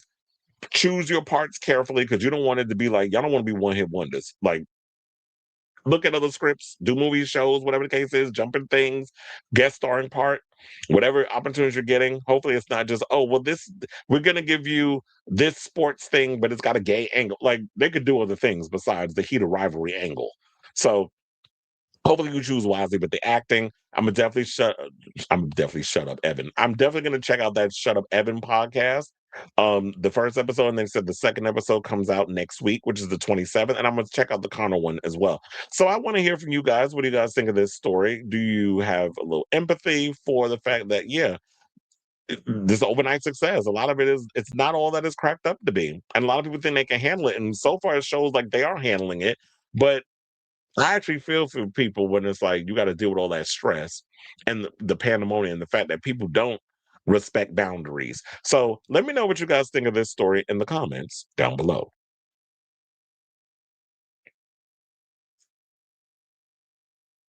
Mm-mm-mm. Alexander Skarsgård was called nepotism baby, but everybody liked that Skarsgård is from an actor. I was like, look, there's a lot of people around that's nepotism. And first of all, he's already proven he's an actor. The whole family acts. The father, Stellan Skarsgård, who y'all know was in Dune. He was that big fat thing that was in that oil. That's his real life father, Stellan Skarsgård. And then you got Bill. And then you got, of course, don't we have another sibling that's an actor? Like the whole Skarsgård family is full, you know, they're all act.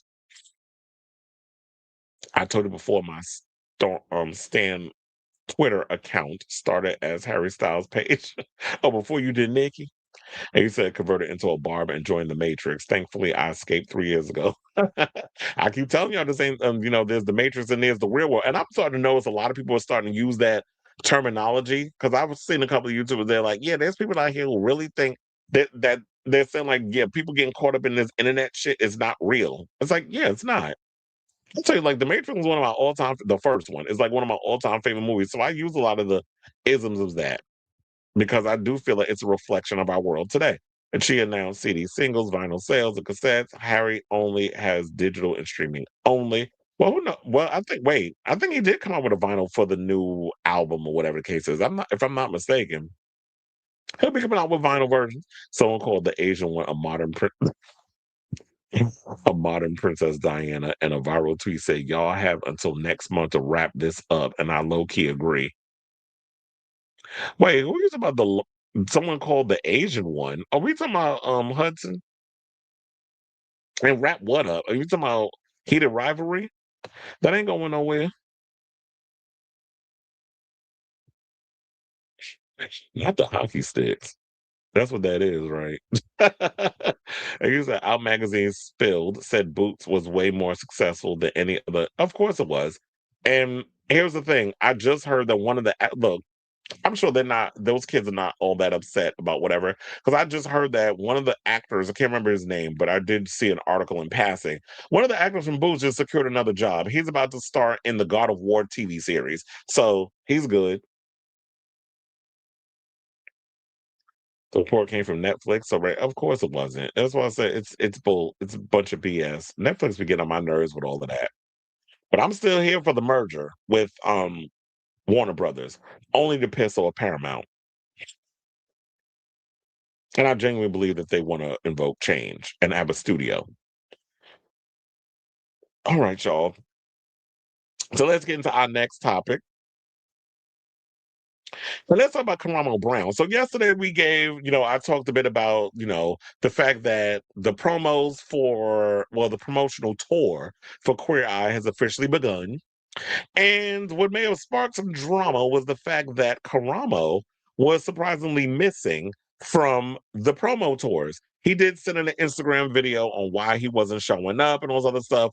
But in case y'all need a refresher, let me play this clip over there at CBS with what the hell's her name? Gail. Because Gail was up in here and basically was like, let me just rip the band-aid off. Karamo is not here, he's talking about his mental health, all this other stuff. And to me, what I noticed, because I watched the video back and I forgot, shout out to Lanier, because he did send this to me, but I didn't see, because I was busy. When I put my show together, I don't have time to be checking messages and all other stuff. I always try to focus on me getting this show together and having all my notes, my information, the clips, all that stuff. Like when you an army of one and a band of one, you got a whole, I'm focused on a lot of stuff. So I ended up seeing his thing after the fact. And one of the things I did notice later on, because it was talking about how I'm glad that Gail wound up getting Jeremiah together, because it did come across like he was trying to just be very dismissive of Karamo's feelings regarding how he felt. But here's the thing. What she didn't do was call out Anthony, because he started it first. I felt like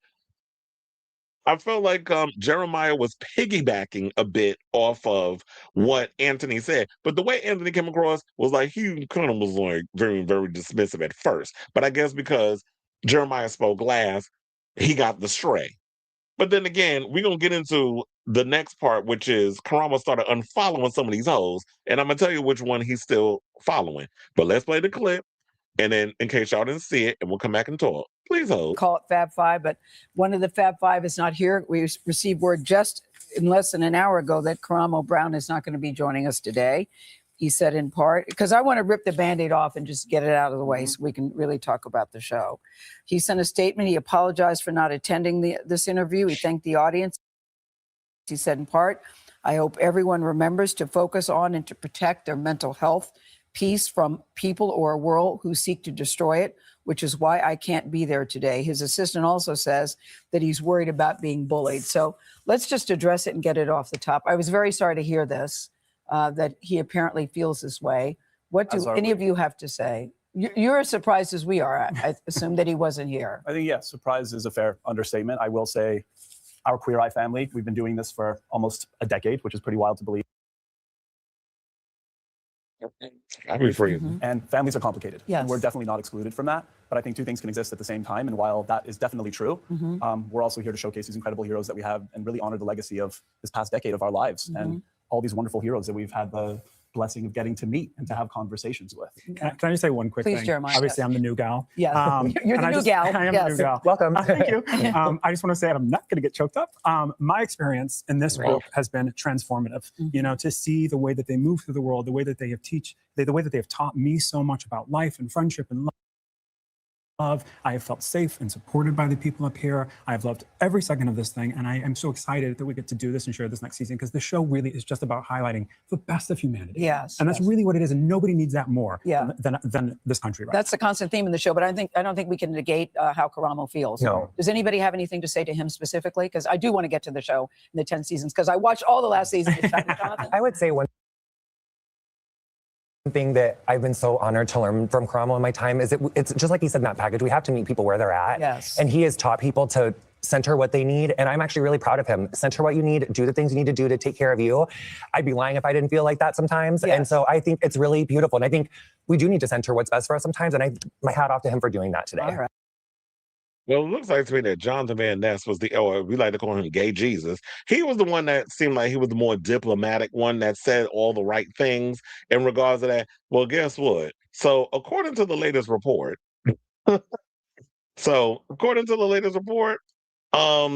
he has unfollowed everybody except, wait, hold on, because I opened up the wrong thing. He's unfollowed everyone except Jeremiah, who was the new guy. But I feel like at this point, the way he was very dismissive of his feelings, I wouldn't be surprised if Karamo started unfollowing him. And so yeah, he unfollowed him as well as Well, he follows him. He unfollowed all the others except him and who was the other one? Bobby Burke. So Bobby Burke, who was been no longer part of the show. Apparently, we thought he quit, but then Tan decided to let it spill that he was fired, and there was an accusation that came around that Jeremiah, who is good friends with Tan, was replaced, and he was like, "Oh, he had a hand." He's like, "I didn't have a hand in getting a friend of mine to replace you in the job that you were fired from." So this is what the tea that they put out there. So it says, um, this week tensions came to a head when Karamo, the gang's culture and lifestyle expert, refused to join his co-stars in interviews on Tuesday. He allegedly did not tell his co-stars he would not be appearing, with Anthony Porowski, Tan France, Jeremiah Brent, and Jonathan Van Ness looking shocked and clutching one another's hands as CBS morning hosts they were doing too much with all the we have to hold hands like we're the Sex and the City girls sitting up here on this panel trying to look like we putting on a united front. They were just giving like, okay, y'all ODing with the body language. Because I'm trying to put on a united front in this situation. I was just rolling my eyes the whole damn time with the way they were trying to act on that damn show. So they said, while the quartet didn't go into detail, food and wine expert Porowski merely said their dynamic was complicated, and which goes to show that maybe there was some truth. Because if you really pay attention to what he said, it was like, yeah, while there's some truth and some stuff, I was like, okay, well, maybe that, there was some things going on behind the scenes and y'all not as close as y'all portray. And here's the thing, just like when you get a bunch of women in a room together, a lot of times when you get a bunch of homosexuals in a room together, where it's like y'all trying to fight for all that attention and egos and all that other stuff, people are going to butt heads. So now, they do have their 10th and final season. I don't even know when that's airing, nor do I care because I don't watch the show. So they also said in 2024, it was announced that interior design expert Bobby Burke was leaving the show amid being replaced by Brent. Burke was 44, then revealed that there was off-camera situation between himself and fashion expert Tan France, who's 42, sparking wild theories about the reason behind the exit. After fans noticed that Burke had unfollowed France on social media, well, he actually was following his business page, but not his personal page. Because when they were going around promoting, he tagged everybody.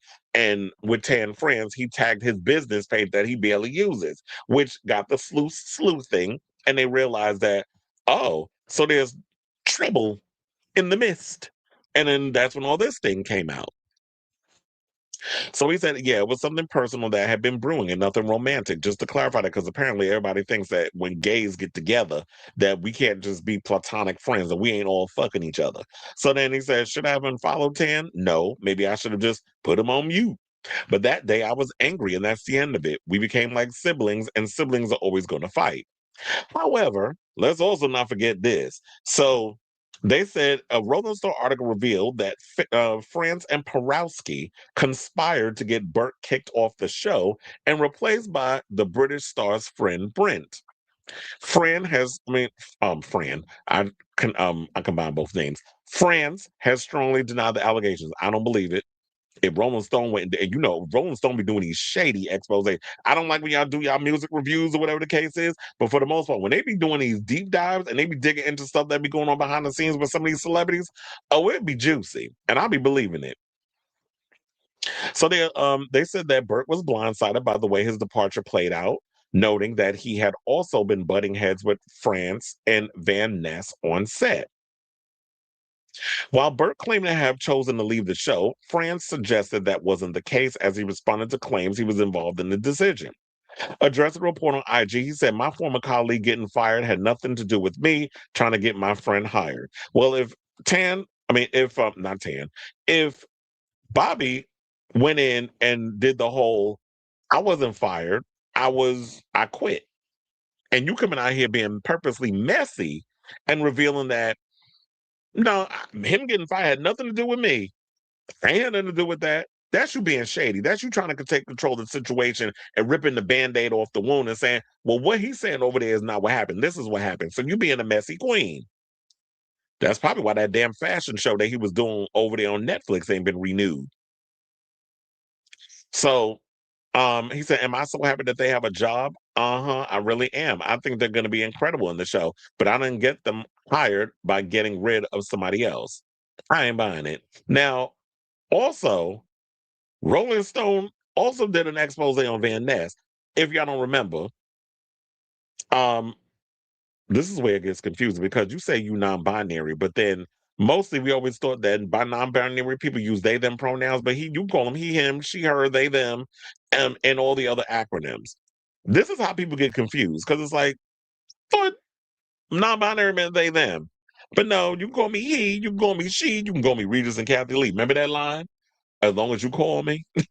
That's an old term from back in the day. But anyway, so there was a story that came out from Rolling Stone back in the day that did an expose on Van Ness where they said that they made the show increasingly difficult to produce and accused him of being emotionally abusive and with rage issues.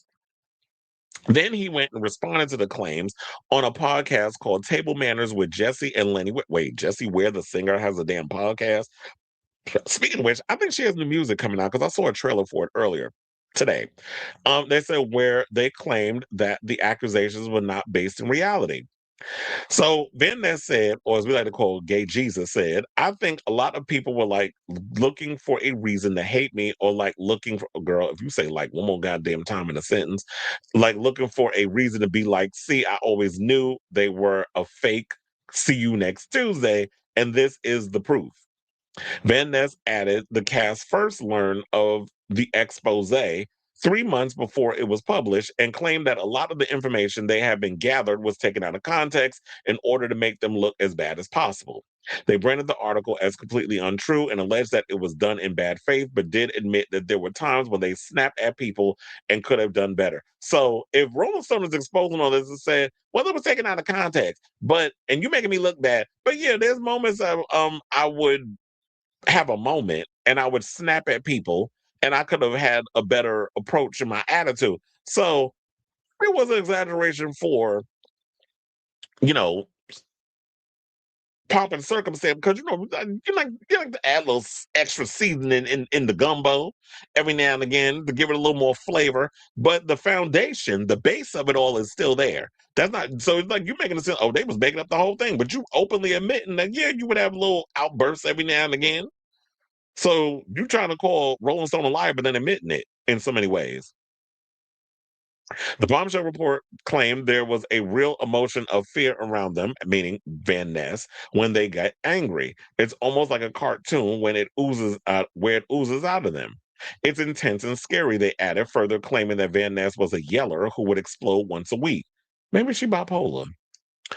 One source said that Van Ness has a very warm, very charismatic side to the personality, which is what the public sees, but then another side that comes from out behind the scenes. Well, that's like most celebrities. They all got split personalities. On camera, they're the nicest people in the world. Behind the scenes, they are Satan incarnate. And then they also went and said at least once a day, they would need to yell at somebody. It might be something small, but there's always going to be somebody to point out and blame and make the villain of the day. They alleged. Rolling Stone also claims that the Queer Eye cast were engaged in petty disputes and competition with each other over screen time and who was the top star of the show. Didn't I say that earlier? I didn't even read this article. That was kind of like the assessment I gave. That it was just like, y'all got like women, when you get a bunch of them in the room, there's egos. Especially when you're dealing with 5 homosexuals and y'all careers is kind of like, y'all not, y'all ain't Beyonce. So when you out here trying to fight for that screen time, that's what you're going to be getting. You're getting egos. Now, while each cast member has gone on to find success in their own terms, Van Ness was arguably the breakout star of the series. Not only do they have the most social media followers of the group, they also published 3 books, including a New York Times bestseller, and launched the hit podcast Getting Curious with Jonathan Van Ness. The podcast was turned into its own standalone Netflix series in 2022 and also has a successful hair care line called JVN, which is stocked in Sephora. Well, that actually worked because, let me tell you something, Jonathan Van Ness got some gorgeous hair. So if you're looking at that, that's definitely going to give like, a hair care line definitely works. Kenya Moore was good. Now, they said despite the damning allegations made about the cast, production sources insisted that the Fab Five's intentions and interactions with the heroes, the contestants, are genuine. They said the experience that the Fab Five gives to the heroes, that's very real. A lot of people who believe in that message and care about it work very hard and lose sleep to make a quality show that people care about. Now, Inside the next series of the show aired as planned and was nominated for 3-time primetime Emmy. Okay. So, I was like, is there anything else to add to this? Because I just feel like it's just going on and on. You know, Daily Mail, y'all will sit and turn a thing that, let's get to the point, but y'all will sit and turn a 20-minute and something into 20 minutes. I'm like, this article don't need to be this damn long. So y'all pretty much got the point. So I just want to know, like, what's going on with Karamo? Like, I get it, protect your peace, do whatever the case is. You know, you played the game for as long as you did. You gave this show a good 10 years, whatever. I never got into it. My Queer Eye is the original one with Carson Kressley and Cayenne Douglas and Jay Rodriguez and all the other members of the group. I forgot the other two.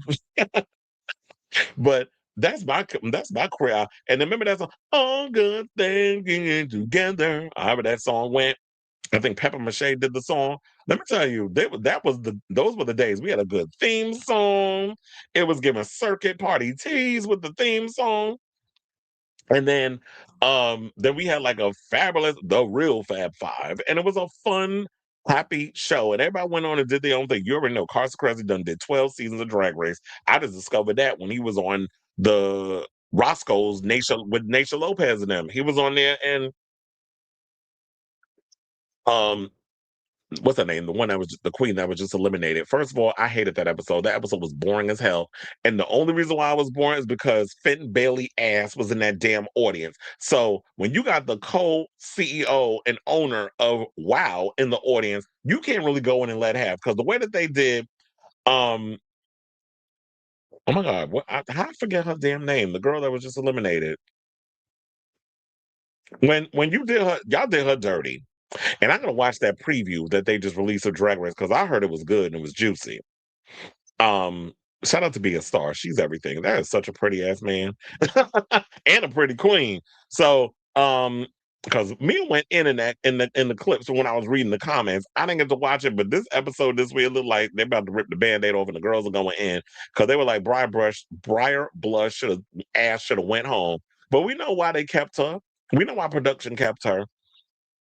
So, I feel bad for Karamo and this whole story. But look, quiet as it's kept, I was reading some of the comments and people said that Karamo problematic his damn self. So why he out here playing the victim, that he got to protect his mental health. And I'm sure they all was like, when the cameras are rolling, we're going to come and do our job, and we here to serve these people and do what we got to do. But behind the scenes, we don't like each other. We tolerate each other. Y'all, if we wasn't working, I probably would have punched you in your damn throat. I'm sure they all probably have that way about each other. But then they go up there with that politically correct condescending mess. And shout out to Gayle King for calling that out, because it was like y'all were being very dismissive of his feelings. But some of the people were saying that Karamo ain't no angel in this situation either. I don't know. I need to hear from the people that know if they're going to speak out and expose whatever it is that he got. If Karamo's been problematic on the show and rude or whatever the case is, definitely drop it in the comments, because I want to hear it. But in the meantime, we just going by the information that we have here. And while I was not somebody who was an avid Queer Eye watcher, you queens are messy. So say all this to say, what do you guys think of this story? Because it is definitely getting juicy. And it's definitely something I feel like we're going to be hearing more stuff about as the rollout of Queer Eye, ascends upon us, especially this final season. So let me know what you guys think of this story in the comments down below. And the star of the show, they can all take a seat individually. None of them do. Hello, that's what I was gonna say. Like when you really look at it, it's kind of like when you look at Destiny's Child, there's a standout. When you look at the Spice Girls, there's a standout. When you look at Little Mix, there's a standout. When you look at Girls Aloud, there's a standout. When you look at BTS, there's a standout. When you look at Blackpink, there's a standout. When you look at Queer Eye, there's no standouts on this damn show. together collectively, y'all work as a unit. But when you go off and do y'all own thing, don't nobody care about y'all.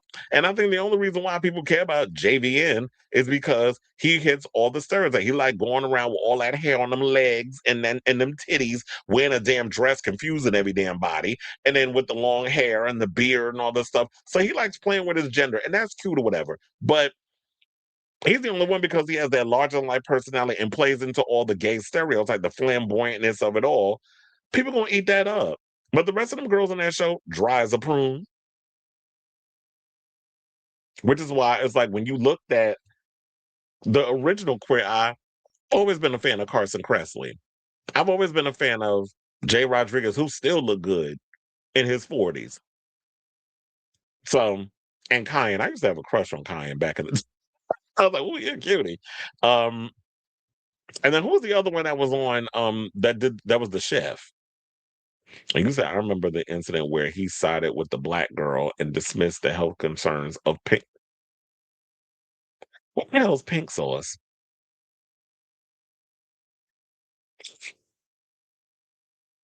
Anyway, let's get into the rest of the show. I was like, wait, what's pink sauce? I don't know if I'm familiar with that, but let me know in the comments. But in the meantime, let's get into some more drama. This time, let's go from TV drama to music drama.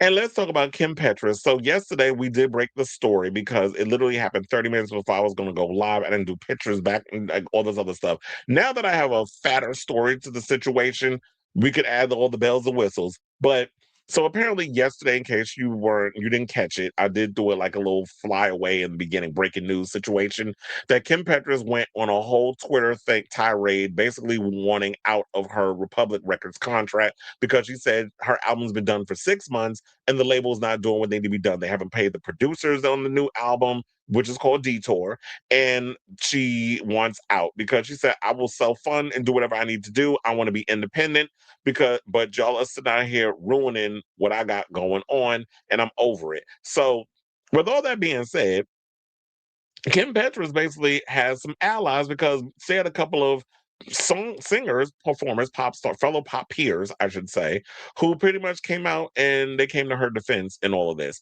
So musicians including Kesha, Grimes, and Shy Girl have spoken out on the reality of major label contracts after trans pop star Kim Petras accused her label of refusing to release her new music.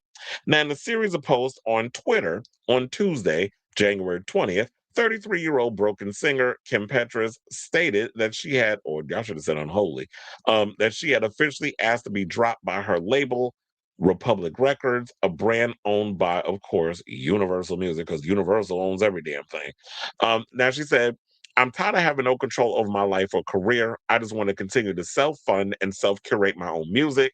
This is why I have formally requested to be dropped by at Republic Records. And yeah, she tagged their ass in the tweet.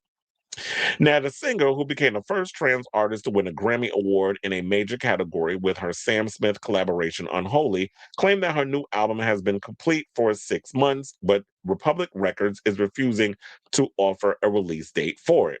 Because remember, at one point, they did say that the album was supposed to come out at the end of the year, which was December. And then there was a story that was supposed to come out in February. I remember hearing all these different alleged rumored dates.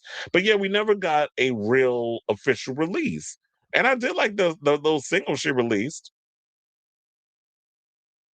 She also said that she filmed a music video that she paid out of her own pocket at the end of 2025 for her next single, but the record label wouldn't give her a release date for it. The Future Starts Now singer added that despite her historic success at the 2023 Grammy Awards, Republic Records provides no support for her music career.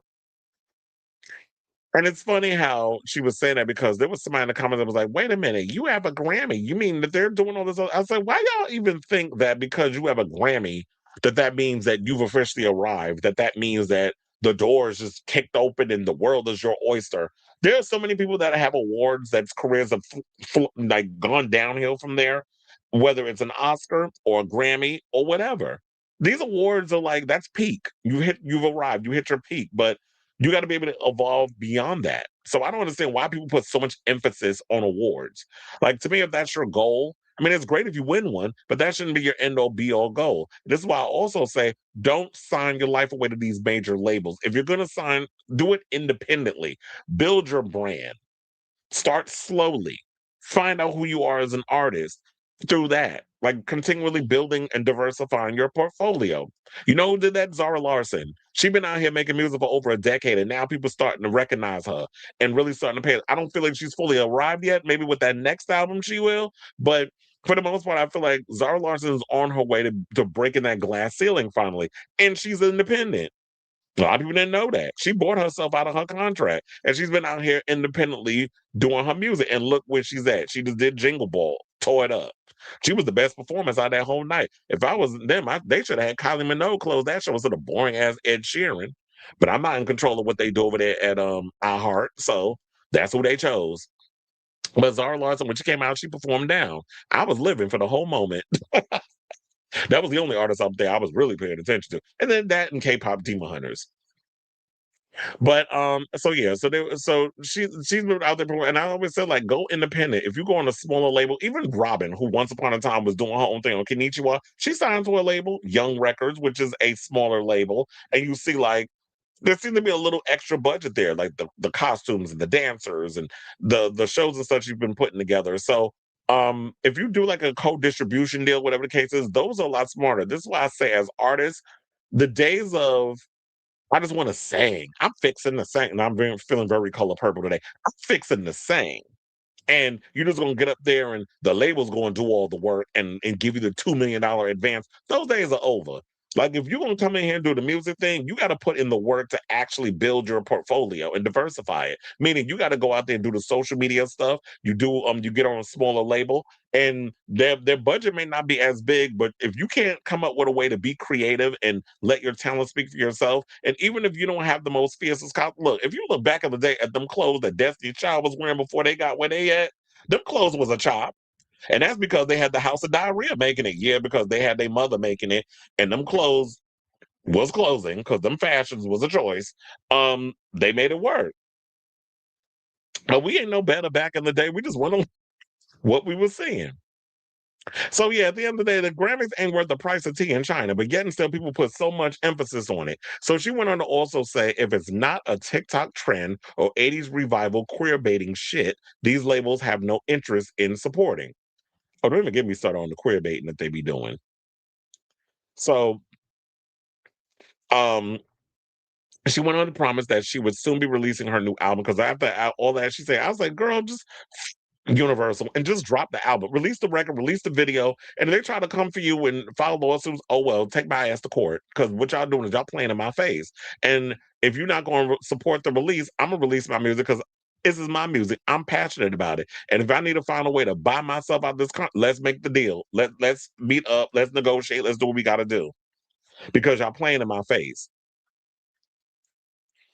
So now Petras' public request to be dropped by her major label has reinvigorated an omnipresent conversation about the difficulties musicians face when they are signed to major labels. Look, we can take it back to the days of Prince. When Prince was running around with Slave on his face, he wasn't doing that for shits and giggles. There's a method to his madness. Now, praying singer Kesha replied directly to Petras' post about asking to be let go by her label, stating that freedom should be a birthright. She said, quote, I spent many years fighting for the rights to myself, she wrote. Watching another woman realize that the golden age is still a cage isn't a victory. It's a tragedy we have to stop repeating. Freedom isn't a privilege, it's a birthright. I hear you. I'm sorry, Kim. And you already know what Kesha had to deal with in regards to all of this, regarding the fighting with her label and trying to break free of Dr. Puke, which those two have in common. And I remember there was some people in the comments that was saying that this is Republic getting mad at her because she didn't work with Dr. Puke on this new album. Well, we already saw what happened when Katy Perry worked with him with 143. Y'all dragged her down to the ground. And the album was a flop. The album 143 was a full-on chop. Y'all didn't support it. You supported the tour. The tour wasn't bad. I actually liked the tour because I worked the tour, but it wasn't a bad tour. I actually thought Katy Perry was funny. The tour was touring. I liked a lot of the craziness. It was just a crazy show, but I had a great time with it. Now, them songs that's on that album, Artificial was actually a cute song, though. I will give her that. it needs to be a little longer. But yeah, there was a lot of songs on the album that just wasn't doing it for me. But working with Dr. Puke definitely hurt her. And maybe she was forced by the label to work with him. And she doesn't really have control and want to rock the boat. But it's like, you want to deal with the wrath of the fans versus the label, I guess. That's what you want to do. But Kim is trying to carve out her own path and do her own thing. So they're saying that there might be punishment for that. But that's why they're coming after her. And I was also hearing someone say earlier in the show that it might have been Robert, that they said Kesha should come and manage Kim. I don't know if Kesha wants to take on that responsibility because, Kesha has Kesha Records. She's officially independent. That's how she released her new album, period. And, the album was all right.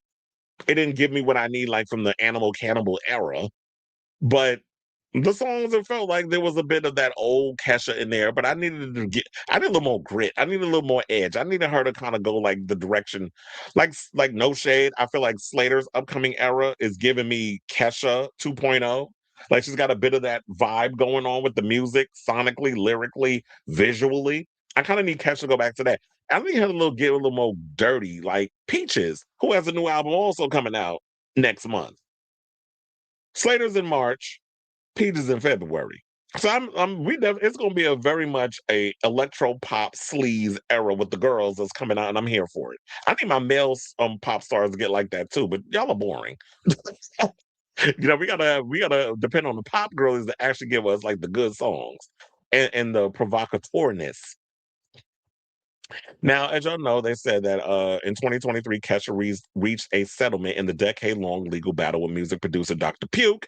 After he filed a lawsuit in 2014, after she filed a lawsuit in 2014, accusing him of sexually, physically, verbally, and emotionally abusing her.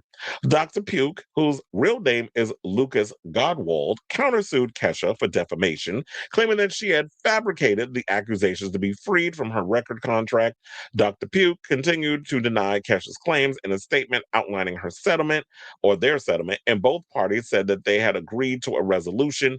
Kesha founded her own label, Kesha Records, in 2024. Now, we did bring up Petras collaborating with Dr. Puke on some of her biggest hits.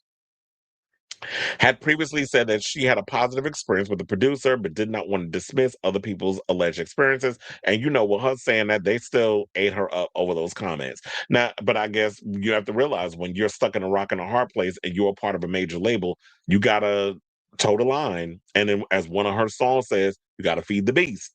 So you can't come out and really say how you really feel. Now she's at her wit's end.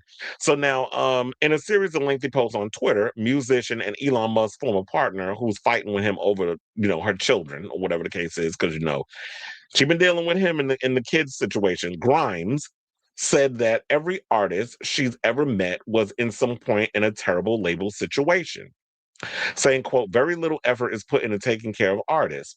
We are expendable, and sometimes I suspect they purposefully try to break the best ones so no one else can have them, and they can steal their ideas and trust them onto someone else whose dreams are so big they'll accept the abuse.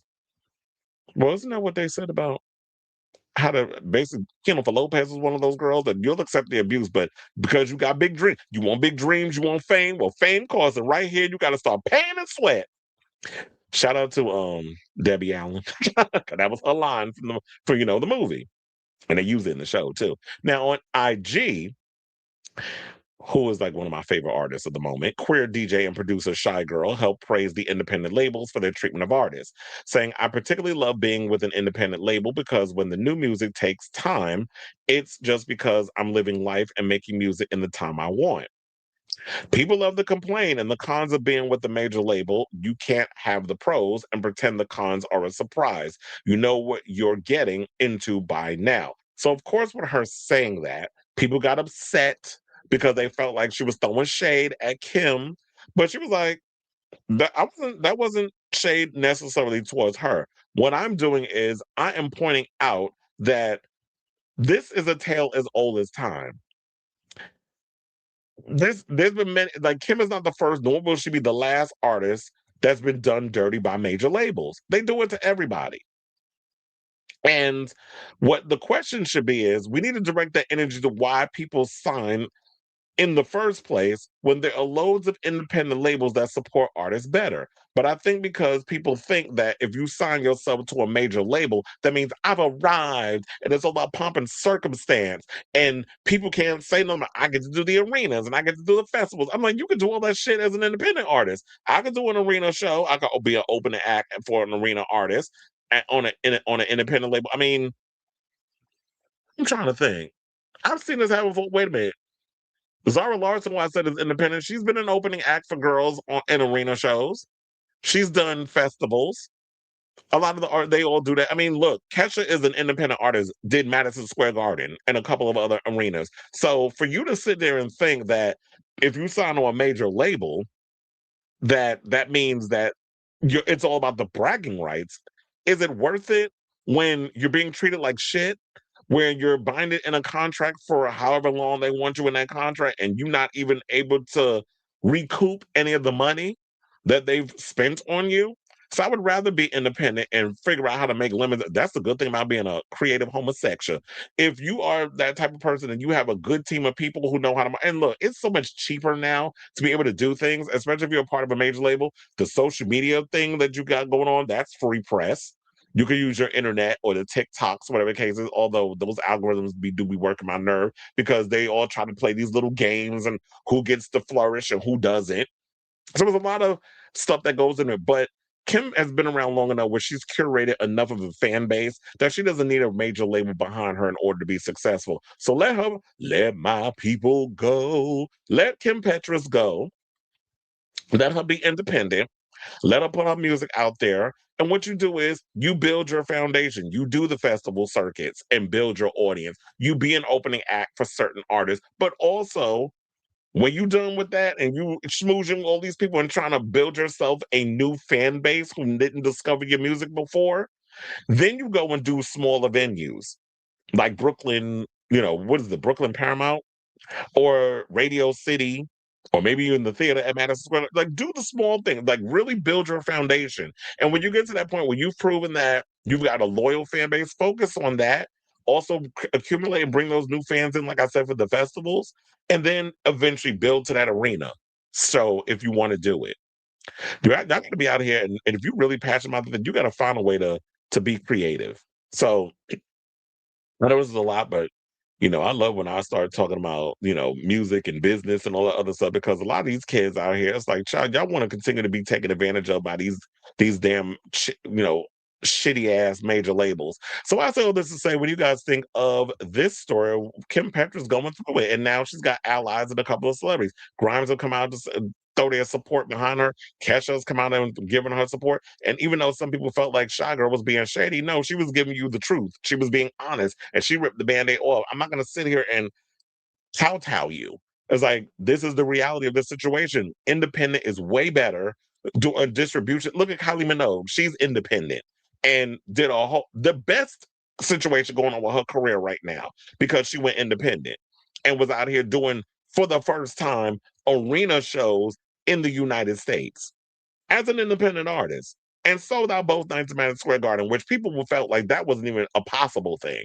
But the Impossible Princess made it possible. So let me know what you guys think of this story in the comments down below. I was like, child, this will be the first time we did a show in a while that's over 4 hours. But I'm trying to get a hold on because I see a lot of people got a lot to say on this situation.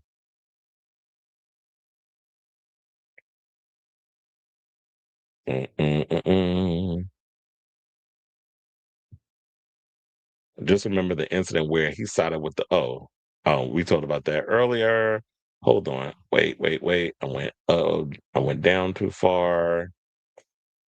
Republic Records wanted a general public type act, but she has fans, might not be Madison Square Garden type act, but she's a niche act. I knew it was bad from her to go. Yeah, that's why I said, yeah, but was she always independent? And then she went, yeah, it's bad to go major. That's why I was like, as queer artists, do the small label thing. And we can go out there and prove that we can do those type of shows. It's kind of like when there was the electro clash movement when like Peaches and all those artists were coming up. And then because this thing blew up so fast, they decided to have them open for like Marilyn Manson and Nine Inch Nails and doing all these other festival things. And they were like, oh yeah, they thought that these people that were doing shows at CBGBs could run over and do festivals with these other type of groups. And then it was like, the people wasn't receiving it well. Now they like the genre of music, but it was something relatively new and different. And they were like, and Peaches was like, I was getting spit on every night. But she kept going. But that's rock and roll.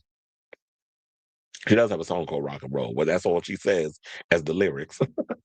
Rock and roll, rock and roll, rock and roll, rock and roll. And you said Kesha's very gracious. Yes, she is. First overly trans artist because Wendy Carlos won for Iron, but wasn't open given it was the 80s. Kim may have been the first trans act to go quote unquote mainstream, at least in the 21st century, but the industry in general is not supportive of any queer trans who can't pass as a heterosexual. Exactly. It's like it's kind of like with black artists. They want our rhythm, but not our blues. You want our creativity. You want all of our stuff to pass on to your heterosexual, your cisgendered or cis-het artists, but y'all want us behind the scenes. You don't want us in the forefront. It's kind of like I said about Lil Nas X. Like if Lil Nas X want a revival of his career and start over, he needs to go independent. Release him from his contract. Go independent. If he wants to rap, he needs to kind of go into more of that hyper pop, electro dance genre and do his thing that way. Look at Cakes the Killer. Cakes the Killer is an openly queer artist and very successful. He travels the world. He performs in smaller venues, but he's got a successful career. Duran Bernard, the same way. Everybody's up in here wanting to still be on the same plateau as like the Madonnas and the Kylies and all these other girls. And I'm like, I will still give you a Kylie Madonna experience type show. I'll give it to you on a smaller stage, but you still gonna get that big extravaganza just in a smaller frame. If you creative, you can always find a way, like as Noxeema Jackson said in one of my favorite movies, Tu Wong Fu, I will make Hollywood wherever I go. Oh, it was Felix that said that. Like you said, she got a Grammy and a #1 song, but Kim always gave niche. Like no main pop girl would put out Love Slut Pop though. Some of those songs up in there, I'm like, bitch.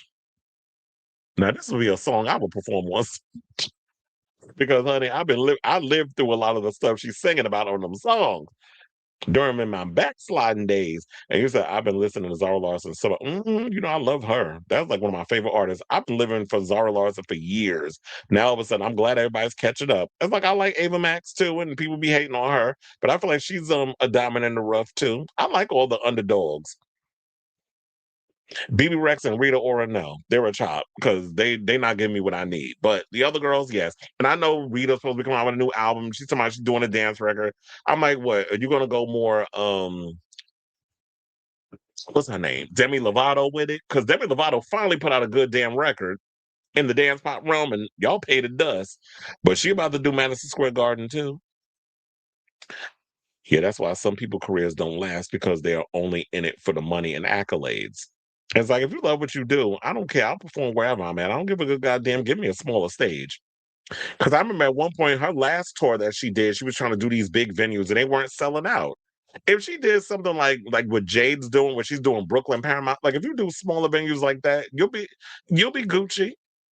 Not everyone is destined to be that main pop girl level. And Kim Clinton, absolutely, I definitely feel that she makes accessible pop music that's radio friendly, but unless it's unholy, a mainstream audience doesn't care about it. And it's like, yeah, if you're trying to get those like who do I think of that be the perfect example of like someone who's very basic that you can get you can hit that more that middle America audience. Tate McRae. Like if you're not giving Tate McRae tease with the pop girl type situation, you're not grabbing that full audience. You'll get the hipster types. Like to me, when I look at Kim Petras, she'll get the same kids that like Robin.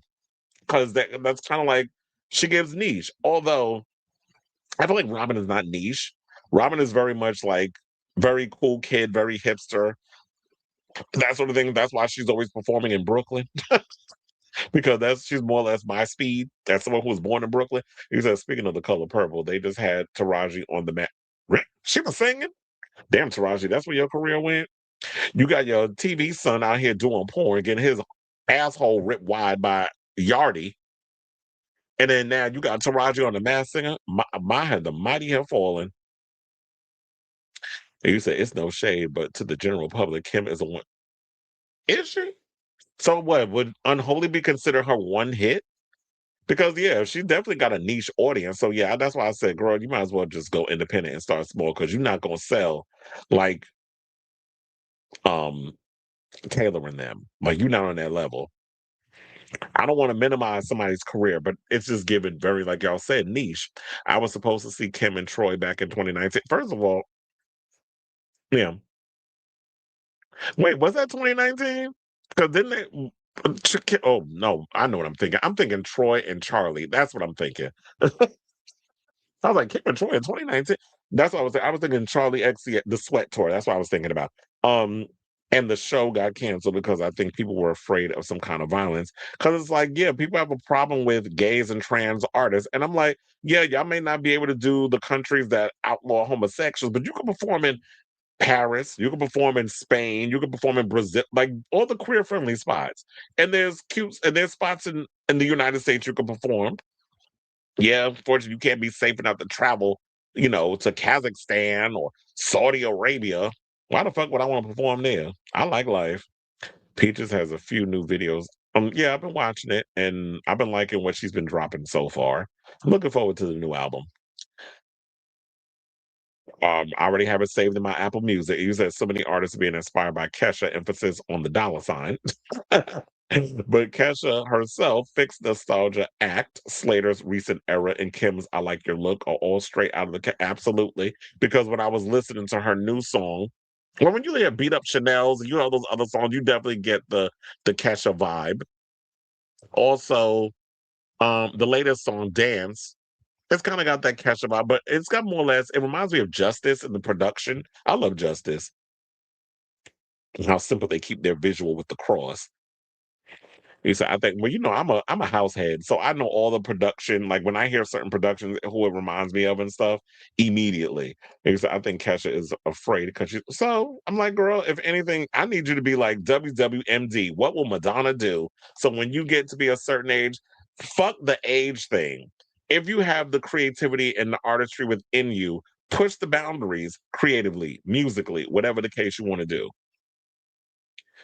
Lanier says, I just saw on threads that according to TMZ, the Karamo situation erupted because of a hot mic moment in which his mom overheard all but Jeremiah talking. Oh, that's probably why okay, well, thank you for that information because I didn't know. So Jeremiah, well, I guess because Jeremiah is new, so he has no stake in the fight. So he's just sitting back listening. This ain't got shit to do with me. I'm just the new guy. And here you got Tan, his old shady ass, and you got Miss Thing, JVN, and then Anthony phony ass up in there talking shit. And it's like, oh, really, bitch? Okay. Now, that's the gag. Can't stand I can't stand cheap queens. I can't stand messy queens. Shout out to Gia Gunn. I'm gonna watch that season of Drag Race. She's a key. Like you said, I read that. I'll be going on my little mental bipolar tangents. You said, I can't wait for a new album from Grind. I've been listening to her recently too. She's been coming, like whenever I would listen to, like whenever I be listening to certain hyperpop artists and then my Apple Music goes into the mixtape mode where it starts playing music that's similar, they'll put some Grimes up in the mix and I'm getting caught up in them songs. And you said she may be a nutcase. But Genesis, Oblivion, and what's that? 4 a.m. are some of the greatest. And it's funny because isn't that how she write her son name too? The way with the weird A and the E is attached or whatever. Are some of the greatest songs ever made, in my opinion. Yeah, she is crazy. Which I guess is why she and the ketamine queen, Elon Musk, were a match made in heaven at the time. Slater and Kim were more slutty, while Kesha was sleazy. She was branded as being a mess. What we do like was I felt like Kesha was more rock and roll in regards to that. But yeah, slutty. I think Slater's trying to fall in that whole sleazy thing. Get sleazy. Get sleazy. I said Kesha was sleazy when she was dubbed Not a Kids Act because she was a hot drunk mess. And the Dollar Sign version was a Dr. Luke creation. Kesha is who she is. All right, Bruce Willis with the Yippee Ki-Yay. You said they want the overnight success. Those days are gone. You don't get instant success. That overnight was 4 to 5 years hard work behind the scenes before the label felt okay, they're ready. Yeah, because that was when artist development was coming in. They're not developing artists no more. So now you gotta literally be out here and self-create. You gotta get out here and start making the music. Speaking of which, have y'all heard that new Madison Beer single? It's cute. It was giving me Ariana Grande tease, but it's a cute song. Ramen did Madison Square. Oh, did she? Well, of course, it was before I worked there. I would love to see her. I'd love to see Robin do Madison Square Garden again. I actually hope she decides to do Madison Square Garden when she drops the album. But I'm realizing it's going to be insanely busy this summer because, like I told you, Bon Jovi is doing 9 shows. Rush, I believe, is doing 4 or 5. I did hear Fish might be doing a couple of shows because they want to hit their 100 show mark this year. Because I believe they're at 90 or 91 so far. And so I heard that. Then we had Harry Styles. Rumor is he's supposed to be doing 20 instead of 15. So it's been up. That hasn't been announced yet, but that is the rumor. I told him we'd be talking at work, and I'll be sitting here spilling the tea. So those are the rumors that's floating. But of course, when you try to ask people, I cannot confirm or deny. So that is the word on the curb at the moment. Robin also opened for Madonna on the second leg of her Sicky and Sweet tour. Peaches worked with Pink on OMG. Her only set. Yeah, I remember that she worked with her. That was like it when, you know what? I always liked the idea when mainstream artists always took a risk and started working with a lot of underground artists. Like when Pink worked with Peaches, or wasn't that on the what was the name of that album? Try This? The album that third album that came out of The Misunderstood that flopped. That a lot of people was adding because it was a little too out there where the buses don't run, and she had to come back and play it safe again. Um, then I liked when Christina Aguilera, when she was doing the era of Bionic, when she started working with Goldfrapp and La Tigra and a lot of those artists from the Electro Clash era. So I was liking that. So I was like, that's back when the artists of my generation was taking risks. And working with a lot of underground artists. I honestly think Lil Nas X should take the influencer route. Was he ever passionate about making music, or did he just want to make it? I feel like he fell into music. I think because of Old Town Road became such a big hit that he felt like, oh, I need to follow it up. But I don't know if the passion necessarily was there. And he was just going along with whatever these people was trying to put on him. And it ended up ruining his career. And he ended up having to deal with all this craziness. I don't know if he was genuinely ready to become a musician. It's just like, I think Old Town Road was a happy accident. And then he just had to keep riding the wave. And it's like, once you get a taste of that fame, oh, that I tell you, that's a drug worse than the prescription and the street pharmaceuticals. Peaches was also on Xtina's My Girls. See, I was bringing up Bionic before I read your comment. I love Bionic. I wish Christina would have toured for it. She do every now and again. She has did songs for it, so she's aware that the fandom loves that album, even though it didn't work out the way it needs to because it came out around the time of the Fame. So it looked like she was copying off of Lady Gaga when they were working on that album around the same time. Sabrina Carpenter, yes, she is. You said she is basic. I told her I was bored senseless with that tour, and I had to work 4 of those shows. I was bored. But you said not in a bad way. Tate McRae is basic, but not in a bad way. They each have something that makes them niche, but they appeal more to a mainstream audience. Yeah, absolutely. So you're gonna get like those mall girls that are going to come in and watch them, or the little, the boys that's coming to terms with their faggotry. And then you get a couple of those Jersey Shore girl types. I'm trying to describe the type of people that I be seeing at these shows. The Jersey Shore type, the Snooki types, because they're the ones that definitely like to take McRae's. I've seen so many girls that would show up with the lip injections and all that other stuff that was coming to these shows, drunk out there, God. Ava should have opened for Kylie, not yeah, because wait, she opened for Rita Ora? Girl, I'm going to pay to see her. Rita Ora better be glad she getting a check from the Masked Singer. The best thing that Nicole Scherzinger did was drop out so somebody else can come up in there. Taylor Swift is basic, but not in the back. These are all those people who have mainstream appeal / popularity. And I saw Kylie, no one knew Rita, so she like it, and everybody's like, saying what? We don't know you are a no-hit wonder, sis. Yeah, I don't understand why she had Kylie. Why did she have Rita Ora open? Because damn, I forgot who Kylie had open. Oh, I think it was Rami. Rami X from, I think it's called Rami X or Rami XX. Yeah, Rami. I like some of her song. I knew her stuff. So Rami opened for her in the New York leg, which I thought was a good idea. But yeah, Rita Ora, she was trying to get people to sing along. See? I was like, they were like, what? I don't know them songs. Should win the audience that loves Robin, Carly Rae Jepsen, and Ava Max, true gays that gatekeep our best music better than. Yeah, we do. Because it's like we will sit and covet, the girls, and we'll come out and support. And those are the loyal fan base you need to perform for. So Robin, Carly Rae Jepsen, Ava Max, they have their small little niche audience, and that should be okay. You know what? Somebody needs to come out with a niche festival and just put all the niche girls together and have all the people just come out and support. So you get all the B-level girls on one festival. The majority of Americans, yes, they are. So that's why the main pop stars are basic. Beyonce is literally Madonna, the only exception. Madonna, Janet, Britney, and Kylie were basic in their day too, but not in a bad way. Madonna and Janet's 80s runs was cute, girly bops until they decided to evolve. Key Mac admitting Joanne wishes she was music and Cowboy Carter, cutting edge pop with country and folk influences with modern music elements. Yeah, that album was all over the place. Music is barely a country. Yes, not. It's basically folktronic.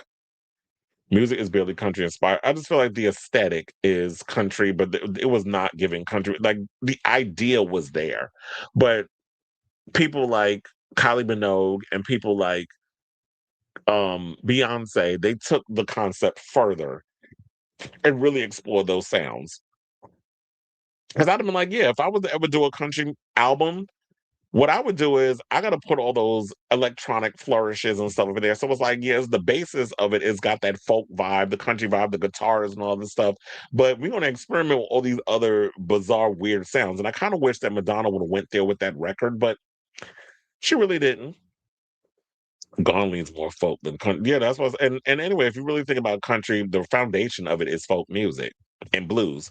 So Madonna was never basic. She was edgy from the beginning. To us, it was country. It was her way of telling Faith Hill, Shania Twain.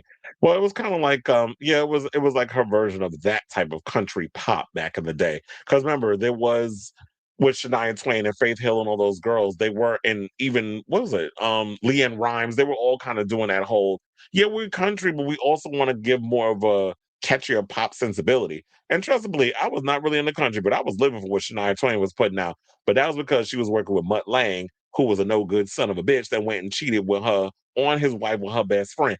And it's funny because Shania went on to marry her best friend's husband, who was married to the woman that cheated on her husband. It's so weird how they do that. It's kind of like Amy Robach and the other one that did that. Ellen, wait, who's LNX daddy? You said sing gospel. I wish I liked his material more. Oh, Little Nas X. I was like, wait, Lil Nas X daddy saying gospel. I wish I liked his material more. That's why I said I like the idea of Lil Nas X. That's probably why Onyx said he should have been an influencer because I liked his aesthetic, but I never liked the music. The music never gave me what I needed. I know like DJ and EJ, friends of the show, they were just Lil Nas X supporters because I guess little black gay kid or whatever. But I feel like I need more than that to make me like the aesthetic is cute or whatever. Yeah, cute boy, he's a homosexual, power to the people. But I need more than that. I need the full package. And if you're not giving me the full package, it's like, okay, well, you being cute and all that stuff is not enough. Basic, I mean accessible to the mainstream audience. Madonna's first two albums aren't nearly as controversial or edgy, so as what she would do on Papa Don't Preach moving forward. Yeah, she did controversial things, but yeah, a lot of her music was very mainstream and very accessible. And then later on, once she became popular, she was able to use that as a springboard to push the boundaries and take more risks. So that's what you meant when you was about basic. You wasn't saying like, oh, she just, boring or whatever the case is, like accessible to a large audience. But after a while, them people are fickle and you can't hold on to that audience forever. So now you got to find ways to continue, like the longevity part of the career has to come in. People were attracted to Madonna's confidence, especially young girls and homosexuals. Janet didn't pop with her generic first. Yeah, we know Control was the album that really put her on Front Street. And that's because she took control of her career. I saw a video about Trisha Yearwood and Leanne Rimes doing the same song and got nominated for all the same awards. They did that song. I mean, I know How Will I Live, that was Leanne, but I didn't know Trisha Yearwood also covered it. Speaking of what happened to them accusations with her husband, Garth Brooks? Didn't he get accused of assault of somebody? I forgot all about that story until you mentioned Miss Yearwood. But anyway, that was a good talk that we were sitting. I'll tell you, it's funny how we do the whole music tone. We go through a whole situation regarding that. But the good talk with, the music pundits, that's all up in the comments. All right, y'all, so let's get to our final topic. And let's talk about Carmen Carrera, because Carmen Carrera went on the curb. She looked like she about to make history. Herstory as the first openly trans woman to appear on The Real Housewives. Now, I will say this, for a while, I've been campaigning for T.S. Madison to get on The Real Housewives of Atlanta, because trust and believe, y'all could use some kind of a personality, fresh blood, like something over there, because y'all not giving it to me with the current crop of girlies on that show. But they saying that Carmen Carrera, who once upon a time was married, had a whole husband ended, but I think that was before her transition. When she was Chris, I think that was the name back then. Anyway, yeah, when she was her old self, her dead name, whatever the case is, I know. I apologize on that. But when she was her former self, she was married. They're divorced, that sort of thing. I don't know what her relationship status is, because I always thought, like, if you're going to do the Housewives, that you have to technically be married. But then again, there's been many housewife shows that we watch where the women ain't married and they still on that damn show. Because when you watch the Housewives of Beverly Hills, I think there's like one couple on there that's and that might be the new girl that's on there that nobody likes. But all the women on there pretty much split. I think isn't no, I don't think she is. I was gonna say, isn't Jennifer Tilly married? Yeah, I think everybody on there is pretty much divorced. But anyway, that's neither here nor there. So RuPaul's Drag Race Carmen Carrera has teased that she could be set to make her story with the next season of The Real Housewives of Miami. Carrera, who first appeared on season 3 of Drag Race, featured briefly on Real Housewives of Miami's 7th season. She was listed as a friend of Kiki Barth when the cast went to the 2024 National Libidical Plus Task Force Gala in an episode shown last year. She has since been heavily rumored to be a more permanent member of the cast, or at least one of the friends of cast members. The model spoke to Pride at the annual Out 100 celebration in December, where she was asked about returning to Real Housewives of Miami's upcoming season, saying, quote, "We're getting ready to film soon," Carrera said, "so you might see some more of me out there. It's all happening. I don't want to say too much, but we'll see what happens. It would be nice," she added. If Carrera was added to the Real Housewives of Miami cast, it would make her the first trans woman to become a full-time Real Housewife cast member. The Drag Race legend and model was rumored to have been involved with Real Housewives of Miami when it was rebooted in 2021, having been seen at multiple cast events. But she explained to Pride her schedule had kept her from appearing as much as she could have, saying, quote, "My schedule was so busy while we were filming. I was supposed to be there for the very first episode, but I had other things to do." By the time I actually filmed with the ladies, there was so much drama going on, so I was out of the loop, but I was just happy to be there. Now, Carrera, who spoke to the current political and social climate around the trans community, sharing an uplifting message for trans people, she said, honestly, the trans experience is so unique. I'm owning my truth and not caring what anyone else thinks. I'm in my 40s and it's all about being fabulous. You know who you are. It's just about feeling empowered. We've always been here. We've always going to be here. And shout out to her for saying that because it's like, yeah, when you get in your 40s, you're at a point where it's like you have a sense of who you are. Like it took me to get to that point for me to figure out who I am, and I'm content with who I am. So yeah, when you get in your 40s, you are very much self-assured. Now I can't wait till I get to my 50s where I can just be like, I'm in my IDGAF era where it's just like, I don't care what none of y'all say. I'm gonna do me, and you're gonna be more forthright with what you want, and you're more confident in saying no to things. So I think this would be a good idea to see someone like Tommy Carell on there. She could be a friend of like Jennifer Tilly. Like basically just come in and out and kiki with the girls, and if she get caught up in some drama, she gonna speak her mind and be, whatever. I definitely feel like I don't understand why we don't get enough queer personalities on a lot of these shows. Because quiet as it's kept, we are the ones who are the movers and shakers of entertainment. Y'all don't see it for a lot of us. For some of you, do not for us to not have equal rights and a lot of stuff. But you like when we come and be in a minstrel show. You like when we come in and we perform and we give y'all whatever. We give y'all all the gags and the jokes and all that other stuff. And we come up here and we read you down and all this other stuff. Or when the cis het girls come in and just use up all our lingo and make money off of it. So why you can't get the people that actually are the movers and shakers of the culture to come in and actually spice up y'all shows a little bit? Because I've been saying that we definitely need a show, and we see a lot of it with Chasing Atlanta and a lot of those shows, or the Circle. Child, I don't want to bring up the Circle because that show is still getting accolades, and y'all ain't put out a new season in years, but y'all still be stretching out the old one, a 3-year-old season. Y'all just put out the new episode yesterday. So when y'all be out here with the YouTube based reality shows, and they're up there doing that and showing, because there was a thing where Carlos King, it's funny how when you get these rhymes with maggots in certain powerful positions like Andy Cohen and Carlos King, they be the first ones up in there, well, men aren't entertaining or men don't know how to bring the drama, whatever. No, heterosexual men don't know how to bring the drama when it comes to these reality TV based type situations.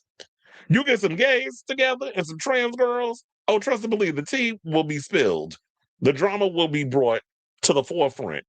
And I'm not saying that contrived mess that you be seeing over there on the Zeus network, because the one thing I don't like about Zeus is the fact that, yeah, a lot of these homosexuals that go on there, they feel like y'all got to be up in there doing some bad girls club type stuff. Like y'all got to be up in there fist fighting and pulling people wigs off and all this other stuff in order to get your 15 minutes of fame. It's not even natural. Y'all doing it because you feel like this is the only way you're going to get attention. And I feel like there are spaces out there where we can have those type of shows. I'm not talking about the show that we had with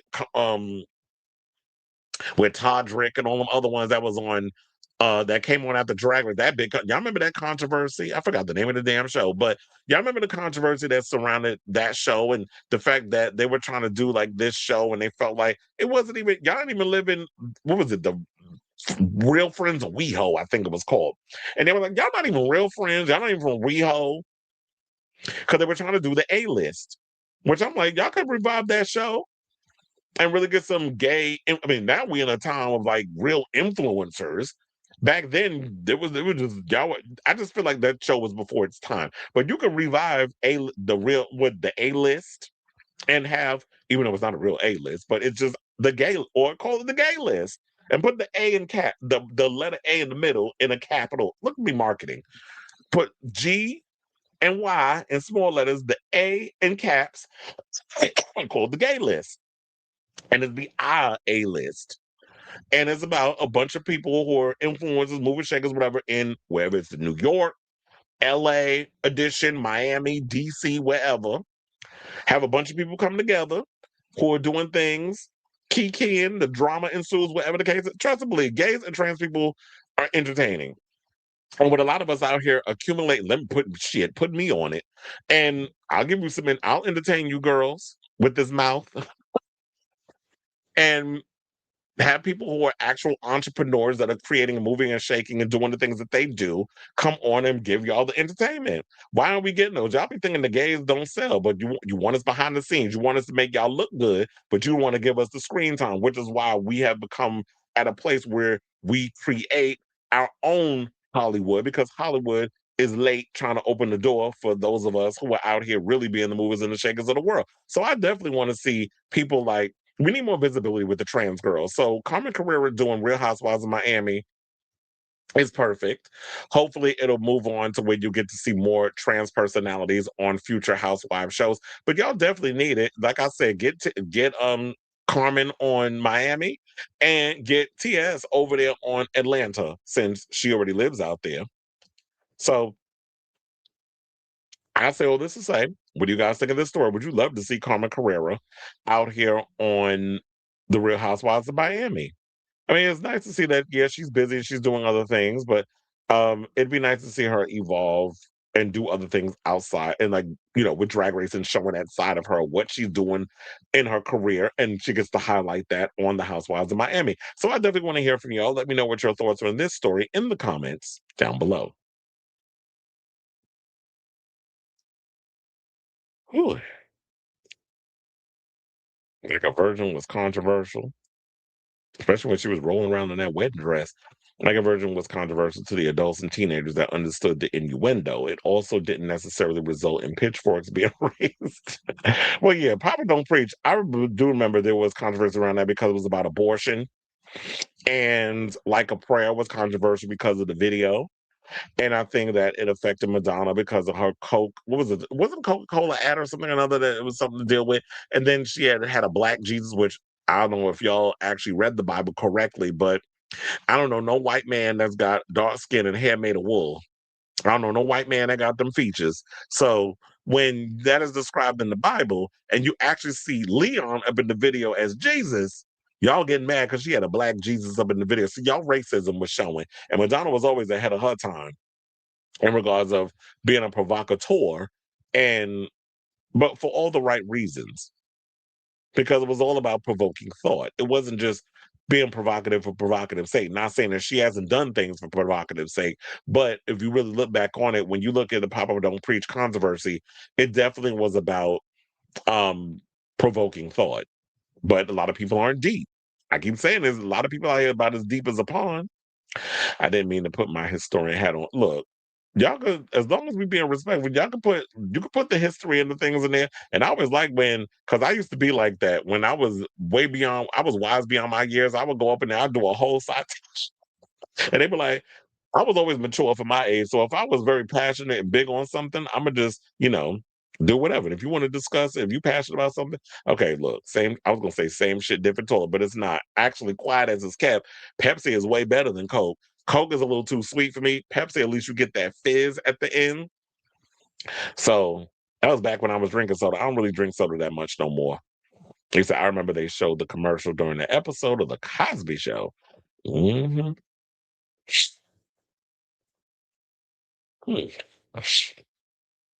Oh, child, this was a long episode, but we got through it. Almost 5 hours. But yeah, I had to give her a big show because I'm not going to be on until probably. Maybe I'll do a show on Sunday because I am off that day, but I'm going to be busy this weekend because I'm working tomorrow.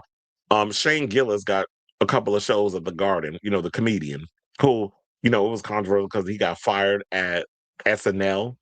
And then I guess he's back on an uptick with his career because he's doing 3 nights at the Garden. So yeah, I'm going to be working those events for the next couple of days. So Sunday, I'll probably be back on with a brand new episode because I had to keep the algorithming. But anyway, so thank you all for tuning in to this long episode of Chris Evelyn Unfiltered. Hit that like button, that subscribe button. Also, smash the notification, all that, hype it, do all the other things.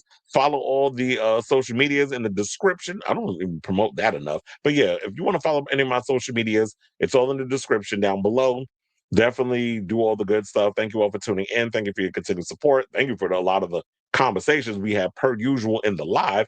And the people that's been sitting there, because I was like, I've been holding the numbers. I've been watching while I'm doing the show. I've been holding them numbers. So clearly I'm doing something right because, everybody's been staying in the room for the most part. So Thank you all for tuning in. Thank you for your continued support and all that good stuff. And until next time, ciao, darlings.